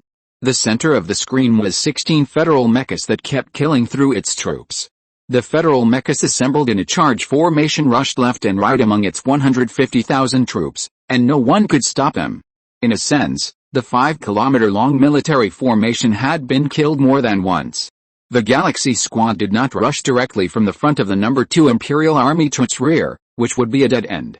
Instead, like a swimming fish, it shook its head and tail in a river composed of 150,000 Imperial troops, constantly moving forward in a Z-shaped shape. From a high-altitude perspective, the route of the Galaxy Squad was like an electrocardiogram, jumping along a center line, drawing a wavy line. This electrocardiogram image was Ada Kang's, and the movement of the Galaxy Squad represented its heartbeat. Although it did not stop, it had already lost. Is their commander the human who asked me to remember his name? According to the intelligence, yes, the human's name is Tu Yuan.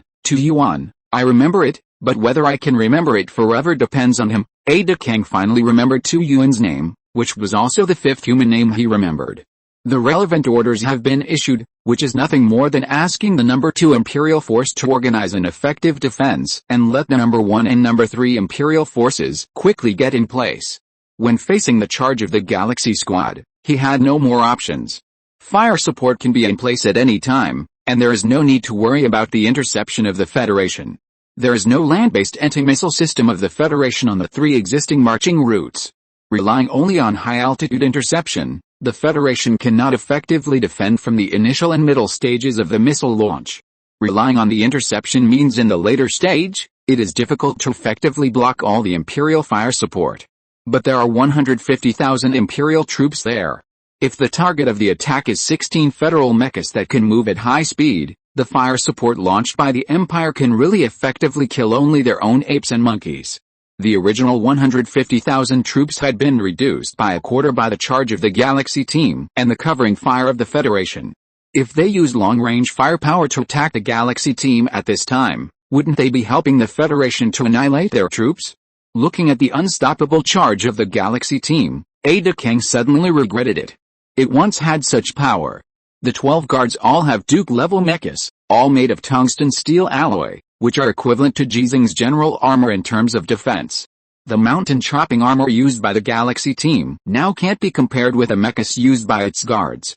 In terms of armor-piercing combat power, Its 12 guards with the title of Earl also surpass these mecha warriors of the Galaxy team. In addition to Kintong, Harris, the Blind Man, the Lame Man, and Sichuanian, Ada Kang can be sure that even if both sides drive the same style and performance of mechas, none of the other people in the Galaxy team can be the opponent of its guards. Of course, Ji Xinghe is not counted, because Ji Xinghe is his opponent. If it weren't for the fact that 6 of whose guards had died in battle and their Duke-class mechas had been seized by the Federation in order to capture Ji Xinghe alive, his guards would have been able to do what the Xinghe team is doing now. It doesn't matter if there is no orbital airdrop equipment. They don't need orbital airdrops. They just need to take advantage of the night with bunker equipment, lurk near the federal troops, and then directly launch a charge. But now, Ada Kang turned around and looked at the 6 guard guerrillas standing behind him. At this time, they were not wearing armor, and their bodies were much stronger than humans. They were more than 2 meters tall and weighed more than 170 kilograms. They didn't have as much fat on their bodies as humans. Speed, strength, explosive power, defense, endurance, etc. were all several times that of humans. Logically speaking, they could form a rapid response mecha formation like the Xinghe team with better mechas. But they were only willing to stand behind him and stay in the relatively safer Imperial command. If this is the case with the Earl, what about the Marquises who only have Marquis-level mechas? What about the Dukes who have Duke-level mechas, at least tens of thousands of square kilometers of fiefdoms, and at least millions of subjects? How could they appear on the most dangerous battlefields and perform the most dangerous combat missions like these federal civilians in the Galaxy Squad? The Empire will never be able to form a Galaxy Squad, even if they have many mecha warriors that are more powerful than the Galaxy Squad. Even if they have many mecha warriors that are more powerful than Ji Xinghe. Ada Kang has begun to doubt that Ji Xinghe has mastered the power of Ki, but he still thinks so. Even if a mere human being has obtained the power of Ki by chance, how can he compare with the Empire that has mastered the inheritance of Ki for 300 years? After being stared at by Ada Kang for a long time, the 6 Earl guards all lowered their heads. No ape squeaked, no ape expressed its position, and no ape wanted to join the war. They are just afraid of death. They are rich and prosperous in the Empire. If this war was not started by the Emperor of the Empire, all their ape families must send forces that meet the relevant standards to participate in the war. They are not even willing to come to the alien planet. Those nobles who really want to come to the alien planet to participate in the war are almost all those nobles whose families have fallen into poverty, just like Ji Xinghe's first captive, who want to revive the glory of the family by making military exploits. Or, it is because the patriarch of the family, the ape with the highest title, has given birth to too many ape cubs and does not have enough territory and titles to reward. Either the strong in the family will participate in the war and obtain more resources through military exploits to satisfy those ape cubs, or let those unpopular ape cubs go to the battlefield to obtain military exploits. The first mecha weapon with characteristics seized by Ji Xinghe, the chain-serrated knife, came from such an ape cub of an imperial noble family. Of course, there are also apes who are aggressive by nature and eager to make achievements through war. Kaisman and his son are such imperial noble apes. But there are too few such gorillas, and none of them are willing to obey each other. Each gorilla has its own ideas and family relationships. Even for Anakin, it is difficult to gather 16 Marcus gorillas like Kaisman. Having 12 earls as personal guards is already a high enough authority for him as an imperial prince. If you don't want to go, then I will find those civilians, or even slaves. After being rejected by his personal guards, Anakin was not angry, because he had other choices. After he made this choice, the 6 Earl gorillas who lowered their heads and dared not look directly at him, but raised their heads and widened their 12 eyes at the same time. The expressions of shock were real. Not to mention them, the other gorillas next to them, as well as the monkeys who served as staff officers, staff, and technical gorillas, all became extremely shocked in an instant. General, a staff monkey summoned up his courage and spoke cautiously. According to the decree, slaves are not allowed to drive mechas, and civilians are not allowed to drive mechas of more than 4 generations, including 4th-generation mechas. According to the intelligence the Federation has, the Empire's mechas are only of the 9th generation, which is related to the fact that they only have the 9th-generation engine. But according to known intelligence analysis, the Empire should have developed the 10th-generation engine, and may even have developed the 11th-generation core engine. Compared with the Federation's most advanced 12th-generation core engine, the performance parameters of the Empire's 9th-generation core engine are already on par. However, the Federation is not worried about this. Because in the Empire, the 4th generation and above mechas are all in the hands of the Empire's nobles. For example, the core engine that the mecha of an imperial prince like Ada Kang can use is at most the Empire's 9th-generation core engine. The 10th generation or 11th generation imperial core engine can only be used by the Imperial Emperor's mecha, and the Imperial Emperor is unlikely to come to the alien planet to participate in the war. Therefore, there is not much difference between having or not having the 10th and 11th generations for the alien war. At least in the short term, there is no actual impact. The decree does have this provision. I know and remember it. As Ada Kang spoke, he turned his head and looked at the screen. The several drones used for filming had all been destroyed by a federal mecha using long-range firepower, and the view is switched to the Imperial mecha that was participating in the battle. But before Ada Kang could see the scene that had just been switched, it was destroyed by a federal mecha covered with the gold stars. Ada Kang recognized this federal mecha because the two small sun patterns on the chest of this federal mecha were very dazzling to it even after being darkened. The reason why the 150,000 troops were attacked by the Galaxy team was directly related to this federal mecha. If it weren't for the need to capture the pilot Ji Xinghe in this mecha alive, some weapons would be restricted, making some mechas with combat power feel restrained. The Galaxy team has been trapped in their siege. Thinking from another perspective, based on its judgment of Ji Xinghe's combat effectiveness and the reason why Ji Xinghe chose this way of fighting, Ada Kang came up with two possible guesses. Ji Xinghe is really not afraid of death. Ji Xinghe knew that he had to capture him alive. There is nothing to say about the latter. But if it is only the former, Ada Kang has a strategy to deal with it. It can find those who are not afraid of death. Those civilians, even slaves. But it doesn't matter. Even if I give them the power to drive mechas, they can't drive mechas to rebel. This is an alien planet. Without logistical supplies, what else can they do besides killing humans when driving mechas? Ada Kang didn't want to watch the constantly switching pictures, and his eyes swept across all the gorillas and monkeys around him. They can't turn around and attack us like the Xinghe team, right? Are you really not afraid that I will kill all of their 9 clans? Besides, you can completely add the function of locking the driving authority to those mechas. If they have any abnormal movements, let them die. Hearing Ada Kang's explanation, the gorillas and monkeys around him were even more terrified. The first 5 generations of standard mechas of the Empire all have the function of locking driving permissions, and Ada Kang asked them to add this function to the mechas, which means that Ada Kang is not going to use the first 5 generations for civilians. According to the normal noble title level and the division of mecha generations, not counting the first 3 generations of Imperial standard mechas, starting from the 4th generation of standard mechas, the title requirements for the drivers are Baron, Viscount, Earl, Marquess, Duke Prince, and Emperor. Of course, this is only theoretical.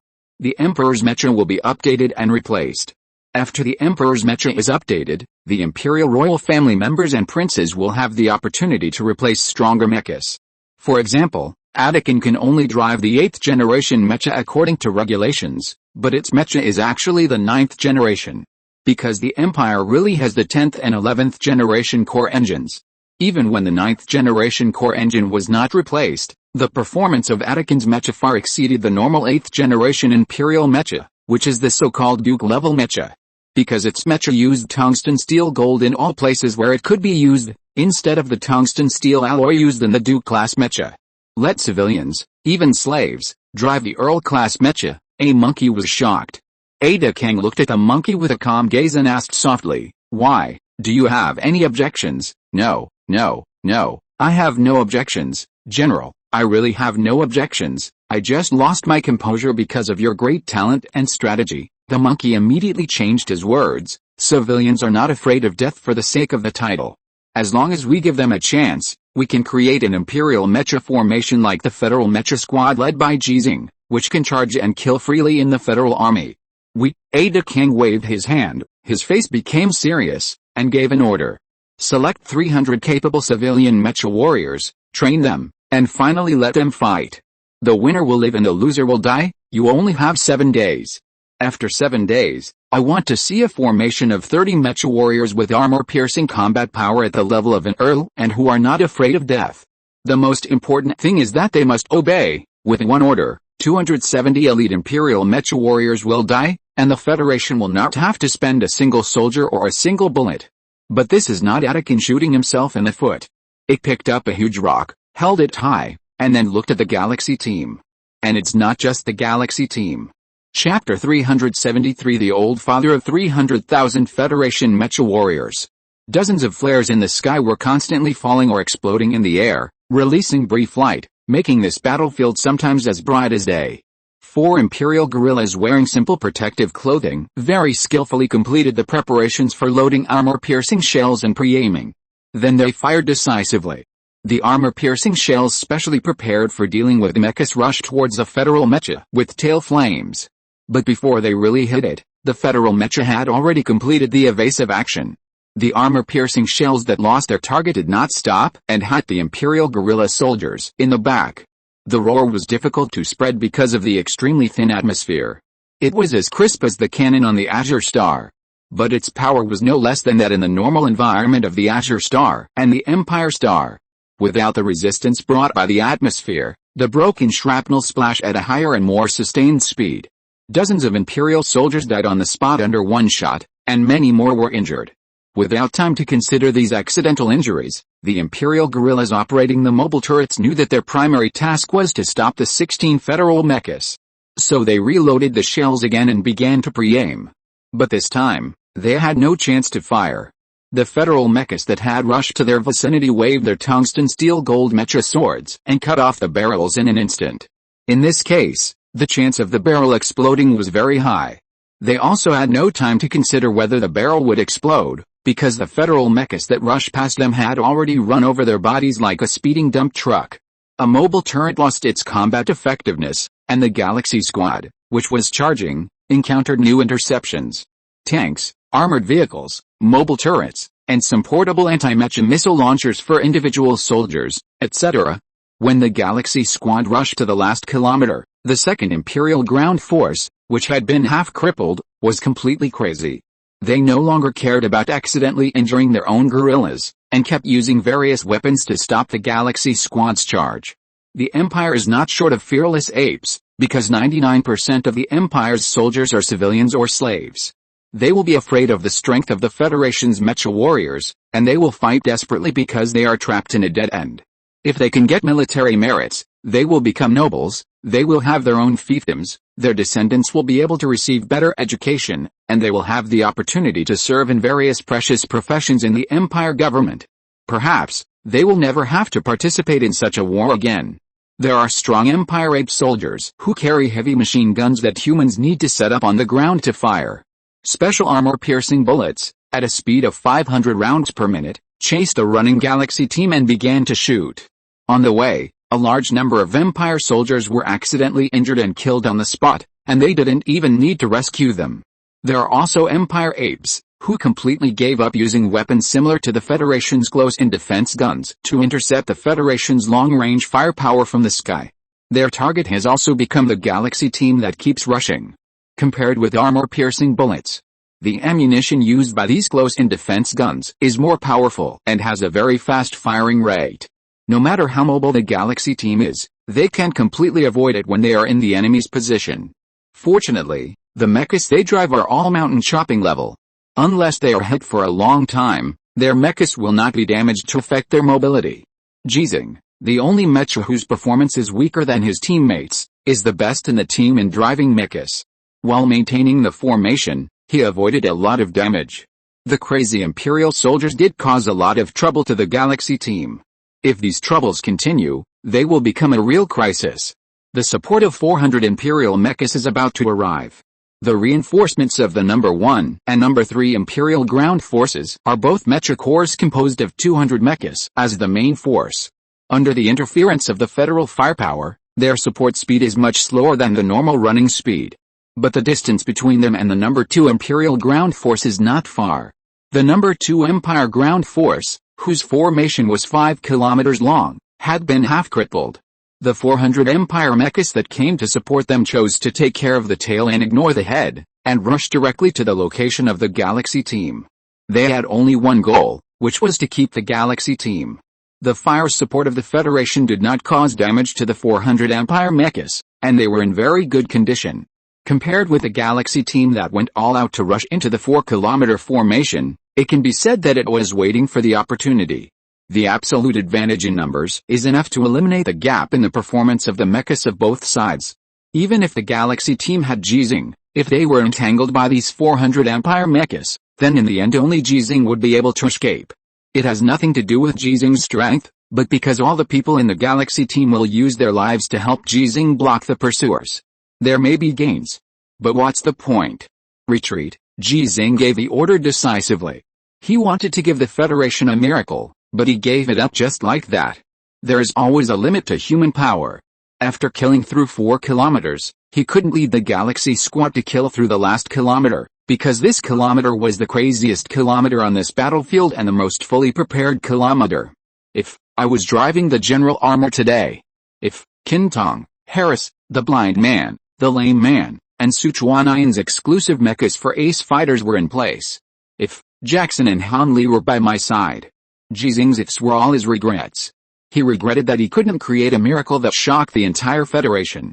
But what he ignored was that everything he had done in the war zone of base number 5 was enough for the entire Federation to call it a miracle. Because it didn't matter. What he really wanted was to celebrate together. Not for Ji Xinghe, but for the real victory. When Ji Xinghe's order was issued, the Galaxy squad directly passed through the Imperial Army formation from the right side of their charge route. The field of vision suddenly became empty. But the crisis was not resolved. When they completely broke away from the Imperial Army formation, the crippled Imperial troops were still able to launch artillery attacks on them. And the firepower attacks were more courageous than the previous crazy state. The 200 Imperial mechas that were originally on the right side changed their positions as they moved, and the pursuit officially began. The 200 Imperial mechas on the other side ignored their compatriots, stepped on the dead or alive Imperial soldiers, and directly passed through the Imperial Army formation that was killed by the Xinghe team for 4 kilometers. They also joined the pursuit. General, we are ready to start washing the ground, someone in the space battleship Shen Shun reminded them in an excited tone. But Tu Yuan did not order them to wash the ground, because Ji Xinghe did not make this request, which means that even Ji Xinghe could not use the earthquake and dust storm caused by washing the ground to kill the 400 Imperial mechas chasing them when facing 400 Imperial mechas. The Xinghe team is indeed stronger than the last time, but their average condition is not as good as the last time the Federation washed the ground. Ji Xinghe did not have time to repair the mechas damaged in the charge. Moreover, they only have 6 more Xiantian class and 4 more special class mecha warriors, but the Empire has 200 more mechas. The stronger Galaxy squad had to face a bigger gap between the enemy and us. Run, run, run. The Galaxy squad fled at full speed, as if they had already completed all the combat objectives this time. They didn't even look back. This was the most reasonable and normal scene, a complete victory that deserved everyone's cheers. But for some reason, seeing the Galaxy squad being chased by 400 Imperial mechas, many people had an expectation in their hearts. They imagined that the Galaxy squad would turn around and then kill through 400 Imperial mechas. People's greed is always like a snake swallowing an elephant. Tu Yuan noticed this, sighed in his heart, and then spoke. Report the results of the battle. Yes, the statistical work of the results of the battle has been done, and it was reported informed as soon as Tu Yuan needed it. The Galaxy squad destroyed 102 Imperial mechas, and our firepower attack destroyed 39 Imperial mechas. The results of the 15 billion firepower attack sounded worse than those of the Galaxy squad. This is actually quite normal. After all, the effect of firepower attack on mecha is very low. If it were not for the containment of the Galaxy team and the Empire's military strength, 15 billion ammunition would not be able to destroy even 39 Empire mechas. Besides, the hardware cost of the Galaxy team is really high. In addition to her 11th generation core engine of the Federation, the cost of the body alone is more than 80 million. With such a high cost, not counting its overclocking mode, the performance parameters are only at the level of the customized modified 16th generation standard mecha that Ji Xinghe drove before.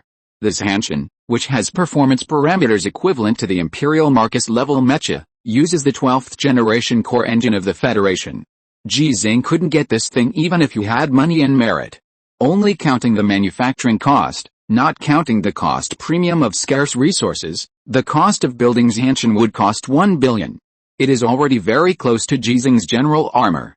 However, the tungsten steel alloy used in the main body of the general armor was seized by Ji Xinghe himself, and then reforged by Shen Mu. There is no specific price for tungsten steel alloy in the Federation, so the cost is actually a bit difficult to calculate. Calculated at a unit price of 1 billion, the price of 15 Xiantian is exactly the firepower quota that Tu Yuan invested in this battle, 15 billion. If it is to manufacture standard mechas, 300 can be manufactured at an average cost of 50 million per machine. Is the charging effect of 300 standard mechas really worse than that of the Galaxy Squad? Maybe it will be stronger. But it is indisputable that if 300 federal mechas were to implement the combat plan of the Galaxy Squad today, in order to achieve the current results, at least more than 100 would be lost. And it is unlikely to escape the pursuit of the Empire Mecha. It is confirmed that more than 80,000 Empire troops have been killed and the Empire tanks have been destroyed. The report's announcement of the results of the battle is still going on. Discussions about spending huge resources to build the Galaxy Squad and whether the results are complementary have also begun in many places. They all receive the battle report from the number 5 base war zone. As for the result, it can only be said that different people have different opinions. The battle in the number 5 base war zone has not yet ended. The Galaxy Squad, relying on the superior performance of the mecha, has already distanced itself from the 400 Imperial mechas that are chasing it, and the distance is getting farther and farther. The 60 mechas that the Empire arranged in advance to intercept lost their function because of the roundabout running of the Galaxy Squad. A total of 460 Imperial mechas can only chase in groups, and then watch the Galaxy Squad run farther and farther with helplessness or relief. But they did not give up the pursuit. Just like the last time, they were waiting for the Galaxy Squad's mecha energy to fall into a state of insufficient energy, or the damage suffered in the previous battle, which was expanded due to the continuous high-speed running of the escape, thus affecting the normal maneuverability of the mecha. This time, they will not give Ji Xinghe time to repair the mecha. Ji Xinghe, this time they will not stop chasing. Tu Yuan's voice sounded in the communication channel of the Galaxy Squad. I think they will chase you to find the exact coordinates of base number 5 at the cost of annihilation. Therefore, you must not bring them back to the defense area of base number 5. Even if the weapons configuration of base number 5 can wipe them out, the result of the precise coordinates being exposed, the result is this defensive battle, which will inevitably end with the destruction of base number 5. This is the biggest disadvantage of fighting a defensive war. Once the precise coordinates are exposed, the Empire's endless medium and long-range firepower will launch a continuous bombardment. It is no longer a defensive battle, but money and logistics. Whoever has more money will win. Whoever has faster logistics will win. The Empire, which has the technology of war gates, has never been afraid to compete with the Federation in conventional firepower. If they did not have satellites on alien planets, the Federation would be directly crushed by the Empire in terms of conventional firepower. But, Tu Yuan changed the subject. We can mobilize all the mechas from base number 5, 300 of them, plus our firepower support and your combat effectiveness. We can completely eat up the 460 Imperial mechas behind you. We are formulating a detailed combat plan and will send it to you later. Now you have to take 316 to 460.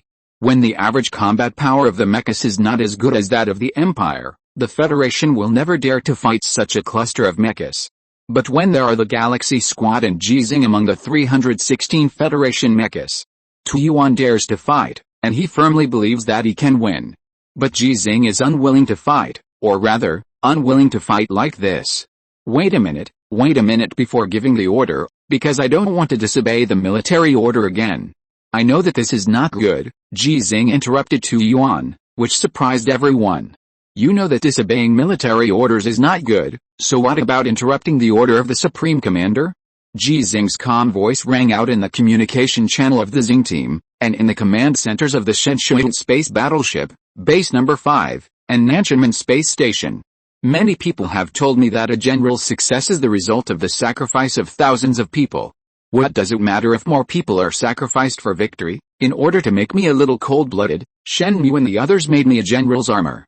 I know they are reminding me in this way. I agreed to this name, but I don't want to be that kind of general. I know you will say that I'm pedantic, that I'm too soft-hearted, and that I'm not worthy of being a soldier or a commander. I also know that maybe one day I will personally give the order to fight to the death, and many people will fight to the death and never retreat because of my order. For example, Qintong, Harris, the blind man, the lame man, Sichuanian, even Shen Mu, this machine master. They will fight to the death because of my orders, even if the weapons in their hands are just wrenches and screwdrivers from mechanics. I know all this, but I don't want this day to come.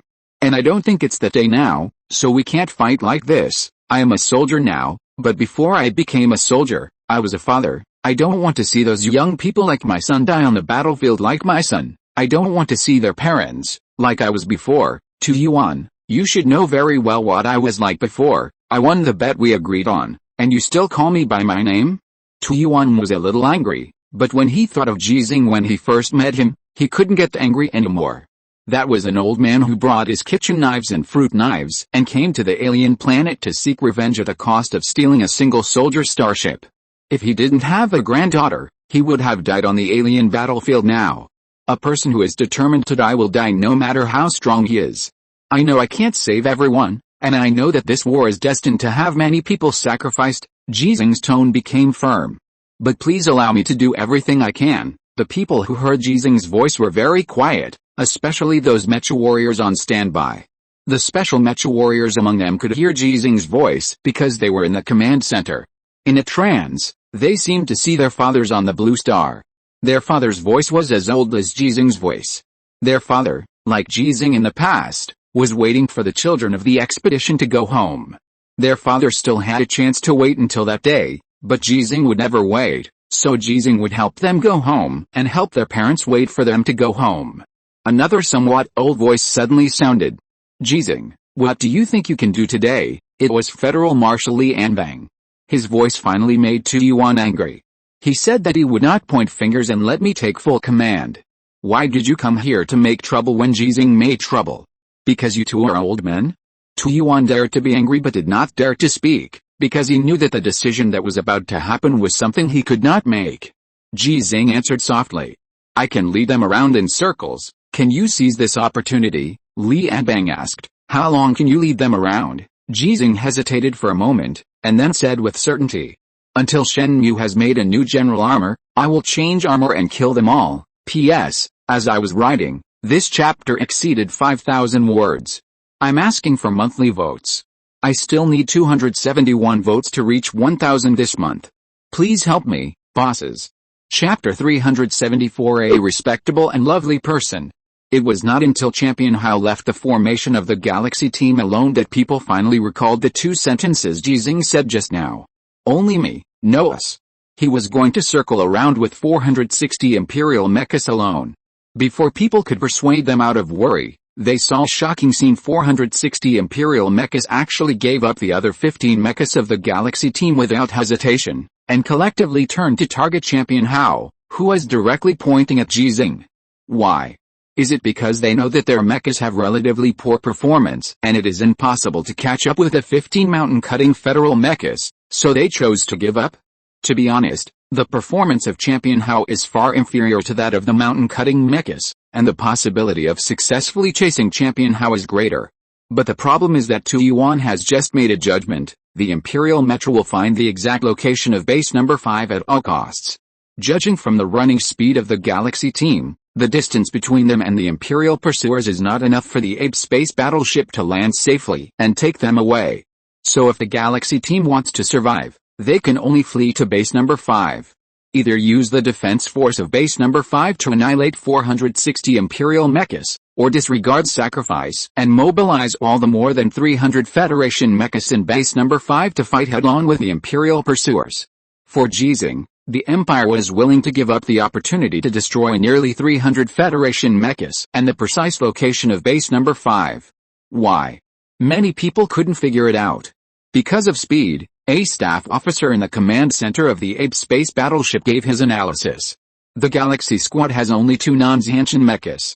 Colonel Qintong's mecha performance is not inferior to Zhanshan, but the speed of the Champion Marcus is incomparable to that of the Zhanshan class mecha. As long as Colonel Ji Xinghe drives the Champion Marcus out of the Galaxy squad's formation, the speed of the Galaxy squad can be increased again, and we can open up enough distance for us to pick up the Galaxy squad. So that's it. The imperial mechas didn't know that they couldn't catch up with the Galaxy Squad, and they couldn't achieve their confirmed combat objectives through the Galaxy Squad, so they could only change their combat objectives. Kill Ji Xinghe, the old father who killed 300,000 mecha warriors of the Federation. Colonel Ji Xinghe must have figured this out, so he has to circle around with 460 imperial mechas alone. He was traveling alone to save the mecha warriors of base number 5 and the mecha warriors of the Galaxy Squad. When everyone thought that these people could be sacrificed. When these people who were saved also thought that if their sacrifice could win a local war, then their lives would not be lived in vain. When Zhu Yuan was about to order the sacrifice of more than 300 federal mecha warriors to exchange a battle victory for Ji Xinghe and his Galaxy Squad with meritorious service, Ji Xinghe used practical actions to tell them, "I don't agree." In the command center of base number 5, several special mecha warriors turned and left without saying a word, and then entered the standby area of the mecha warriors. They still didn't say anything, but played the words that Ji Xinghe had just said. The 500 mecha warriors in the standby area were more silent than before, but their eyes were brighter than ever. It was like a fire that was about to explode. When the lone champion appeared on the big screen in the standby area, they looked at the 460 imperial mechas chasing behind the champion. They stood up with a bang. They looked at the special mecha warriors, the base instructor who is responsible for arranging the personnel, and the members of the Galaxy team who were originally sitting in the front row and had all stood up. They didn't say anything, but they said everything. Put on armor and stand by. Yes, the difference between standing by in the standby area and standing by after putting on armor doesn't seem to be that big, but sometimes, more than 10 minutes or even a few minutes is enough to decide the outcome of a battle, the life or death of a person. But after this order was issued, chaos suddenly appeared. "I have 3 gold stars, why can't you give me a mech? My training results rank 53rd in the entire base. There are 320 mechas, why can't I have one? Let's draw lots, instructor, let's draw lots, instructor, I want to drive a mech, I want to fight, instructor, I beg you, give me a mech." There are 500 mech warriors on standby, and this is not all the mech warriors at base number 5. The number of mech warriors in the Federation far exceeds the number of active mechas. The situation of insufficient mechas often occurs, but there is rarely a phenomenon of fighting for mechas, because they have to obey orders. At this time, there was a situation of fighting for mechas at base number 5. Not only 500 people wanted to fight for 320 mechas, but more mech warriors who got the news rushed to the standby area of the mech warriors at the speed of a 100-meter sprint. The instructors and staff responsible for allocating mechas were stunned. They looked at the excited mech warriors and actually wanted to say that if they could really participate in the war this time, many people would probably never come back. But they didn't say it, because they knew that all the mecha warriors who were fighting for the mecha knew it. Ji Xinghe knew they would die, so he didn't let them go. They knew why Ji Xinghe didn't let them go, so they all wanted to go. 500 mecha warriors blocked the passage from the standby area to the hangar. Some mecha warriors had received orders to stand by in armor, but they were blocked by those mecha warriors who didn't get the order. When more mecha warriors arrived, the chaos had begun to worsen. The whole passage was filled with quarrels and pleadings, and some mecha warriors covered their mouths and recorded their last words on their bracelets. Wang Wei didn't dare to leave the command center and could only shout angrily through the loudspeaker, but his shouting didn't have much effect. When a group of mecha warriors rushed to die, they were not afraid of anything. Find Colonel Ji Xinghe, only Colonel Ji Xinghe can make them obey orders. Someone around Wang Wei reminded him that the real reason he didn't say it was Colonel Ji Xinghe who asked them to refuse to execute orders. Wang Wei was reluctant to contact Ji Xinghe, because Ji Xinghe's champion house speed was not much better than the imperial mecha chasing him. And the champion house reserve energy has reached the warning line, and the ape space battleship has prepared a temporary repair cabin and is about to start launching. Ji Xinghe's time is very tight. If Ji Xinghe is disturbed at this time, the consequences are unimaginable to Wang Wei. "I'll go there." Wang Wei decided to leave the command center and personally solve this chaos that should not exist, but represents the courage and morale of the federal mecha warriors. But just as he walked to the door of the command center and the metal door opened automatically, his footsteps suddenly stopped. A staff officer called him behind him, and he turned around and saw the largest screen in the command center. There are 2 pictures on it. One picture is the champion Hao being chased by the imperial mecha, and inside the champion Hao is Ji Xinghe, who is running alone under the sky that has begun to brighten. The other picture is the Mecha warrior standby area of the base, the passage leading to the hangar. There is a small figure, flexibly passing through the crowded Mecha warriors. Shit. Wang Wei was shocked when he saw this, and he turned around and started running. Guards, let the guards go, Wang Wei, who was running wildly, yelled at a bracelet. He couldn't imagine how much damage the Federation would suffer if that little figure had an accident. Ji Xinghe alone can't save the Federation. His battles require mechas, his operations require federal satellites and firepower support, and he also needs teammates. He can only shine on local battlefields. So far, it has never really affected the overall war. In more than 20 years of alien wars, the Federation was on defense when there was no Ji Xinghe, and the Federation was still on defense when there was Ji Xinghe. There were 2 fewer living bases than before, and the situation was more dangerous. So Ji Xinghe doesn't seem to be that important? Wang Wei doesn't think so, and some people don't think so, because they know one thing very well. Ji Xinghe, who can't save the Federation by himself, can destroy the Federation by himself. Because he can really become the Ji King of the Empire. For his son, he can avenge the entire Empire. For his granddaughter, why can't he avenge the entire Federation? Wang Wei, who already knew a lot about Ji Xinghe, even thought that Ji Xinghe dared to take revenge on the world, including the Federation and the Empire. Where is Suhi? What the hell is Suhi doing? Wang Wei's furious running suddenly stopped, and on the screen of his bracelet, Suhi, who was cursing, appeared.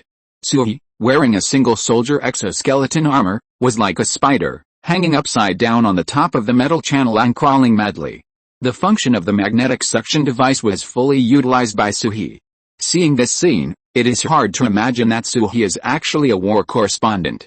He is not good at fighting at all, and should not be good at using single soldier exoskeleton armor. But efforts are never in vain. Suhi is no longer the reporter who can only make wishes silently. His growth in the past year or so, especially after Ji Xinghe privately asked him to protect Ji Rongzhenyu, is enough to make everyone look at him with admiration. Crawling upside down on the ceiling is just the tip of the iceberg. Seeing Suhi catching up with Ji Rongzhenyu, who was walking through the crowd, and appearing at the front of the passage with Ji Rongzhenyu, they were protected by the instructors, staff officers, and special mecha warriors who were also scared and sweating. Wang Wei finally breathed a sigh of relief. He knew that no one in his base would hurt Ji Rongzhenyu, and he was afraid of accidents. Looking at the bracelet screen, Wang Wei continued to run wildly. Suhi, who fell from the ceiling, looked at Ji Rongzhenyu with lingering fear, and couldn't say a word if he wanted to educate her.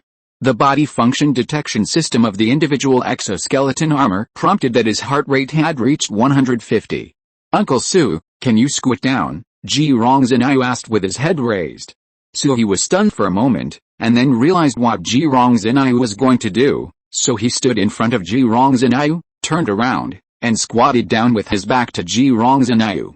Ji Rongzhenyu climbed up skillfully. It was not the first time she did this. In Suhi's teaching project of learning to use the individual exoskeleton armor, one of them was to run with her on his back. Suhi stood up. After wearing the armor, he was more than 2 meters tall. Ji Rongzhenyu, who was standing firmly on his shoulders, appeared in the eyes of all the mecha warriors in the passage. The noisy passage was quiet in an instant. The 7-year-old Ji Rongzhenyu, facing more than 600 federal mecha warriors, did not show any stage fright. There was only an angry expression that none of them had ever seen. There was an angry child's voice that none of them had ever heard. I am so disappointed. People became even quieter. Some people lowered their heads and dared not look directly into the eyes of Ji Rongzhenyu, a child. I know you want to save my grandfather, but I know that none of you can save my grandfather. Ji Rongzhenyu's voice was very loud and echoed in the long and narrow passage. Because you are too weak, you will only become a burden to my grandfather. The 300,000 active mecha warriors in the Federation are all 1 in a million based on the total population of Azure Star. But the more than 600 mecha warriors present did not dare to refute the ruthless ridicule of a 7-year-old girl. Because what the child said was true. Qintong, Harris, the blind man, the lame man, and Sichuan are all ace mecha warriors. Which one is not stronger than them? But they were abandoned by Ji Xinghe as a burden. My grandpa doesn't need you to save him, because he is very strong. I know, the only thing you uncles need to do is obey orders and stay alive. Ji Rongzhenyu, who said these words, didn't know what he thought of, and his eyes became red. Some mecha warriors who looked directly into Ji Xinghe's eyes suddenly remembered that Ji Xinghe's father was also a mecha warrior like them, and died on the battlefield more than a year ago. If someone like Ji Xinghe stood up at that time, would Ji Xinghe's father not have to sacrifice? Just like them today, they don't have to sacrifice, at least not today. If you think I'm wrong, if you think my grandpa did something wrong, if you think you are stronger than my grandpa, Ji Xinghe stood steadily on Suhi's shoulders, with his knee slightly bent, his center of gravity lowered, and his hands in a fist frame. With red eyes, she stared at the more than 600 federal mecha warriors. There was no fear in her eyes, only a firmness that was very rare in the eyes of adults. Her tone was just as firm. Ji Xinghe, Ji Xinghe, please teach me. What a ridiculous scene, what a nonsense scene, but no one laughed at the scene. People lowered their heads, feeling guilty. A 7-year-old girl tried hard to pretend to be an adult and defended the decision made by her grandfather. Even if this decision might make her an orphan. And they, the adults, fought for the mecha like children, even though they knew that grabbing the mecha meant grabbing death. This is human, respectable and lovely people. Chapter 375, What You Wished For. Base number 5 returned to normal, and 320 young mecha warriors successfully put on their armor and began to stand by. They were ready to die calmly, but in fact they had no chance to die. So they could only look at the little figure standing at the exit of the hangar in the cockpit of the mecha. She was still staring at them, as if she was worried that they, the adults, would not obey. As for Suhi, who was wearing a single soldier exoskeleton armor next to this little figure, and several other guards who were transferred by Wang Wei and also wore single soldier exoskeleton armor. They were all ignored. Because this child is really too good looking, really too dazzling.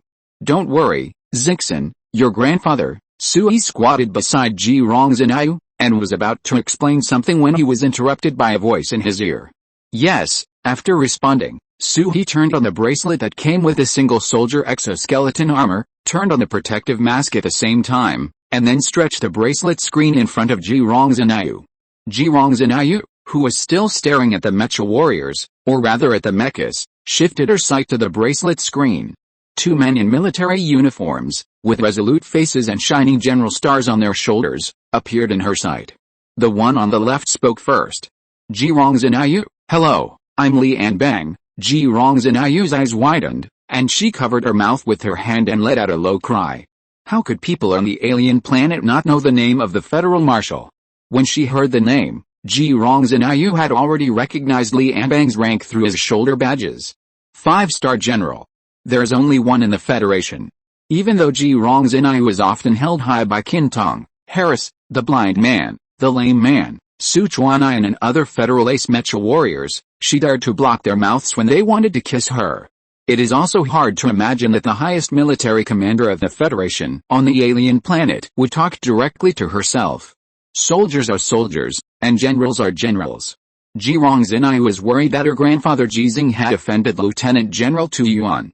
Don't be nervous, Li Anbang's face showed a kind smile, which shocked everyone around him. How could the federal marshal be kind? With one order, tens of thousands or even hundreds of thousands of people would fight to the death, and hundreds of thousands of imperial soldiers would be annihilated. Li Anbang, who had mastered all the weapons of the Federation on the alien planet and all the firepower quotas, could be said to be able to turn his hand to make clouds and rain. His voice was like thunder, and his orders were like landslides. Kindness has never been related to him. Even Li Yuanba, his own son, should not have seen Li Anbang's expression for many years. I'm not nervous. Ji Xinghe suddenly put down her hands, lowered her head to adjust her special combat uniform, and then stood at attention and saluted. Federation, Long Zhao, Galaxy Mech Independent Corps, Youth Training Team Captain, Level 3 Mech Warrior Ji Xinghe, please give instructions to the chief. Hearing Ji Xinghe's crisp voice, even Li Anbang was stunned. He once again confirmed that there was a strong heart in this weak body. At ease, yes, Ji Xinghe stood at ease, his eyes pointed at the bracelet screen. Li Anbang did not say anything directly, but gave some time to the man who appeared on the screen with him. Ahem, Tu Yuan's face had been expressionless since he knew that Li Anbang wanted to chat with Ji Xinghe with him. At this moment, he suddenly smiled, just because he wanted to show his long-lost kindness, So he lost the ability to control his expression a little, and his smile was a little ugly. Ji Xinghe, hello, I'm Tu Yuan. Hello, sir. Ji Xinghe stood at attention and saluted again. He looked no different from those soldiers. Maybe the difference was just between the chief and the superior? At ease, Tu Yuan was too embarrassed to speak. He felt that the grandfather and grandson were both giving him no face. It must be because of Ji Xinghe. He must have said bad things about me in front of Ji Xinghe. It must be. Ji Xinghe, who stood at ease again, looked at Li Anbang again, which hurt Tu Yuan even more. Ji Xinghe, you did very well, very well. Li Anbang did not hesitate to praise Ji Xinghe, nor did he give her too much praise. The recognition from the Grand Marshal of the Federation was the greatest praise that a child's mischief could get. Ji Xinghe recalled the education she had received and responded in a clear voice, serve the people. It doesn't matter whether this response is appropriate in this situation. What's important is that people see the future of the Federation from this child. If the Federation loses now, it doesn't matter, because the Federation still has a future like Ji Xinghe. But it is precisely because of the future like Ji Xinghe that the Federation must not lose now. Long story short, Li Anbang didn't say too much. He felt that some of the words he had prepared didn't need to be said, because Ji Xinghe's maturity exceeded his imagination. The speech skills when facing a child should be different from the speech skills when facing a little adult. Your grandfather, Colonel Ji Xinghe, made a respectable decision, so we will do everything we can to ensure that your grandfather wins this battle. You are very familiar with Shenmue, so you know that it will take at least a month for the new general armor to be built, which should make you very worried, but you should remember that we have the light of divine punishment, we have the final fortress, that is, the crazy battle plan called Shenmue. Hearing this, Ji Xinghe's eyes suddenly became horrified, and he interrupted the words of the federal marshal without hesitation. Questioning. Are you going to use a nuclear bomb to blow up my grandfather again? The word again in the sentence made Li Anbang speechless for a while.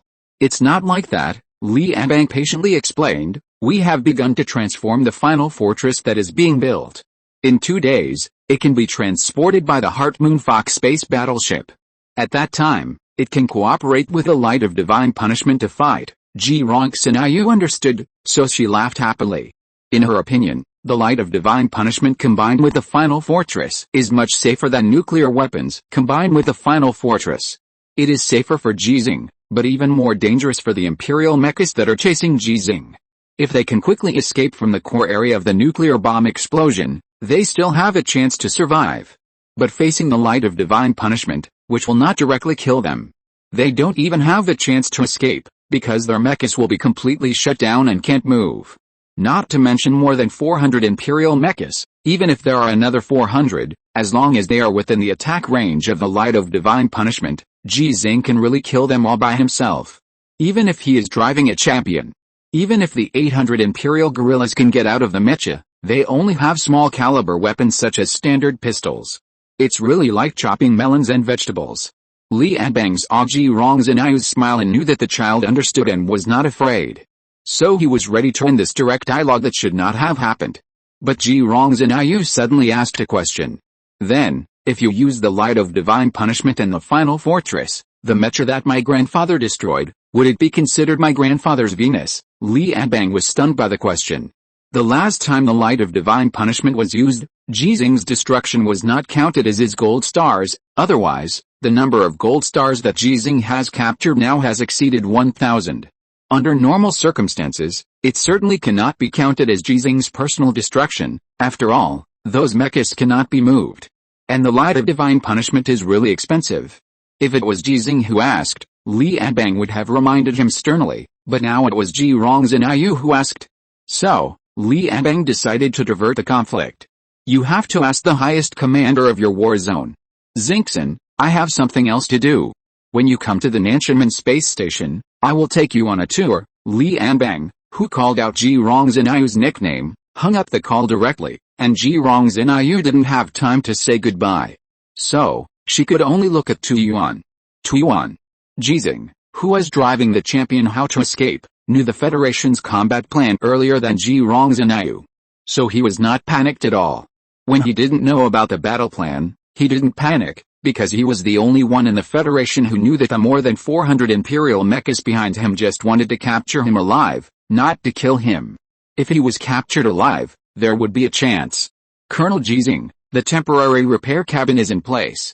We estimate that you have 5 minutes to replace the nuclear fuel cell. The anti-missile system deployed with the temporary repair cabin has been activated. The pursuers behind you do not have enough firepower to break through the temporary repair cabin. Please close the hatch after entering the temporary repair cabin through armor. When the prompt sounded constantly in his ears, Ji Xinghe had already seen the temporary repair cabin that had just been airdropped in place. Unlike the airdrop box last time, this time it was really a temporary repair cabin, and you could directly penetrate the armor to enter it. The cost must be much more expensive. This temporary repair cabin with its own anti-missile system is more expensive than the 5 temporary repair cabins deployed by the Galaxy team last time, including the mecha parts in it. But the significance of its existence is only to replace the nuclear fuel cell for Champion Hao. Received, Ji Xinghe did not reveal his trump card. This waste of resources was not worth mentioning for the contribution he could make. He was really not pedantic. Champion Hao began to slow down and successfully entered the temporary repair cabin. Ji Xinghe jumped out of the cockpit and began to replace the nuclear fuel cell. Through the tactical sensor helmet, he could clearly see that the pursuers behind him began to accelerate. At this time, the sky was bright, and the various reconnaissance satellite functions of the Federation were maximized. Without the God's perspective provided by the Federation, it would be difficult for Ji Xinghe to guarantee that he would escape the pursuit of more than 400 Imperial mechas without a dust storm. Because they can besiege and intercept. Champion Hao does not have enough speed advantage compared to these more than 400 Imperial mechas. The conventional firepower support of the Federation can hardly hinder more than 400 Imperial mechas running at full speed. There is enough time to replace the nuclear fuel cell. However, during the replacement process, Ji Xinghe suddenly thought of Xinghe. If he was driving Xinghe this time, he would not need to do this basic repair work of replacing the nuclear fuel cell himself. Xinghe can repair it herself. No, Xinghe can't repair itself, because after removing the nuclear fuel cell, Xinghe will enter a dormant state. So an emergency backup energy source should be added to Xinghe, so that it can. Ji Xinghe, who has re-armored, rushed out of the temporary repair cabin. The Imperial Metro was only 2 minutes away from him. They have begun to divide their troops to intercept, and want to let the faster mecha detour to the front of Ji Xinghe. But Ji Xinghe, who has a God's perspective, doesn't need to worry about these at all. He can evade in advance. He even has time to eat something. Activating the automatic driving function of Yazi, Ji Xinghe took off the sensor helmet and ate a piece of high-energy compressed biscuits. This thing is very unpalatable, but eating one piece can keep people from being hungry for 2 days, and it is rich in nutrition. The automatic driving mode of Yazi is not as fast as Ji Xinghe driving himself, but it is also stable, and Ji Xinghe can drink some water. In addition to nuclear fuel cells, the supplies that arrived at the temporary repair cabin at the same time are food and drinking water. There is also a human waste treatment device for mecha warriors. To put it bluntly, it is actually an adult diaper. But Ji Xinghe doesn't need this thing. The control ability of a Gangjin master over his body is far beyond the imagination of ordinary people. He can eat a full meal for 3 days without going to the toilet. After eating and drinking, he took a short rest. More than 400 Imperial mechas are closer to the champion. It used to be 2 minutes away, but now it only takes about 1 minute and 15 seconds. But Ji Xinghe has regained control of the champion. The speed of the champion, which has changed from automatic mode to manual mode, has increased suddenly. It has exceeded its design limit. Looking at the entire Federation, Ji Xinghe is the only one who can drive the champion at this speed. Even Li Yuanba, who has been controversial recently and compared to him, can't do this in a short time.